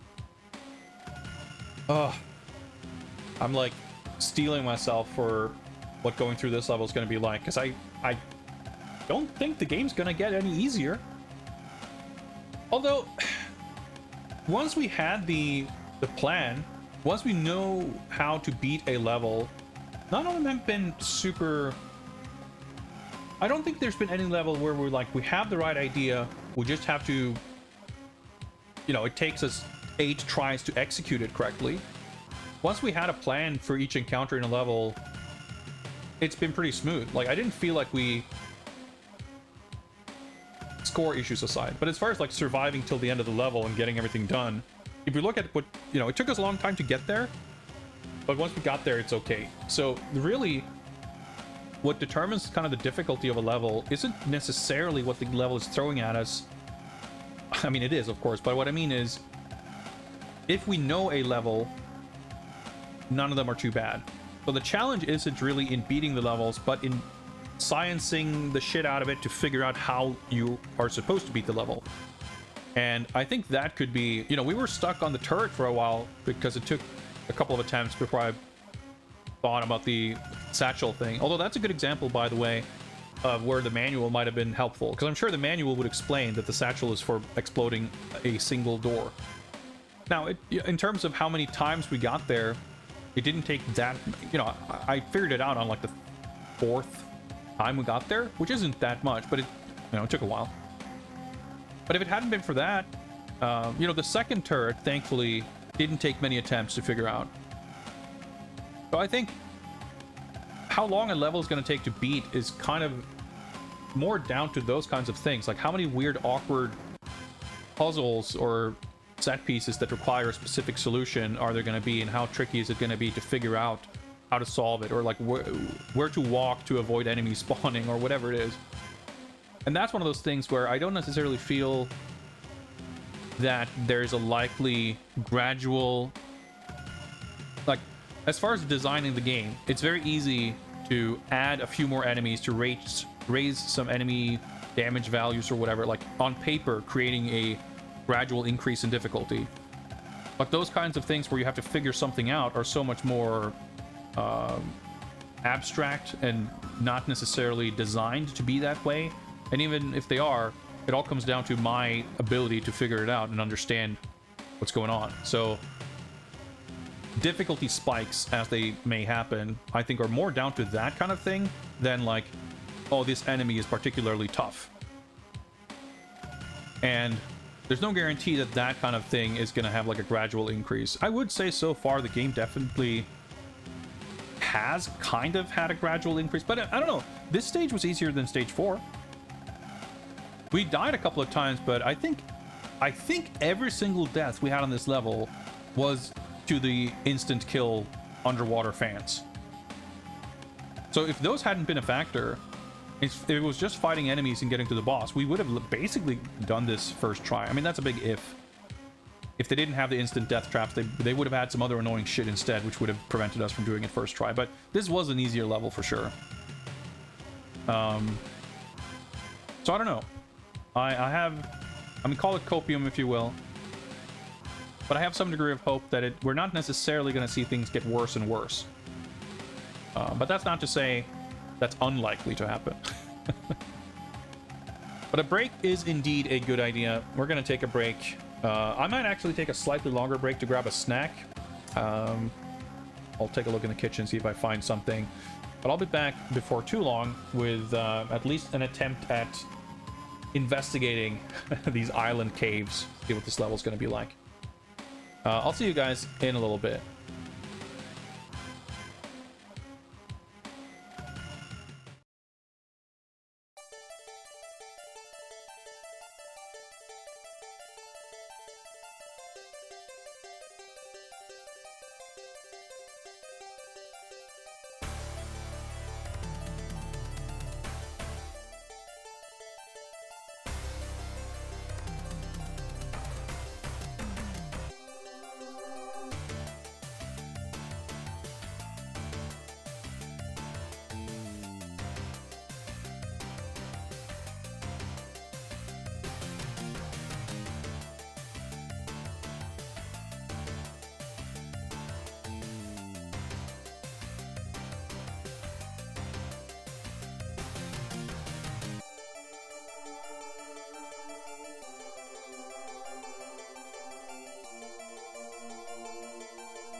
All right, back.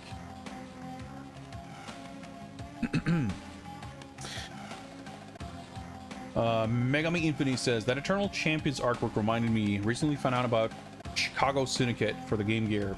Apparently, it's based on it. Main character is one of the fighters from Eternal Champions. Yes, that is correct.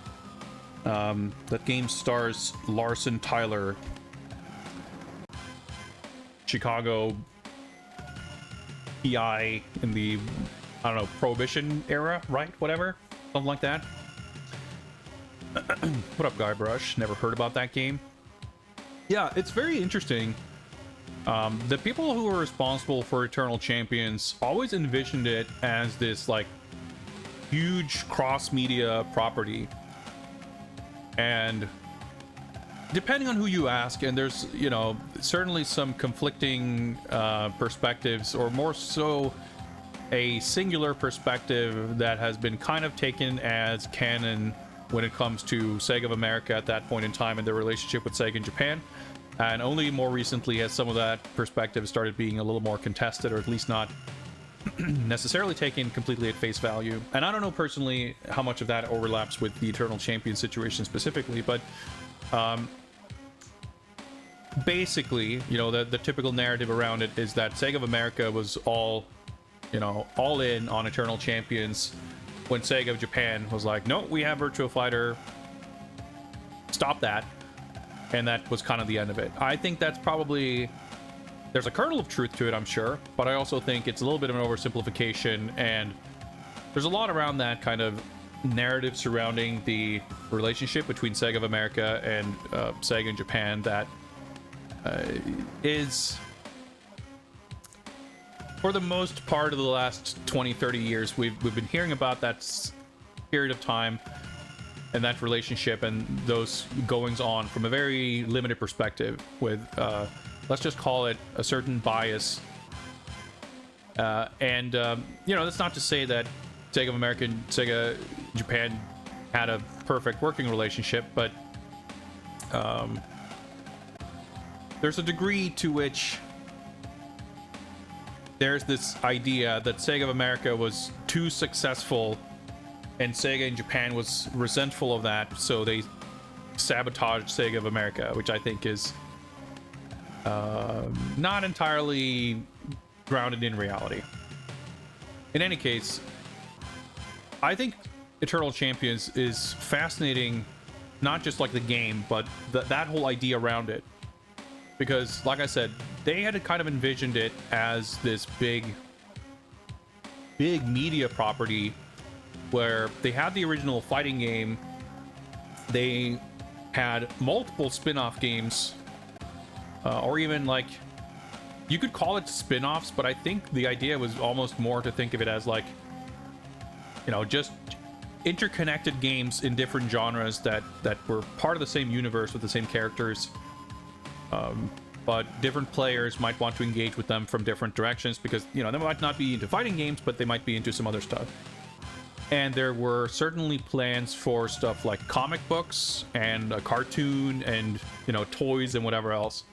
And I do think, you know, looking at that original game and especially the artistry that went into it, like, I think Eternal Champions is a bad game.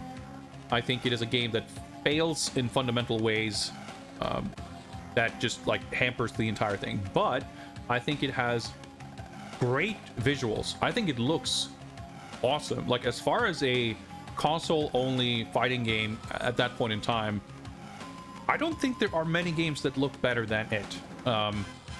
You could maybe look at things like TMNT on the Super Nintendo, or like the other, like the Natsume Gundam fighting game, but like Eternal Champions held its own really well on that front. I think the character designs to a large degree are really great, and not just the visual designs, but like it had a compelling roster and a compelling kind of premise, which is that like all of the characters in that game are from different periods in time, and they were all like snatched out of existence moments before their death to compete in this tournament to like win a chance at cheating death basically and get like a second chance. That's kind of cool.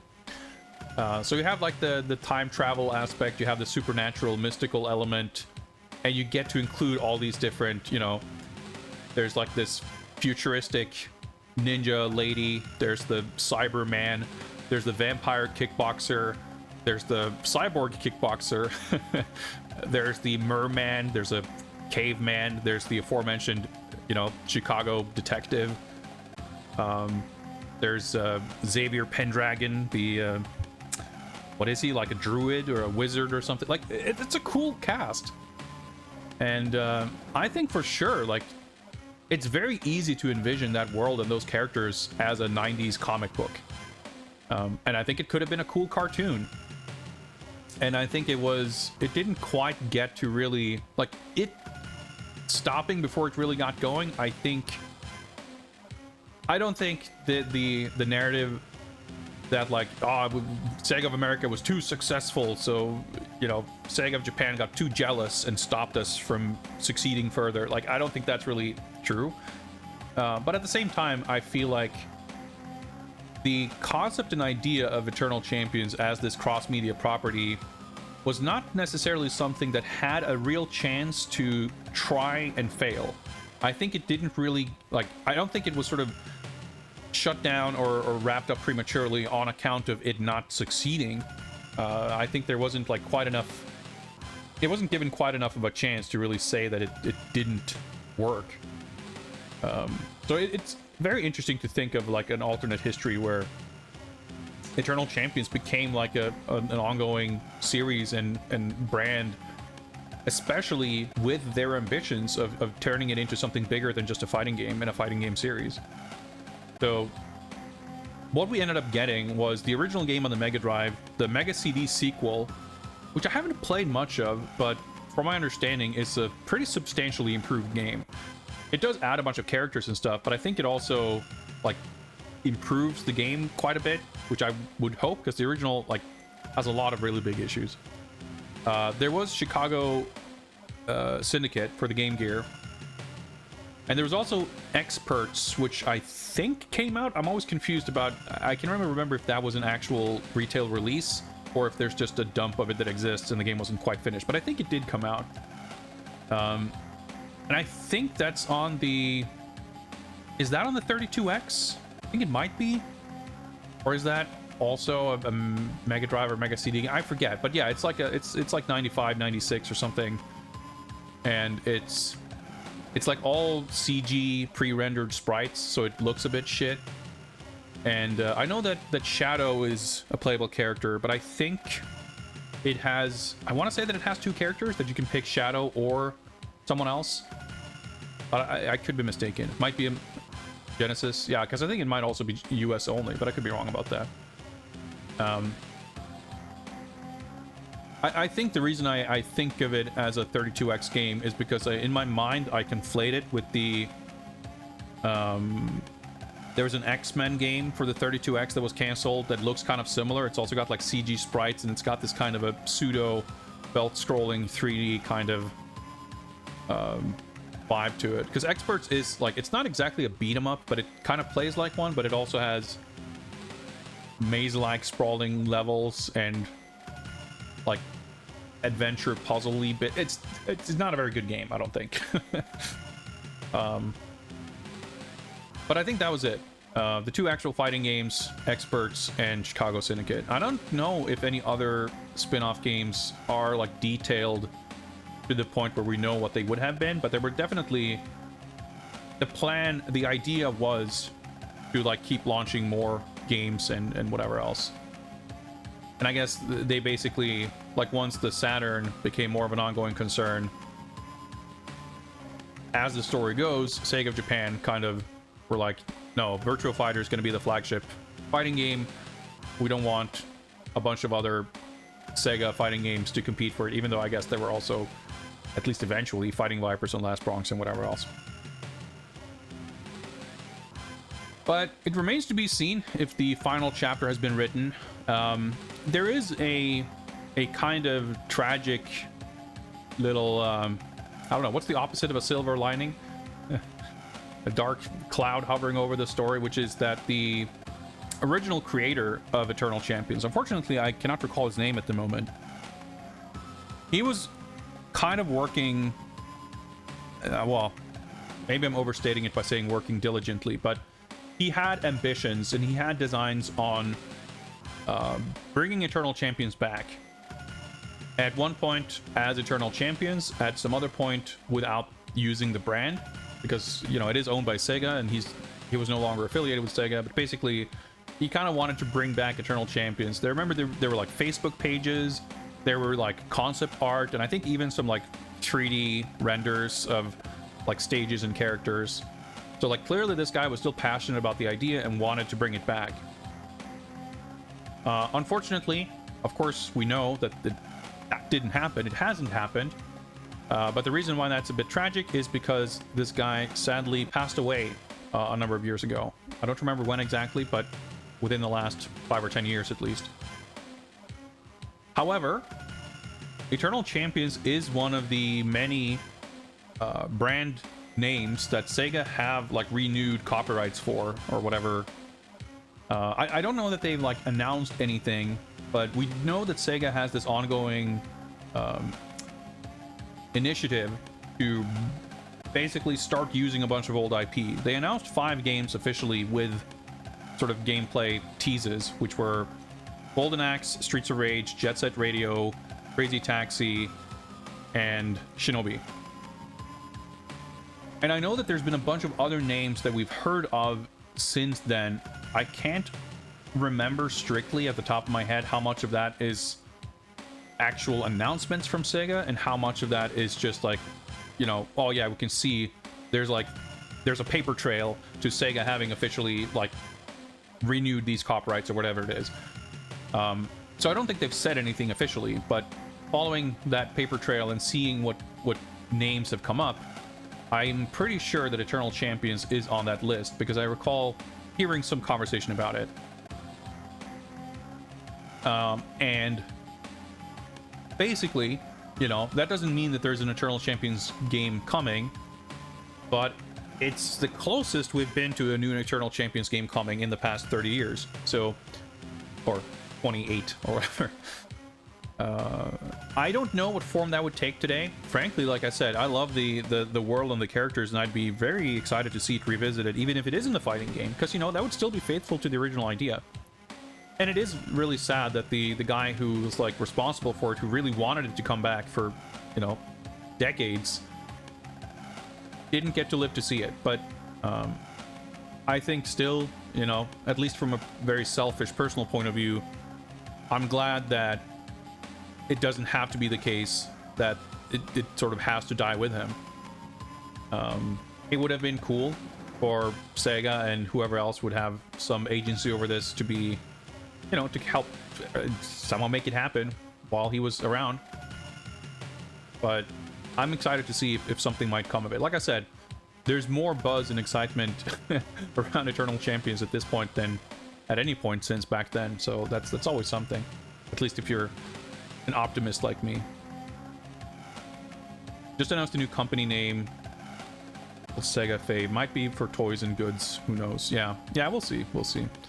And it just dawned on me thinking of it now that we are not super far off from E3 season, right? And the Sega, whatever new era, new old games, sizzle reel trailer reveal thing that they had was at the Game Awards in this past December, right? And I'm sure those 5 games that they had to show are in various states of completion. And I don't know that we're bound to get updates on all of them at the same cadence. But it seems reasonable to think that at least some of those games are far along enough to get some actual details on them around June time. And that's going to be exciting. I'm very eager to see and learn more about Golden Axe. That's definitely the one of those 5 that I'm the most excited for.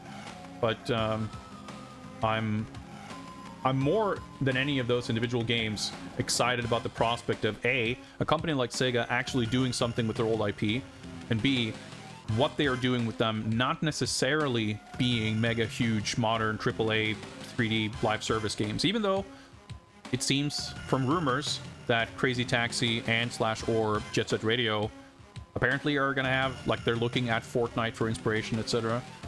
I mean, who knows what that's gonna mean, but I've ranted and, you know, rambled upon hours upon hours about this, but what I really want from companies like Sega, like Capcom, like Namco, Konami, or anyone who has like this legacy, EA, you know, whoever, Activision with all the shit that Microsoft owns now, like, I want them to make use of that back catalog, but think a little bit beyond the idea of like taking an old game and making a modern game out of it. But like, what I want games on all scales to exist, and the biggest AAA games are not the kind of games I'm the most excited for.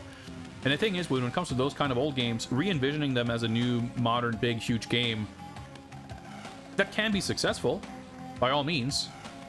But if it is successful, it usually becomes so while becoming something functionally different from what that original thing was. Not strictly 100% of the time, but broadly, right? Because if you take like an 80s arcade game or a 90s 16-bit console game, whatever, and you try to turn it into a 2020s AAA game, it's not going to be the same game. It might have the same characters or worlds or themes that you enjoy, but going back to what we're talking about, the joy of playing a game, the enjoyment you get from interacting with a game being its own reward, that aspect of it is not going to be the same. And I don't agree with the idea that games that were fun and good 20 or 30 years ago are now obsolete, and there's no point in making games like that. I understand that there are arguments to be made for the financial incentives within companies like Sega or Capcom or these like really huge companies, and there are maybe interests that would preclude, the ability to greenlight something below a certain budget or below a certain return of investment. But I'm not talking about the realities of capitalism or whatever. I'm talking about what I want and what I would enjoy. And what I would enjoy is the ability of games like Golden Axe or Streets of Rage or Shinobi or Eternal Champions or Kid Chameleon or whatever it is, to be able to come back without having to justify how you would create a gigantic $800 million live service game out of it. That's not what I want. I don't want any of those games, really.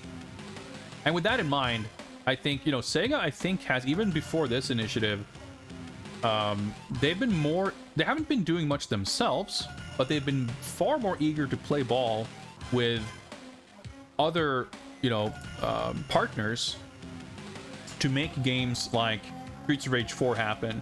You have things like the Wonder Boy 3 remake, the perhaps ill-advised Alex Kidd remake, stuff like that. Sega's had more stuff like this come out in the recent years than most other companies. Capcom have done a few things like Ghosts 'n Goblins Resurrections, which was really cool, Mega Man 11, which I think was pretty decent at least.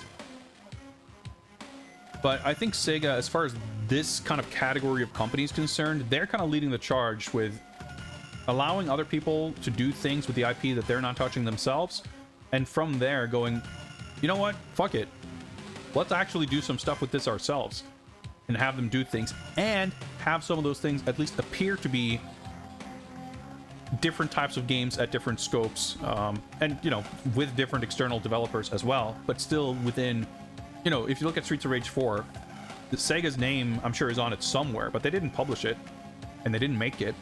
They just kind of licensed it. And to be clear, that's a good thing, but it's also encouraging that a company like Sega would be interested in taking the step beyond licensing it out and actually, managing it more themselves. So with all that said, like, that whole initiative, I'm extremely excited to see where that's going to go. I hope it works out well for them, not only because that would mean they keep doing it and put up more games, but it might inspire other companies to kind of follow suit, especially with big AAA games being like increasingly unsustainable, basically.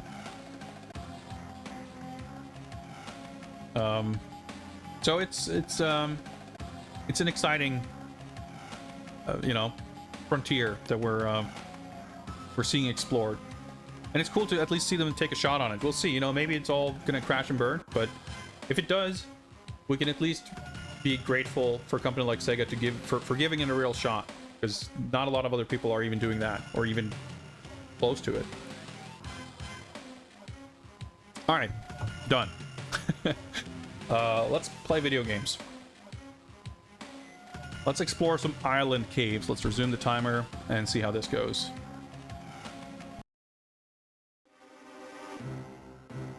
The last 24 hours, our spy satellites have been unable to decipher any transmissions from Drake's Island.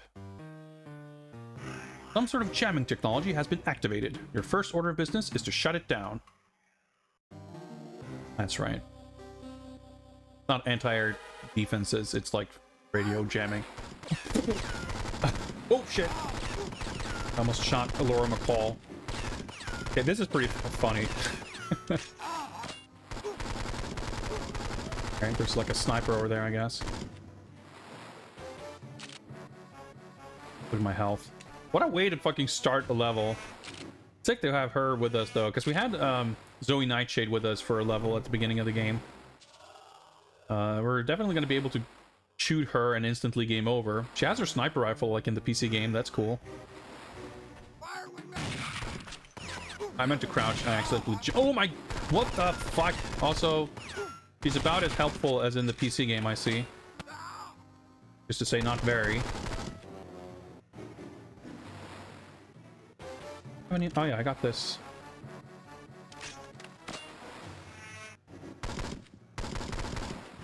Given that this level starts this ridiculously, it's possible that we might get some armor before long, but not take anything for granted. I guess, in fairness, the last level also started with us being shot at, but at least it was only 2 guys. And it wasn't while standing next to a ally who's literally just fucking standing there doing nothing. The second wave of enemies spawning while still in the same, like, location was very funny also. What's up, Ritsujin? I mean, this game is kind of impressive for GBA. Doesn't preclude it from also being janky, I guess. Hey, she did a thing.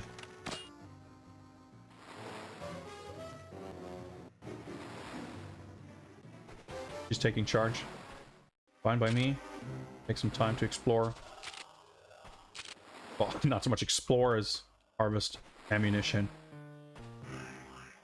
Not gonna get any old big vests, huh? Just a little armor plate here and there. A lot of these portable versions were made by very small teams. Is the one defense I'll give them. Kind of impressive engine, but weak art is a sign of that. Yeah, they probably, you know, as with most licensed stuff. Although, you know, it doesn't only apply to that, because you had a lot of console games having like a portable counterpart. Getting sniped. Please snipe that guy for me. Oh, she did. Nice. You know, they would have a budget and development schedule limitations. Like, these things were prioritized enough to make sure that these things were available in the market, but not enough to make sure that they were any good, basically. Ah! I can't look up. I can turn around while I'm dead, but not look up. Guy up there. I will say this, at least they're letting us start with the P90, which is a pretty good gun. But I'm not sure. We'll see if we can figure out a good way to start this level.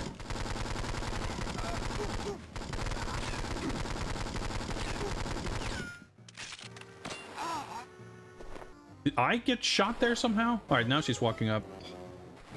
I want to make sure that she's, like, capable of carrying her weight and actually helping.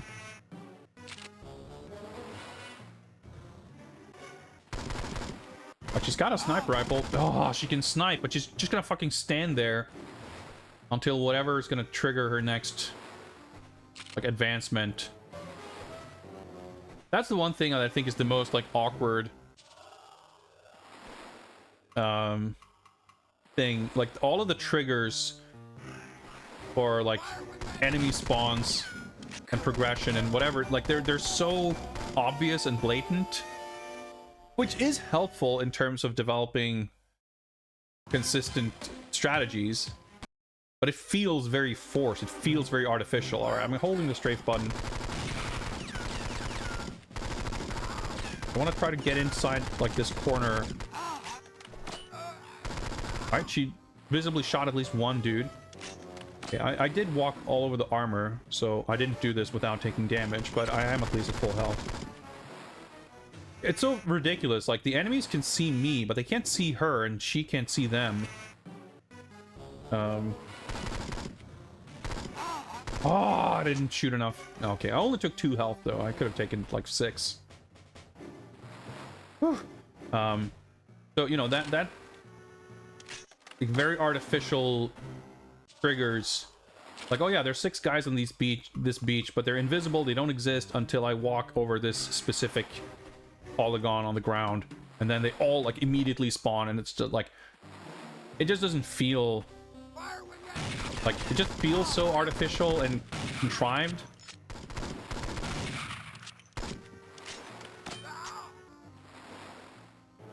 I'm gonna hope that she has infinite health when she's being shot at by them. I know that she won't have infinite health when I shoot in her direction, but if I have to worry about her getting killed by them, that's gonna be annoying. But hugging the cliff wall here seems to be as winning a strategy as any. Like, in terms of immersion and like getting into the fantasy of being James Bond and doing this mission and whatever, I think having a kind of transparency to the workings of a game isn't a bad thing in and of itself. I think you can look at games like Hitman or Metal Gear Solid or something like that, where there's a lot of smoke and mirrors in terms of the enemy's behaviors. There's a lot of you making things kind of more challenging than necessary for yourself by playing along with the kind of illusion of what's happening. But that can be fun. But I do think in those games, typically, you like getting a better, deeper understanding of the mechanics doesn't spoil the fun, you know, typically. It just makes it more, you know, you get to engage with the game on a kind of a deeper level. And that's an example of, I think, where kind of both sides of it works. Like, having that illusion, at least at the beginning, kind of helps. But because those games are well designed, that's something. I don't know if that's an enemy. I guess it was an enemy. Okay. They hold up well to you, like, scrutinizing the mechanics and learning the details of it, and still becomes fun in a different way. But obviously a lot of the time that's not really the case. Alright, so if snipers are going to spawn, I guess I'd rather be up against this wall. I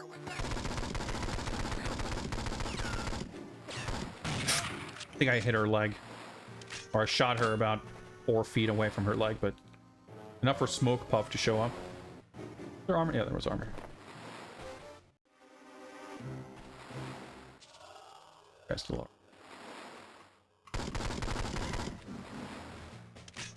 And I think this is a game where... Who the fuck's shooting me? Where it necessitates you looking beyond the illusion of what the game's trying to... sort of... the scenario that it's trying to create. But doing so doesn't feel any good. It's so... Case in point, she's just fucking standing there. And it feels on both the... you know... narrative, thematic, simulation level, like, what is the scene being played out here? You would think that she would be able to see that guy. But also on a pure gameplay mechanics level, it's absurd that her ability to engage is so extremely limited. It just doesn't seem right on any level. She's asking me to cover her? That's rich.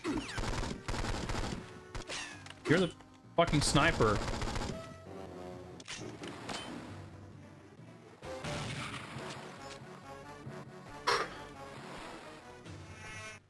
Is there any armor left over here?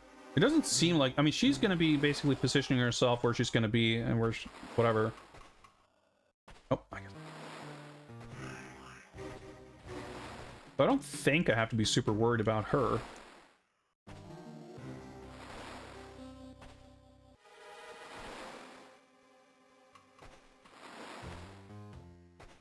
Well ahead. Oh, what's our objective, by the way? Penetrate island defenses. All right.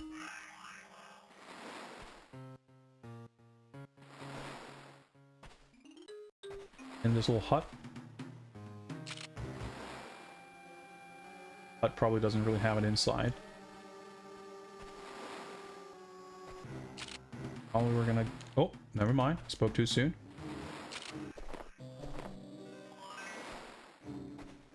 Oh! It's a transmitter. It must be part of the jamming array.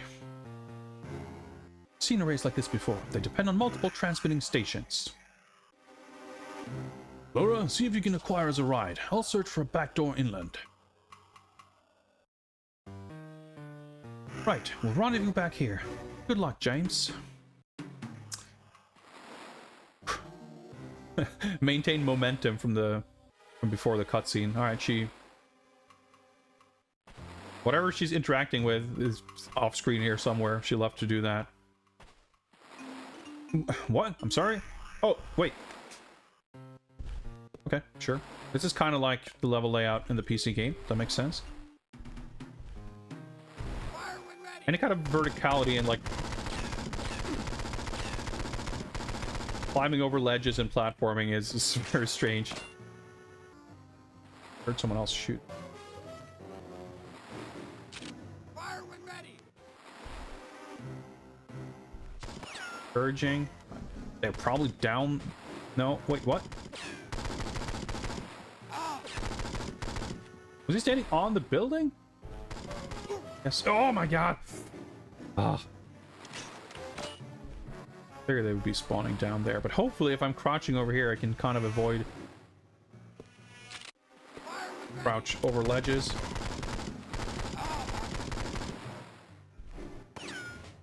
That's actually a vest. I'm surprised. That's getting access to the cave. Oh, I still got hit fucking after getting the vest. That's enemy deaths. Or enemy kills, rather, I missed out on, which is kind of important for score, but we'll see.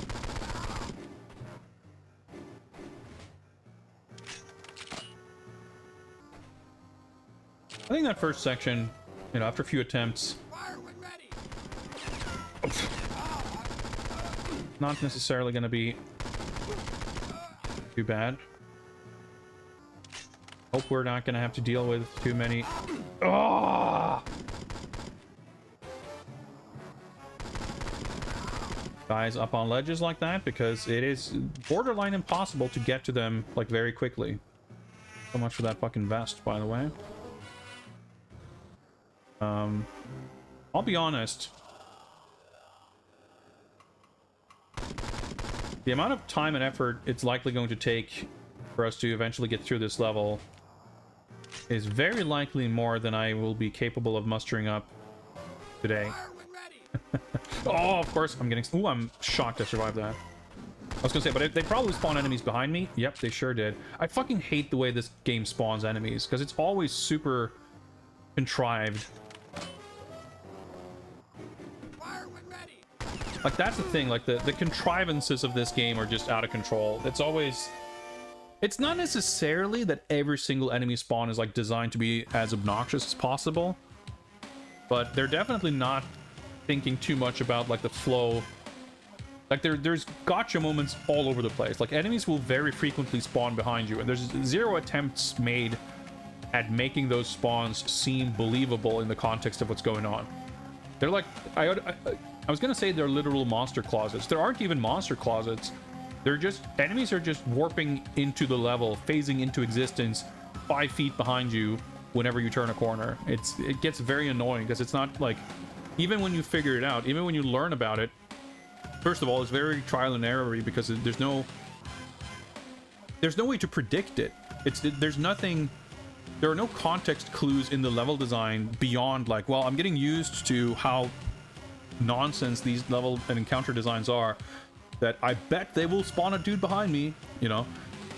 That's all you can really go on. But when or why is completely arbitrary. So you're just gonna have to play a level until you get shot in the back. It's like, oh, okay, well, I guess they spawn an enemy behind me there. And it's like, well, do you spend half the levels walking backwards in case they spawn behind you? Well, they're gonna spawn enemies in front of you also, so that doesn't really help. It's just tedious because, I mean, my patience is wearing thin after getting through those other levels. I'm glad we did great progress. We cleared 3 more stages, but it's gonna be such a slog to get through the rest of it, knowing that it's just gonna be not even like, I mean, it is learning the levels, but it's like learning the levels in a very, very mechanical way. It's nothing about like, it's like standing here, shooting over here, doing this. Like, it's all about like predicting and memorizing triggers and you know, target positions. Like, where is this, when and where is this guy gonna spawn, where is he gonna walk over? Like, it's very, it's not an exciting kind of problem solving.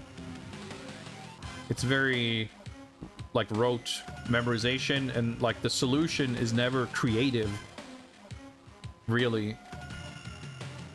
And again, like, there's not really attempts made at making it feel like, well, if I'm sneaking over here, someone might come from over there. Like, it's just, it's so blatant in so many places where you can, you know,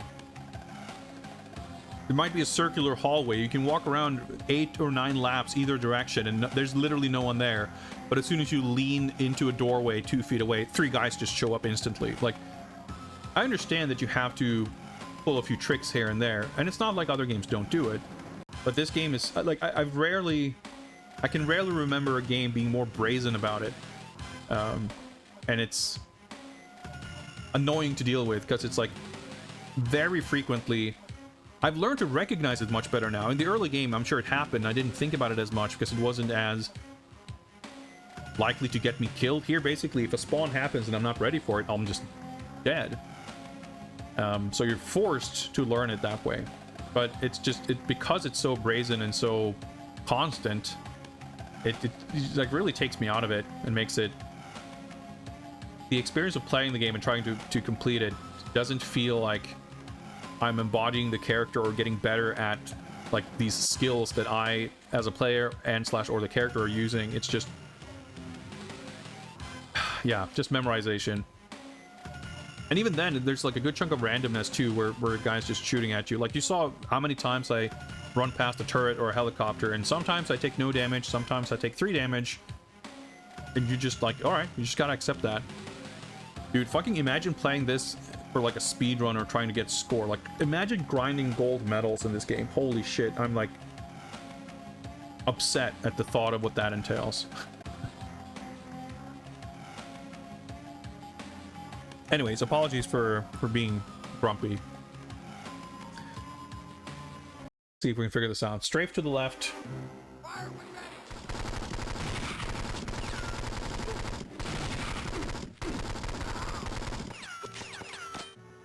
Hey, Laura, do you might want to shoot any of these fucking guys who are shooting at us? Oh, okay, no, now she's... I got shot again.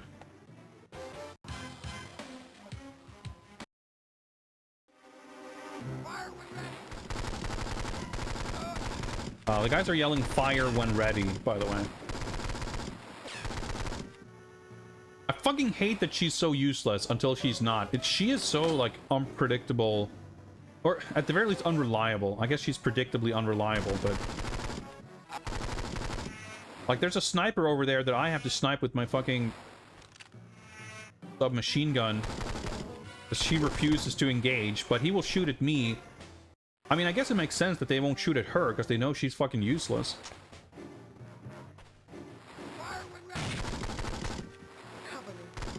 Oh, sure, I'll cover you here. I'll just wave my fucking Visa card around. Oh. Yeah, this is not conducive to doing well, either, because I just get pissed off. I was so excited to have her with me, not only because she would help me, but also, like, that's a cool thing. Fire when ready. But even if she's not actively detrimental to my success, Just her standing there being useless is so distracting and annoying. Yeah, when I shoot that guy, she moves 2 steps forward and stands over there to do nothing instead.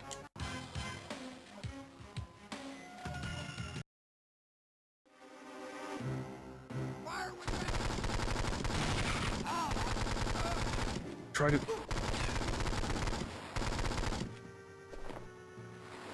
Alright, she's still standing over there. It must be because there's one more guy I need to kill before she will walk forward 5 meters. Need that for the sniper. Oh, I got hit. Of course. Yep, now she can advance over there. Missions probably can't be longer than 2 parts at least. Well, I mean, having missions be multiple missions is fine because that means essentially we're getting a checkpoint. That's not really a complaint. I mean, that's not like a bad thing. But this level, the PC version, you know, you have the cave exploration, and basically, like, the cave part is kind of missing here, so that's good. We're skipping over that. And she's with us right from the beginning. In the PC game, this is where you start on the beach, and Q tells us... We haven't seen or heard anything of in this game, by the way. That, like, oh yeah, she's been kidnapped.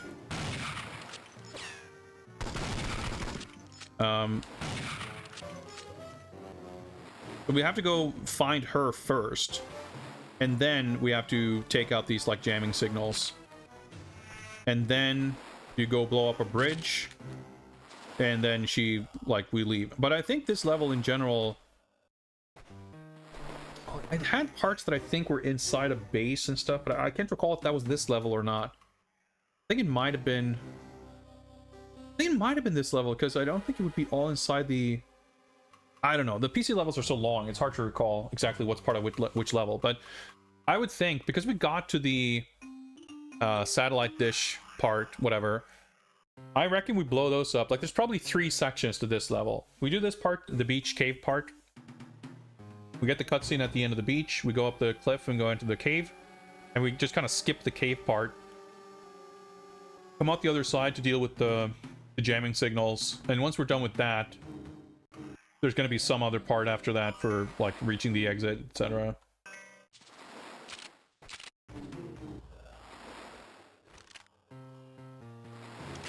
A little scared to walk out here.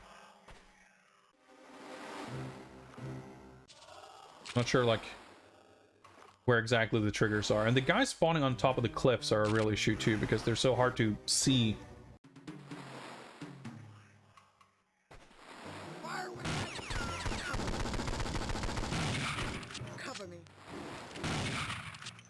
Wonder if you can get caught.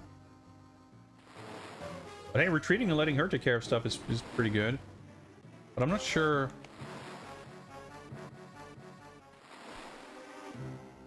Sure she can take care of all the guys. I think there's a guy behind the text. Something is up there. I think that's a crouching guy. Oh, there could be a corpse. Could be a gun, actually. It's not easy to tell. Alright, there's something. There's a guy over there, rather. Not a something. Probably get a little closer, though.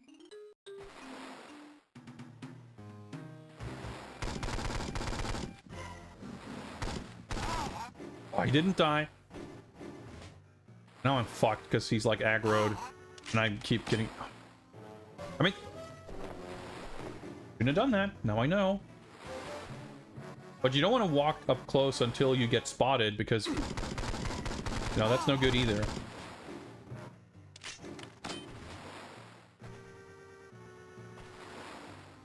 Hope springs eternal. We might be able to get... and squeeze in between her and the cliff. Like, this is a gap that's too narrow to walk through. The gap between her and the cliff is too narrow. Dudes are gonna spawn up on the cliff, I'm sure. That's like a trap right there. That's bait. The guy didn't die. Alright. Well, I wasn't expecting to make it all the way to the vest. Well, that doesn't surprise me. It just feels so fucking tedious where you have this, like... Fire when ready.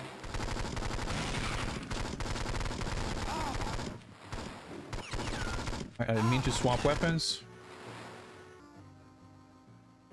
Like this, just linear path to walk.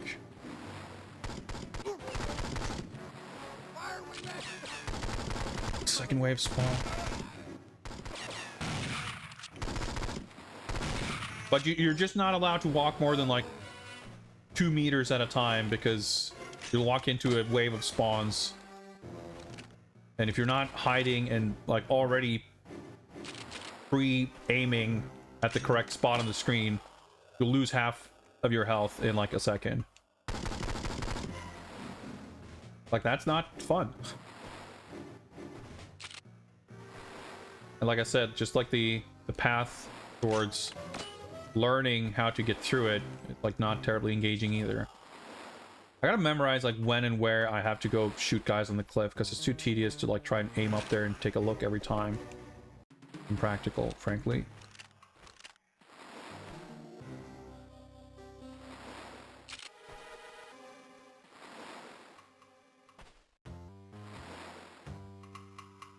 Fire when ready.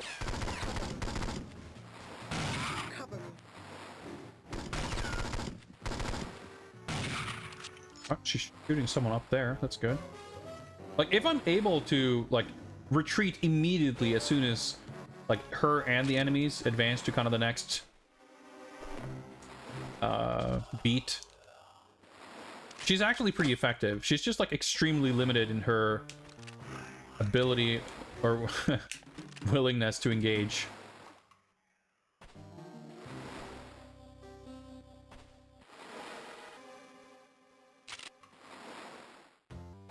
Here's where I fucked up last time. Guy up there, but maybe when the next wave of enemies spawns, she will actually engage with that guy too. I guess that's not impossible. Or he's not a concern until after that. That's also possible.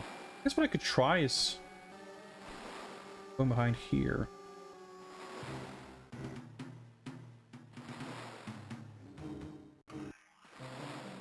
Like flickering out of existence is not a good sign.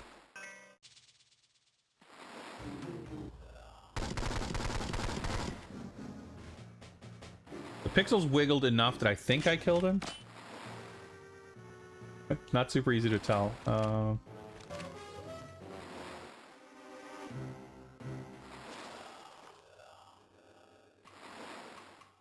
when ready.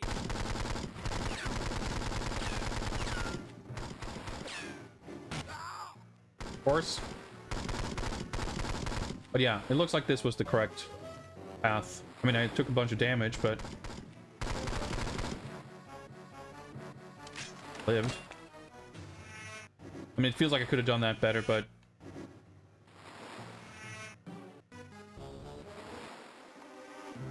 basically, like, the metric of whether it was the correct choice, kind of whether or not she's achieving anything. Like, if she's engaging in combat, that means I managed to kind of position her / myself correctly for that to happen. Fire when ready. Okay, is there another wave? Of course there is.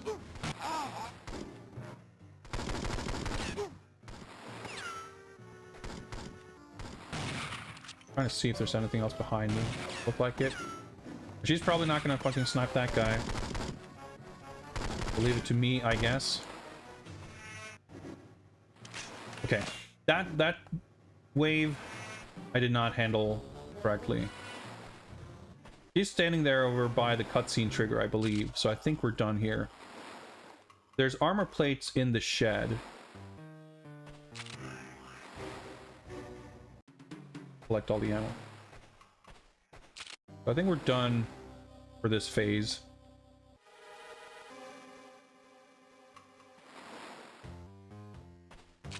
Three armors here.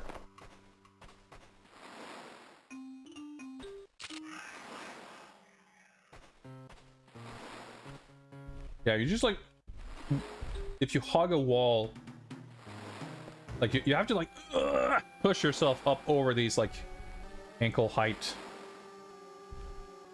hurdles. How it works. And sometimes you have to jump like this. Yeah, I have to jump here. Even if I had to like, oh, take that guy's down. That's Ready. gonna be awkward. Okay. Guys first. I do know basically that I likely will have to engage with what's going on down there When ready. to some degree.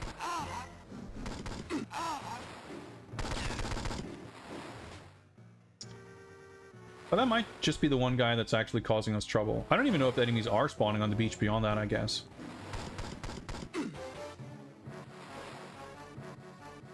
Figure out where that shot was coming from. I'm gonna have to die to do that, but yeah. That's the thing, like, I have to take a death to find out where an enemy is standing. Because without it, obviously, he will definitely cause more death. Fire when ready.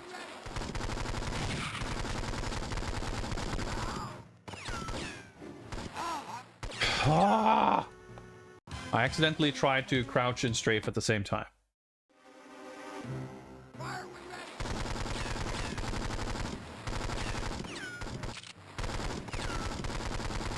Should have known better than to think that would work. Fuck's sake. Yeah, this first wave, she's like just absolutely refusing to engage with. You just have to kill them before she will do anything.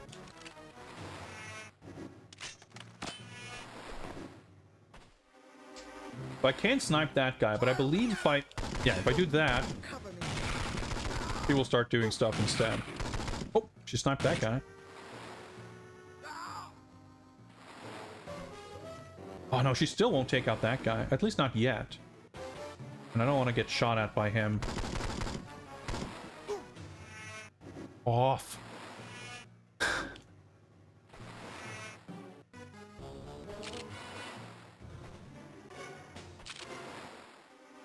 All right.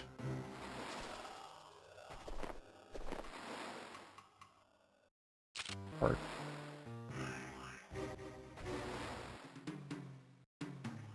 Fire when ready. Cover me. Right, back up.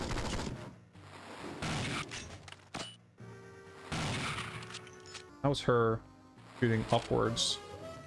But I think at this point, yeah, okay, I'm remembering now. Because I have to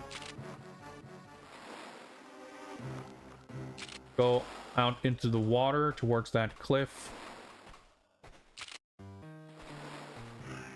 Not this cliff, I don't think. Yeah, that formation over there. Oh, there might be one more wave before that. Oh, probably not, because she's all the way over there.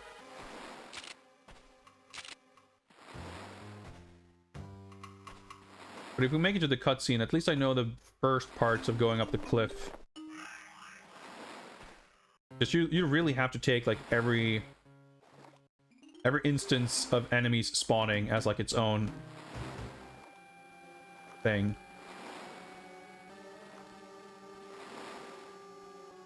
Oh, okay. You can walk too far into the water and die.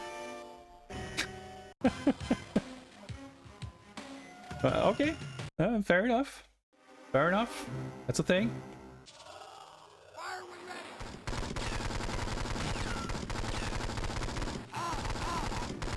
She actually shot someone there. I think she shot the dude who was like furthest to the left. Interesting.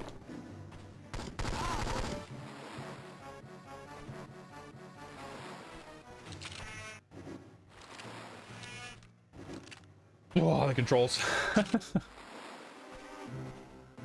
when ready. Right. Cover me.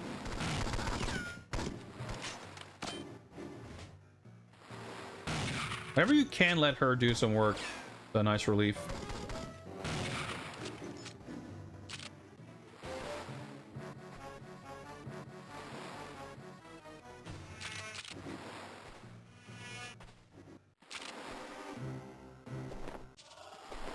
As long as I don't need the ammo desperately, I'm happy to let it sit there until I know the coast is clear.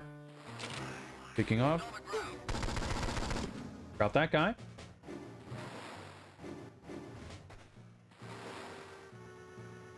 Fire when ready. Like fully destroy me though. So, okay.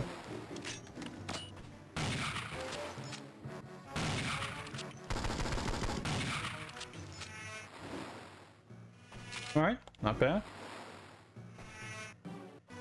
Precarious gun to collect here. Let's not go too close to the edge. Be funny though. Just fall into the water.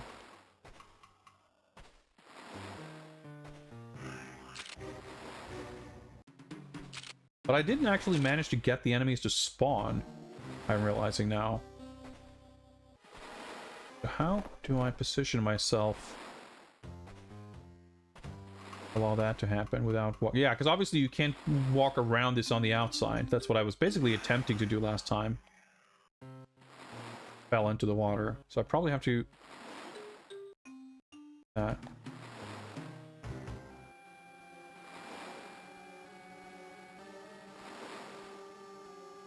Fire when ready.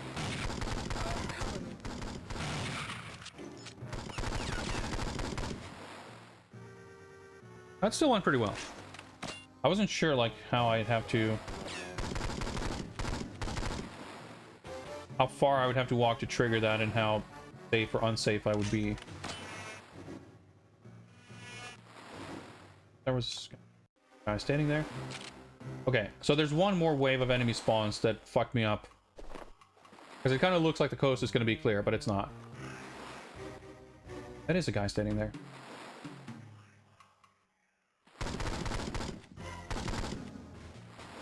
Ammo's not tight enough that I can't waste a couple of extra bullets. Sure. So maybe hug the wall again. Fire when ready. Fuck. Well, she's shooting. That's good. Missed. She tried at least.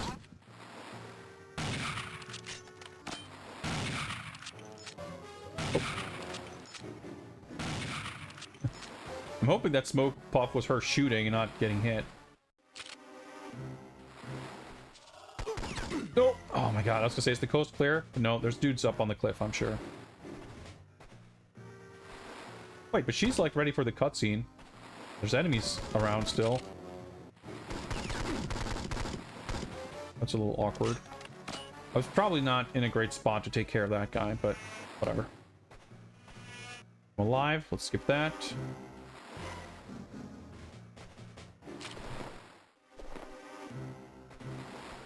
Reasonable. Now that I walk up that cliff, gonna be two guys coming around the corner in front of me, then the guy on top of the shed.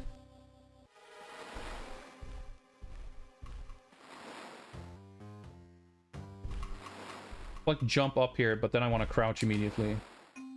Fire when ready.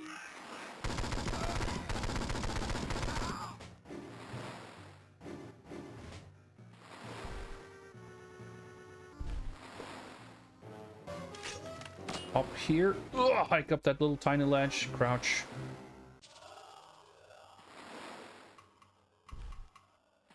Because you kind of want to look at this way. Fire when ready.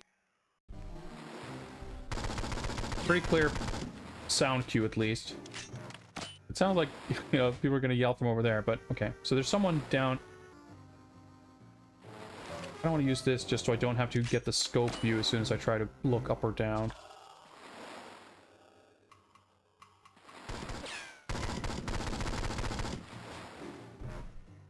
Got it.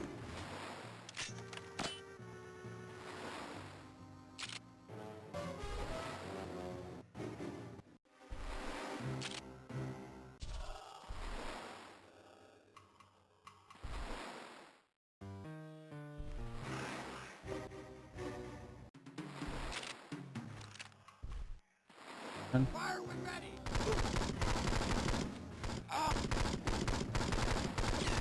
Think someone might be behind me? Yeah. Let me shoot! Ah! Okay, I got him. Run for the armor. I don't know if someone's gonna shoot at me. Okay. Whoa! I didn't actually get it.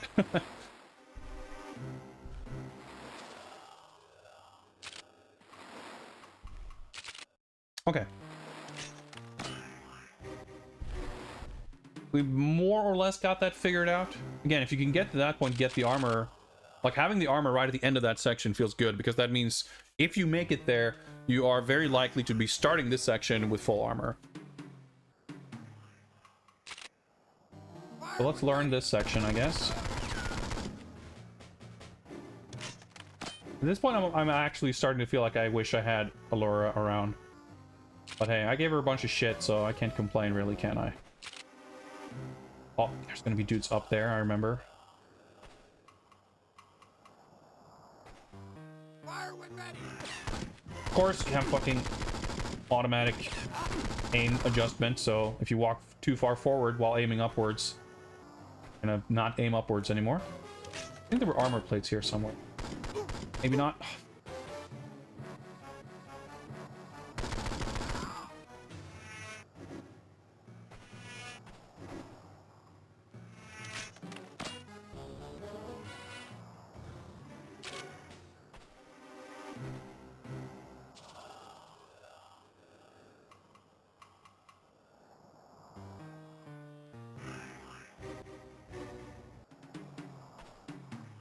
Fire when ready. Ah, okay. He's right next to me? Yeah, he is. Okay. Yeah, of course an enemy spawns literally right next to you. That. Ooh, he hadn't actually noticed me.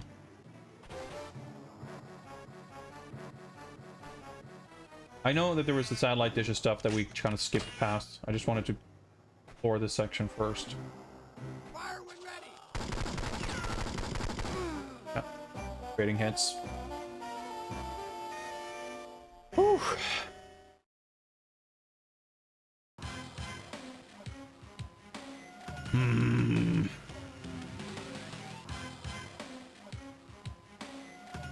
Yeah, dealing with the guys, like, literally just having it so that they spawn up on a ledge, even if you know exactly where they are, like, and if you can't really round a corner to deal with them, like, it's really problematic. Because all of a sudden, like, you have to inch forward while keeping your aim steady, which is, like, difficult in a lot of ways, because not only do you have the the issue of the aim resetting itself, there's also the fact that if you're trying to line up a spot on the screen,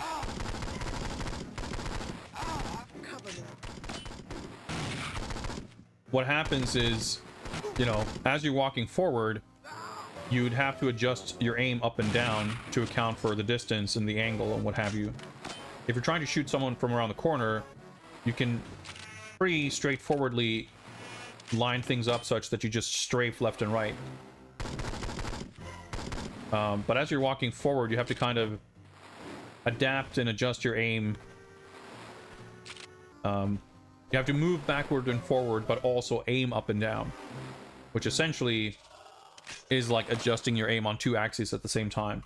And that's much more difficult than just doing it on one axis. I don't remember how to deal with this. Assuming I can just walk forward and then walk backward. What's the point? I'd fail at that point. At this rate, I feel pretty confident that this is going to be the longest of all the Nightfire game, which is pretty funny and not at all what I would have expected going into it. But we're at over 7 hours already, and we probably have 3 stages left. At least. I mean, including this one, but still.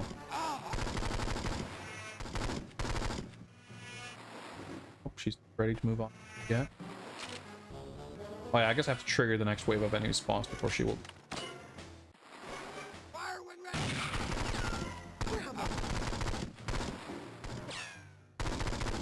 I don't know. I'm just laughing thinking of my naive optimism when starting this game. It's like, yeah, you know, it's going to be a smaller, simpler game. Maybe we can just breeze through it, unlike the PC one.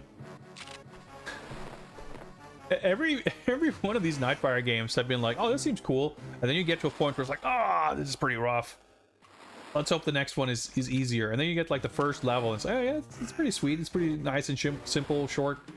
And then you get like 3 levels in and it starts getting more and more problematic. And on the whole, each game has been kind of more frustrating than the last. It will undoubtedly be a nice sense of triumph once we're completed, you know, not just with this game, but with being able to put the entire Nightfire saga behind us. Even though obviously they've had great stuff going, the console game is still awesome. I'm still looking forward to moving on. Gonna be guys around that corner, I believe. Yep. Oh, around that corner. Oh, also, fuck it, let's just back up. Alright, Laura, you can deal with that.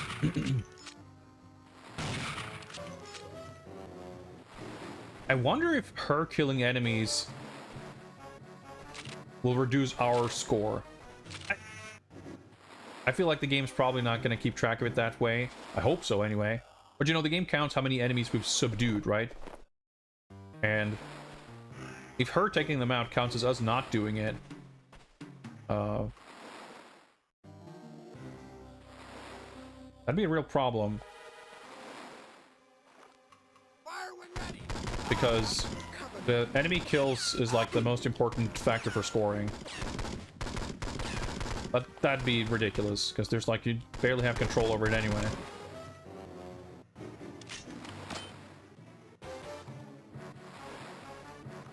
But I guess we might find out. At least we've been lucky enough that recently, once we've actually reached the end of a level, it's been a hot minute since we completed a level but failed to reach a bronze score, which the game will require of us in order to allow you to proceed to the next level. How do we do this part again? Can't.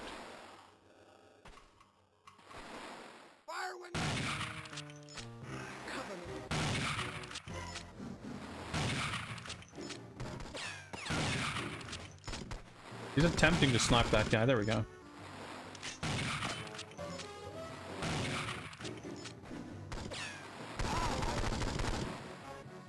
It just ignores that guy, but I think there's someone on the cliff behind us. Yep. No, wait, that's a corpse. No, it's not. Could've known better.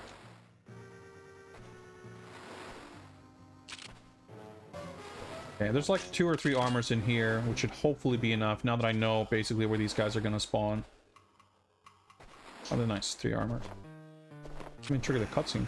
First time I've been able to sneak in here without doing that. Oh. Yeah, we'll see. But I mean, you can skip enemies and stuff, so I hope that the game will just keep track of how many enemies have been spawned and killed. And as long as that's happened, the game's gonna be satisfied. Because if we're gonna be like losing out on a lot of points for that's just, I mean, it's stupid, but that's not an argument for it being more or less likely. Hardly first time this game is doing something stupid, you know. Fire when ready.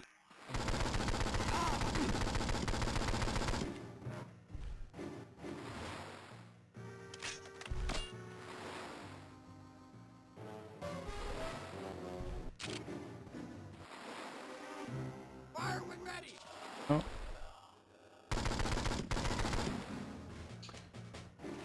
Direction, let's get handy. Oh, you aim down. Like, it's so precise. You just have to like know exactly where enemies are and just like aim for them so precisely. It's just silly.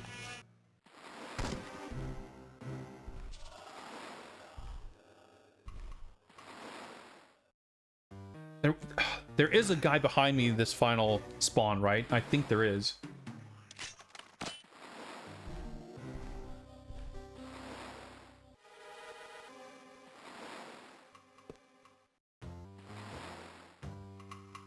Fire when ready. There is.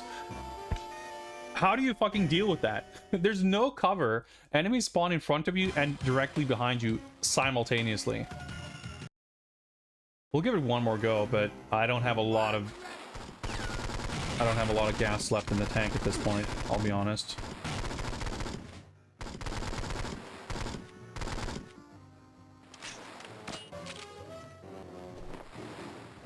It's like doubly annoying because I can get to the next section most of the time, but it's not like consistent enough that I consider this first section like solved. Because evidently, you know, stuff can happen like last time where I just don't make it. Taking a shit ton of damage now already. And it's like, well, if I do every section upcoming here perfectly, there is going to be a bit more armor. Like, I could basically have close to full health by the time I get to the armor, assuming I did everything else from here on out perfectly, but that's a big assumption. But we'll see. I'm over half health, I think. A little hard to read.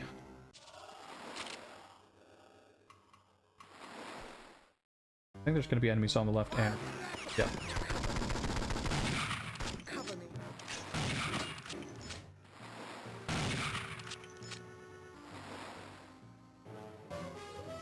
Here. Like, you can't really trust it, because sometimes she might just stop shooting and there's, like, 2 enemies left.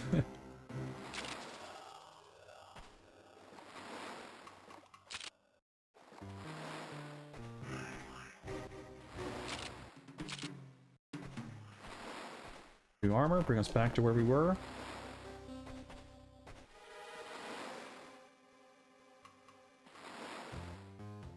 I think I have to take this guy now, but I think I can, so...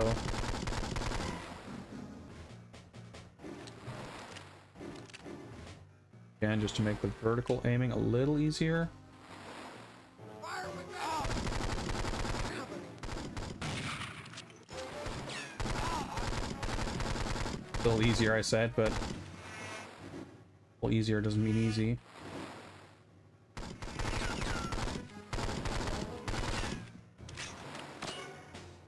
Frankly, should have the rifle, but it's fine. All that research for time, I guess.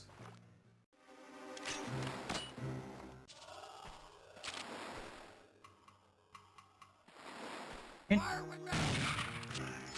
memorize this section properly.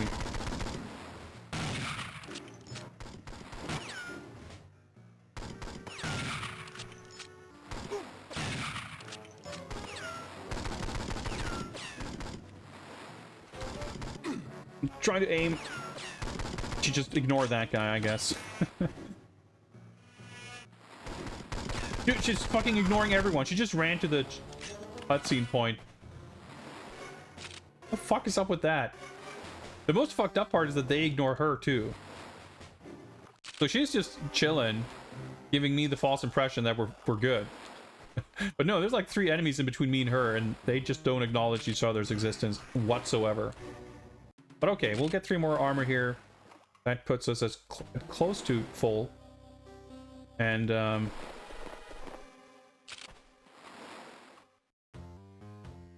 it's just that final part. I was wondering if I could...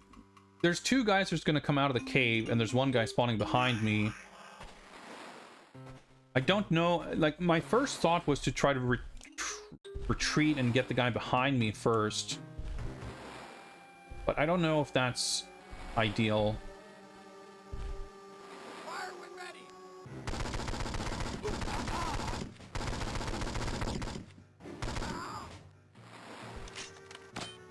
Oh, that's 3 damage taken right there. Fire when ready.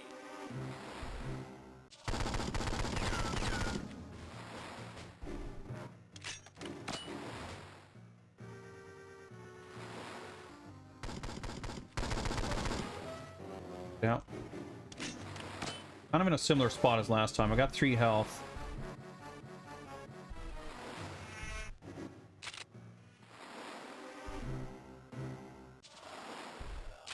I think this guy's gonna like spawn closer to me. Let me just experiment.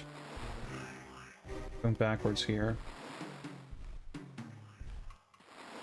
I think I'm gonna hit like a lip here before. Okay, but if I stand up, crouch, back up again. Fire when ready. Yeah. That works. Because these, like, 2 tiny little ledges provide more protection than I would get from, you know, against that 1 guy. So, there's something. Not fall down. Okay, I think that's going to be the winning strat to deal with that last wave. It's just that the wave before the cutscene, like the most awkward one, because she's gonna leave some guy standing, and I'm not really sure where the enemies are gonna be or who's gonna be left by the time she's over there at her checkpoint. But if I can survive that last section, if I can get to the cutscene, I get the 3 armor plates that are in there, and almost regardless of where I'm at health-wise, with those 3 extra, I'm mostly okay getting through that section. But we'll see now. So, got me twice. Of course, I missed one. I don't know whether I'm gonna need all 5, but necessarily.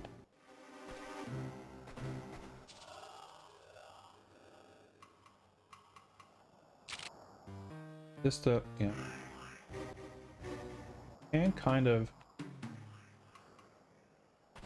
but I can't. Fire when ready. I need to take care of that guy first. So I can aim here a little more carefully.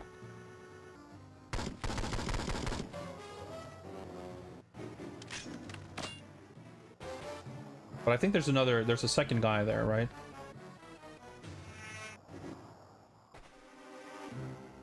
See, that's what you don't want to have happen. I also don't want to strafe fucking right off the cliff. Yep. But it looks like you can actually relatively safely get around that corner to take care of that guy. Can I hear gunshots?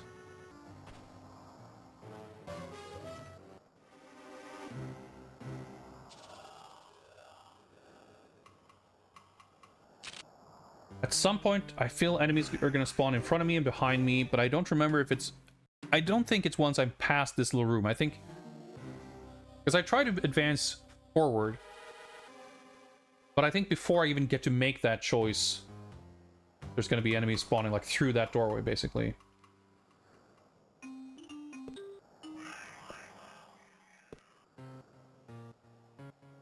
Maybe not. Like, maybe I'll be able to go here first. Because there's satellite dishes here, so there's like something. Luckily, that's not going to draw the attention of anyone else. Fire when ready.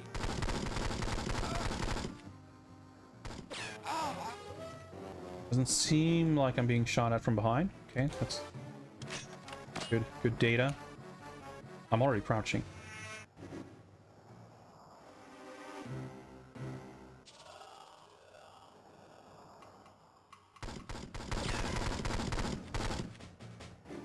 You can, if you're like holding L or R, you can start holding the other button to go into first person. You can kind of maintain a tiny little bit of momentum, sort of slide around the corner a few pixels like that. That's actually a pretty useful technique. I assume I'm going to use some satchel charges here. Another path. Is there a cave exit that, like, disable jamming system? Okay, well, I guess we're gonna have to try and see if exploding this contributes to... yeah, okay, it looks like the other path around. Okay. I reckon I'm supposed to... satchel charges here.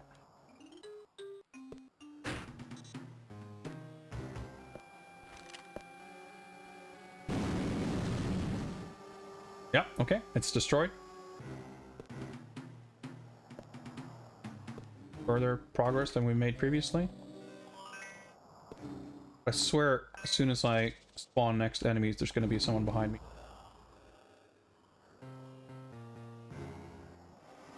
Well, maybe I can plug this corner.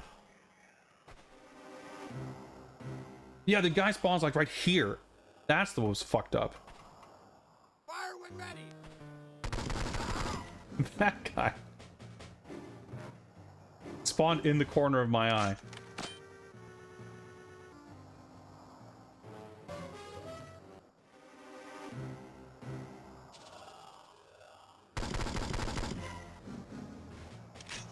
almost dead.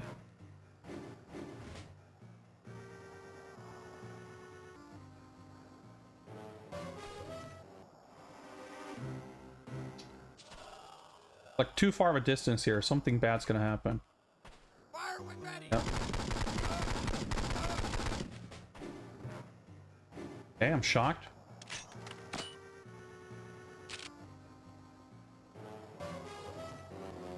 Ooh, there's armor there. Quite a bit of it. Game expects you to parse 3D positions from GBA audio. Yeah.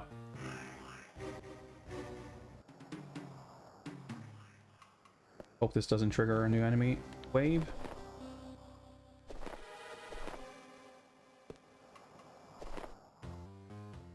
Fire when ready. Of course. Seen that coming. A mile away. Because of course these guys are going to teleport into this ledge. They parachute in here or something? Molten lava down there? Your guess is as good as mine.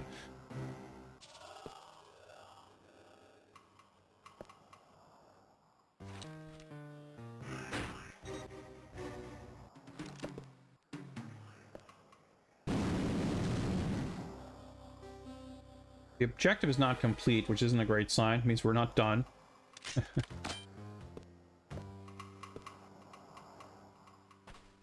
Got a precarious little bridge. Great. Fire when ready. Whoa, I figured there'd be someone over there. Miracle he didn't kill me harder. Also a miracle I was able to shoot this guy like through the railing. Not to be taken for granted. Oh, I see you.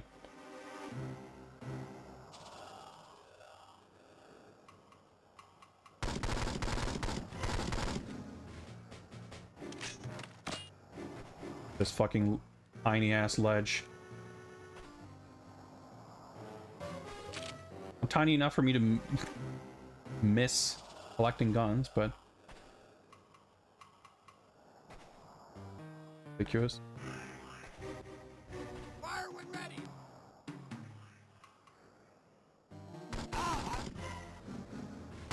I think I saw, well, I saw a bullet, but I can't tell the travel direction. That looked like someone was shooting from over here, but maybe not. Maybe it was just those two guys. Fire when ready.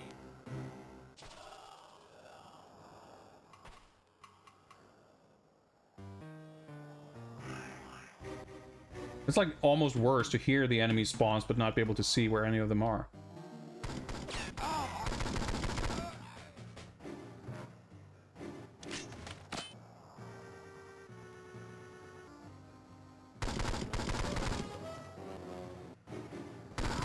Oh, I thought that was a tiny dude up on a ledge, but he was standing like just around the corner. Got him in the shoulder.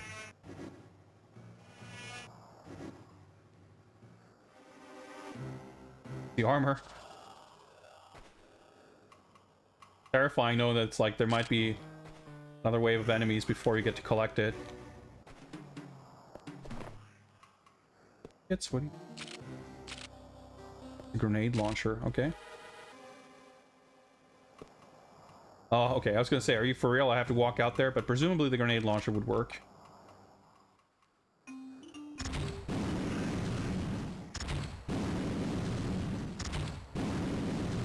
Presumably, it's not gonna do shit. And presumably, I'm gonna walk on this tiny fucking ledge, and I'm gonna get sniped by 12 dudes.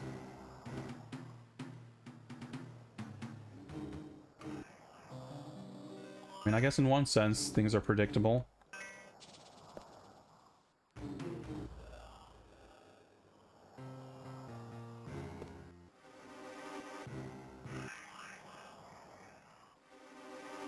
Fire when ready.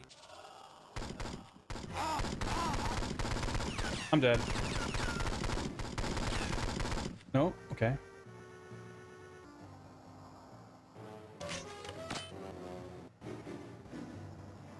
Stupid.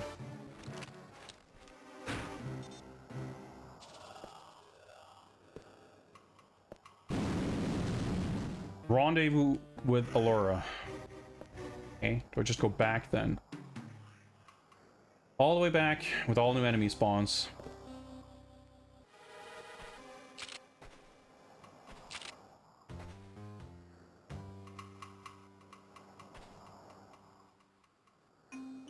Of course the enemy trigger is going to be when I'm out there. Why, like, where else would they put it?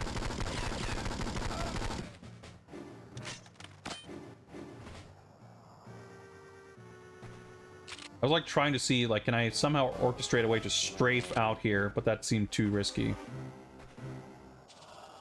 Given that we would walk out in the water and die instantly, seems like a foregone conclusion that the game will let you walk off a cliff.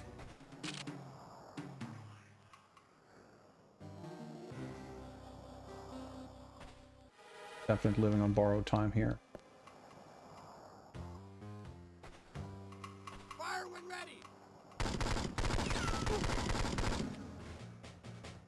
I was gonna say, in the previous levels, the game actually spawned armor pickups. Will it be so nice as to do that here? Ah, well, that's not surprising in the least that there would be a guy there. I mean, I was expecting it. I was trying to shoot the guy. But that was a big chunk of forward progress. It just sucks ass the way you have to play this. Be cautious, be observant, sure, but it's getting to a point where memorizing every single spawn is getting quite difficult. There's a lot to keep track of. At least there's not like literally identical chunks of cliff like 4 times in a row. You do have kind of landmarks and you can memorize the sequence. I think in a way it's like easier here than in the office level, except of course there's way more of them. Like you just walk 5 feet and there's 4 enemies, and that just is the entire level. But today was still, you know, we didn't get close to beating the game, but we completed mission 4, we completed mission 5, we completed mission 6. And I reckon we are probably more than halfway through, or at least roughly halfway through mission 7. Because if you think of it, the beach section leading up to the cave is like section 1. Section 2 is the one we were at. We destroyed the satellite dishes and then we're about a third of the way back, I think, to the beginning of that section. So that probably, you know, that's more than half of you if we think about it that way, if that's correct anyway. And once we rendezvous with Allura, in the PC game, there's another section where you like bomb a bridge, but it's actually really short. You basically just dive into the water, swim up to the, whatever you call it, foundation of the bridge, and you plant a bomb, and then you like swim up to shore. And I remember being really surprised even in that game. I thought there would be a final tiny little gauntlet of getting from the shoreline up to where she had her car and jumping into it. But I think basically like once you touch the shoreline, it just like cut to a cutscene of Bond like just getting there, and that was the end of the level. So this would not, like, if the level ends once we meet up with her, it wouldn't be the first time a level in this game kind of truncates a PC version level in that way. But having said that, there's already parts truncated from like the earlier parts of this level, so it's entirely possible that once we meet up with her, there is one more section after that. But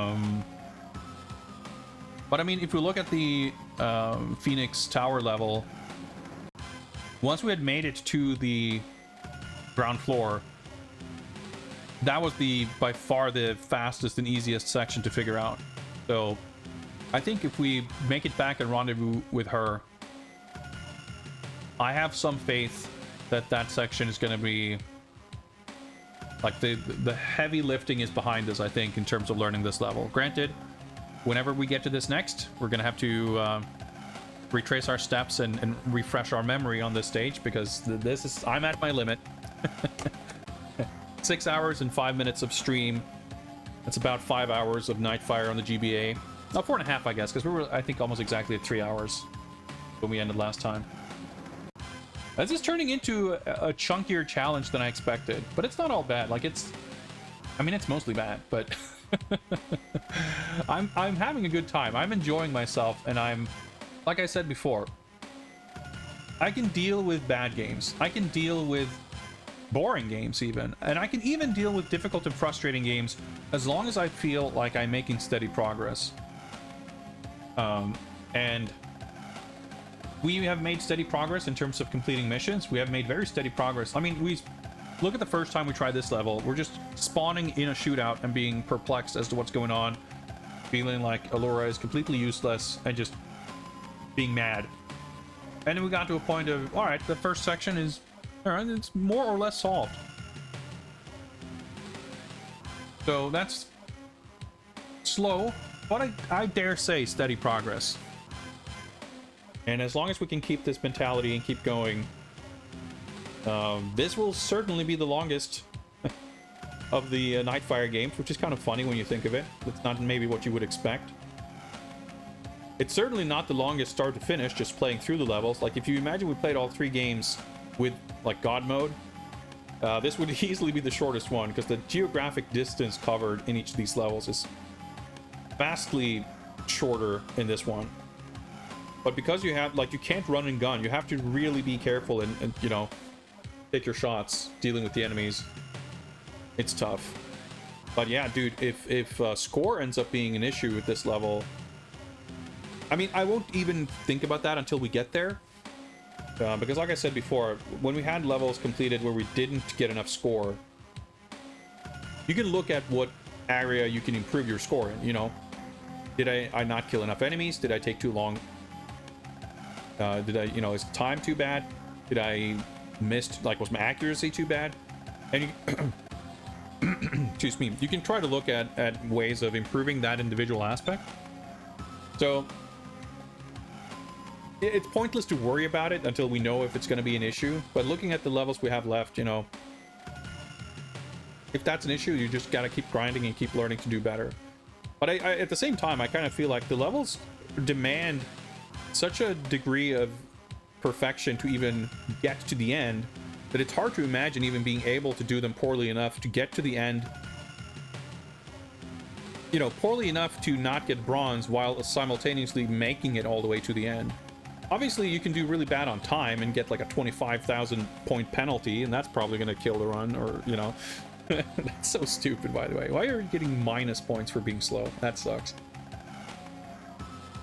Ugh. But yeah, still very good progress today. We will continue this on Monday. It's funny, I was assuming that we would finish this. I thought at first that maybe this could be a 1-stream game. I didn't think it would be, but I thought it could be. It could be a 3-4 hour long game, in which case we could finish it in 1 stream. But that wasn't the case, obviously. But I thought we were likely to complete it today. And I was like, well, I don't think I'll be wanting to play the mobile games on Monday, so we'll probably take a break with some other stuff. But at this point, it's like, well, I probably don't want to take a break until we've finished this. Like, I don't want to get sidetracked in the middle of this game. I want to put Nightfire behind me. So I want to finish this. But at this rate, you know, if we play this on Monday, we can probably finish this level, maybe 1 more level. But that, you know, we're gonna need, I think, at least 2 more streams for this. Because who knows how things might escalate. If we're lucky, the final level is super short and basic, like it basically was in both other versions. But even then, there's island caves, which is funny because there's not a lot of actual cave exploration in this version here. Unless there's a big old cave section at the end. There could be a second island level. I don't know. There's at least 1 facility level, I'm sure. And there's going to be 1 space level. And I don't know how long any of them are going to be, but I don't think any of them are going to be easy. I dream of a level that's as easy as the underwater swimming level in the power plant. I could see the final level being something like that, because that's kind of like what it's like in the PC game. You go into space, and you got this low-gravity space suit, which is very similar to the underwater parts. and you have the same gun. Like, basically, the game treats underwater and space as the same thing, and I think this one kind of does too. So maybe we have a short linear level with a boss fight at the end.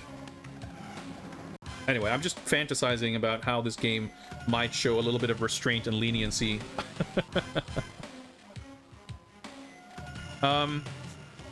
Anywho, I don't think we will get any movie night going this weekend. It's unlikely, but not entirely outside the realm of possibility that I might want to do something tonight. But I probably wouldn't want to do it without like heads up. But if I find myself feeling like watching a movie, maybe I'll just do that on Discord anyway without much warning. I don't know. But I will be otherwise preoccupied tomorrow, so we're not doing movie night tomorrow either. And Die Another Day, we're not in a hurry because we might be stuck with this game for a while first. If we're lucky, maybe Die Another Day next weekend or something. But we'll see. We'll just have to see. I will try to make movie night at least happen on a regular basis on weekends from here on out. But obviously, if I am otherwise engaged, we might have to cancel here or there. But hopefully, that's the plan. And if we don't have a Bond movie lined up, of course, we have plenty of video game movies and potentially other stuff to watch as well. If you are interested in joining movie night whenever it will eventually happen, you got a link to the Discord right there, which is also the place to be for updates on schedule or programming updates. And also just for hanging out with cool people and talking about shit. That happens a bit too. Now, let me find out who we are going to raid.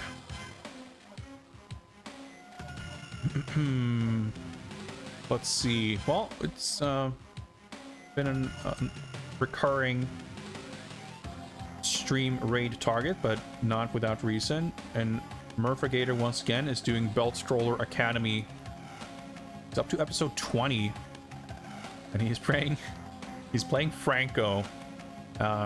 Big, powerful gaming.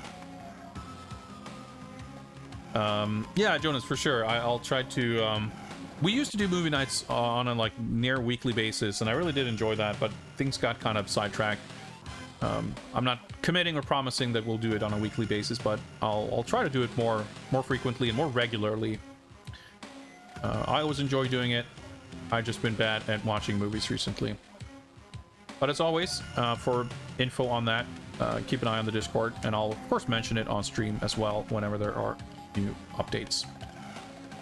But yeah, let's, just in case, just to be extra super safe, let's drop a save state. Anyway, let's go watch Murphigator play Franco the Crazy Revenge. And if you've never seen that game, well, let me tell you, it's quite something. But I'll let Murph tell you all about it as well. Let's hope we have continued good progress in Nightfire on Monday stream. I'll see you then. Until then, have a nice rest of your weekend. Thank you very much for stopping by. Take care, and I'll see you next.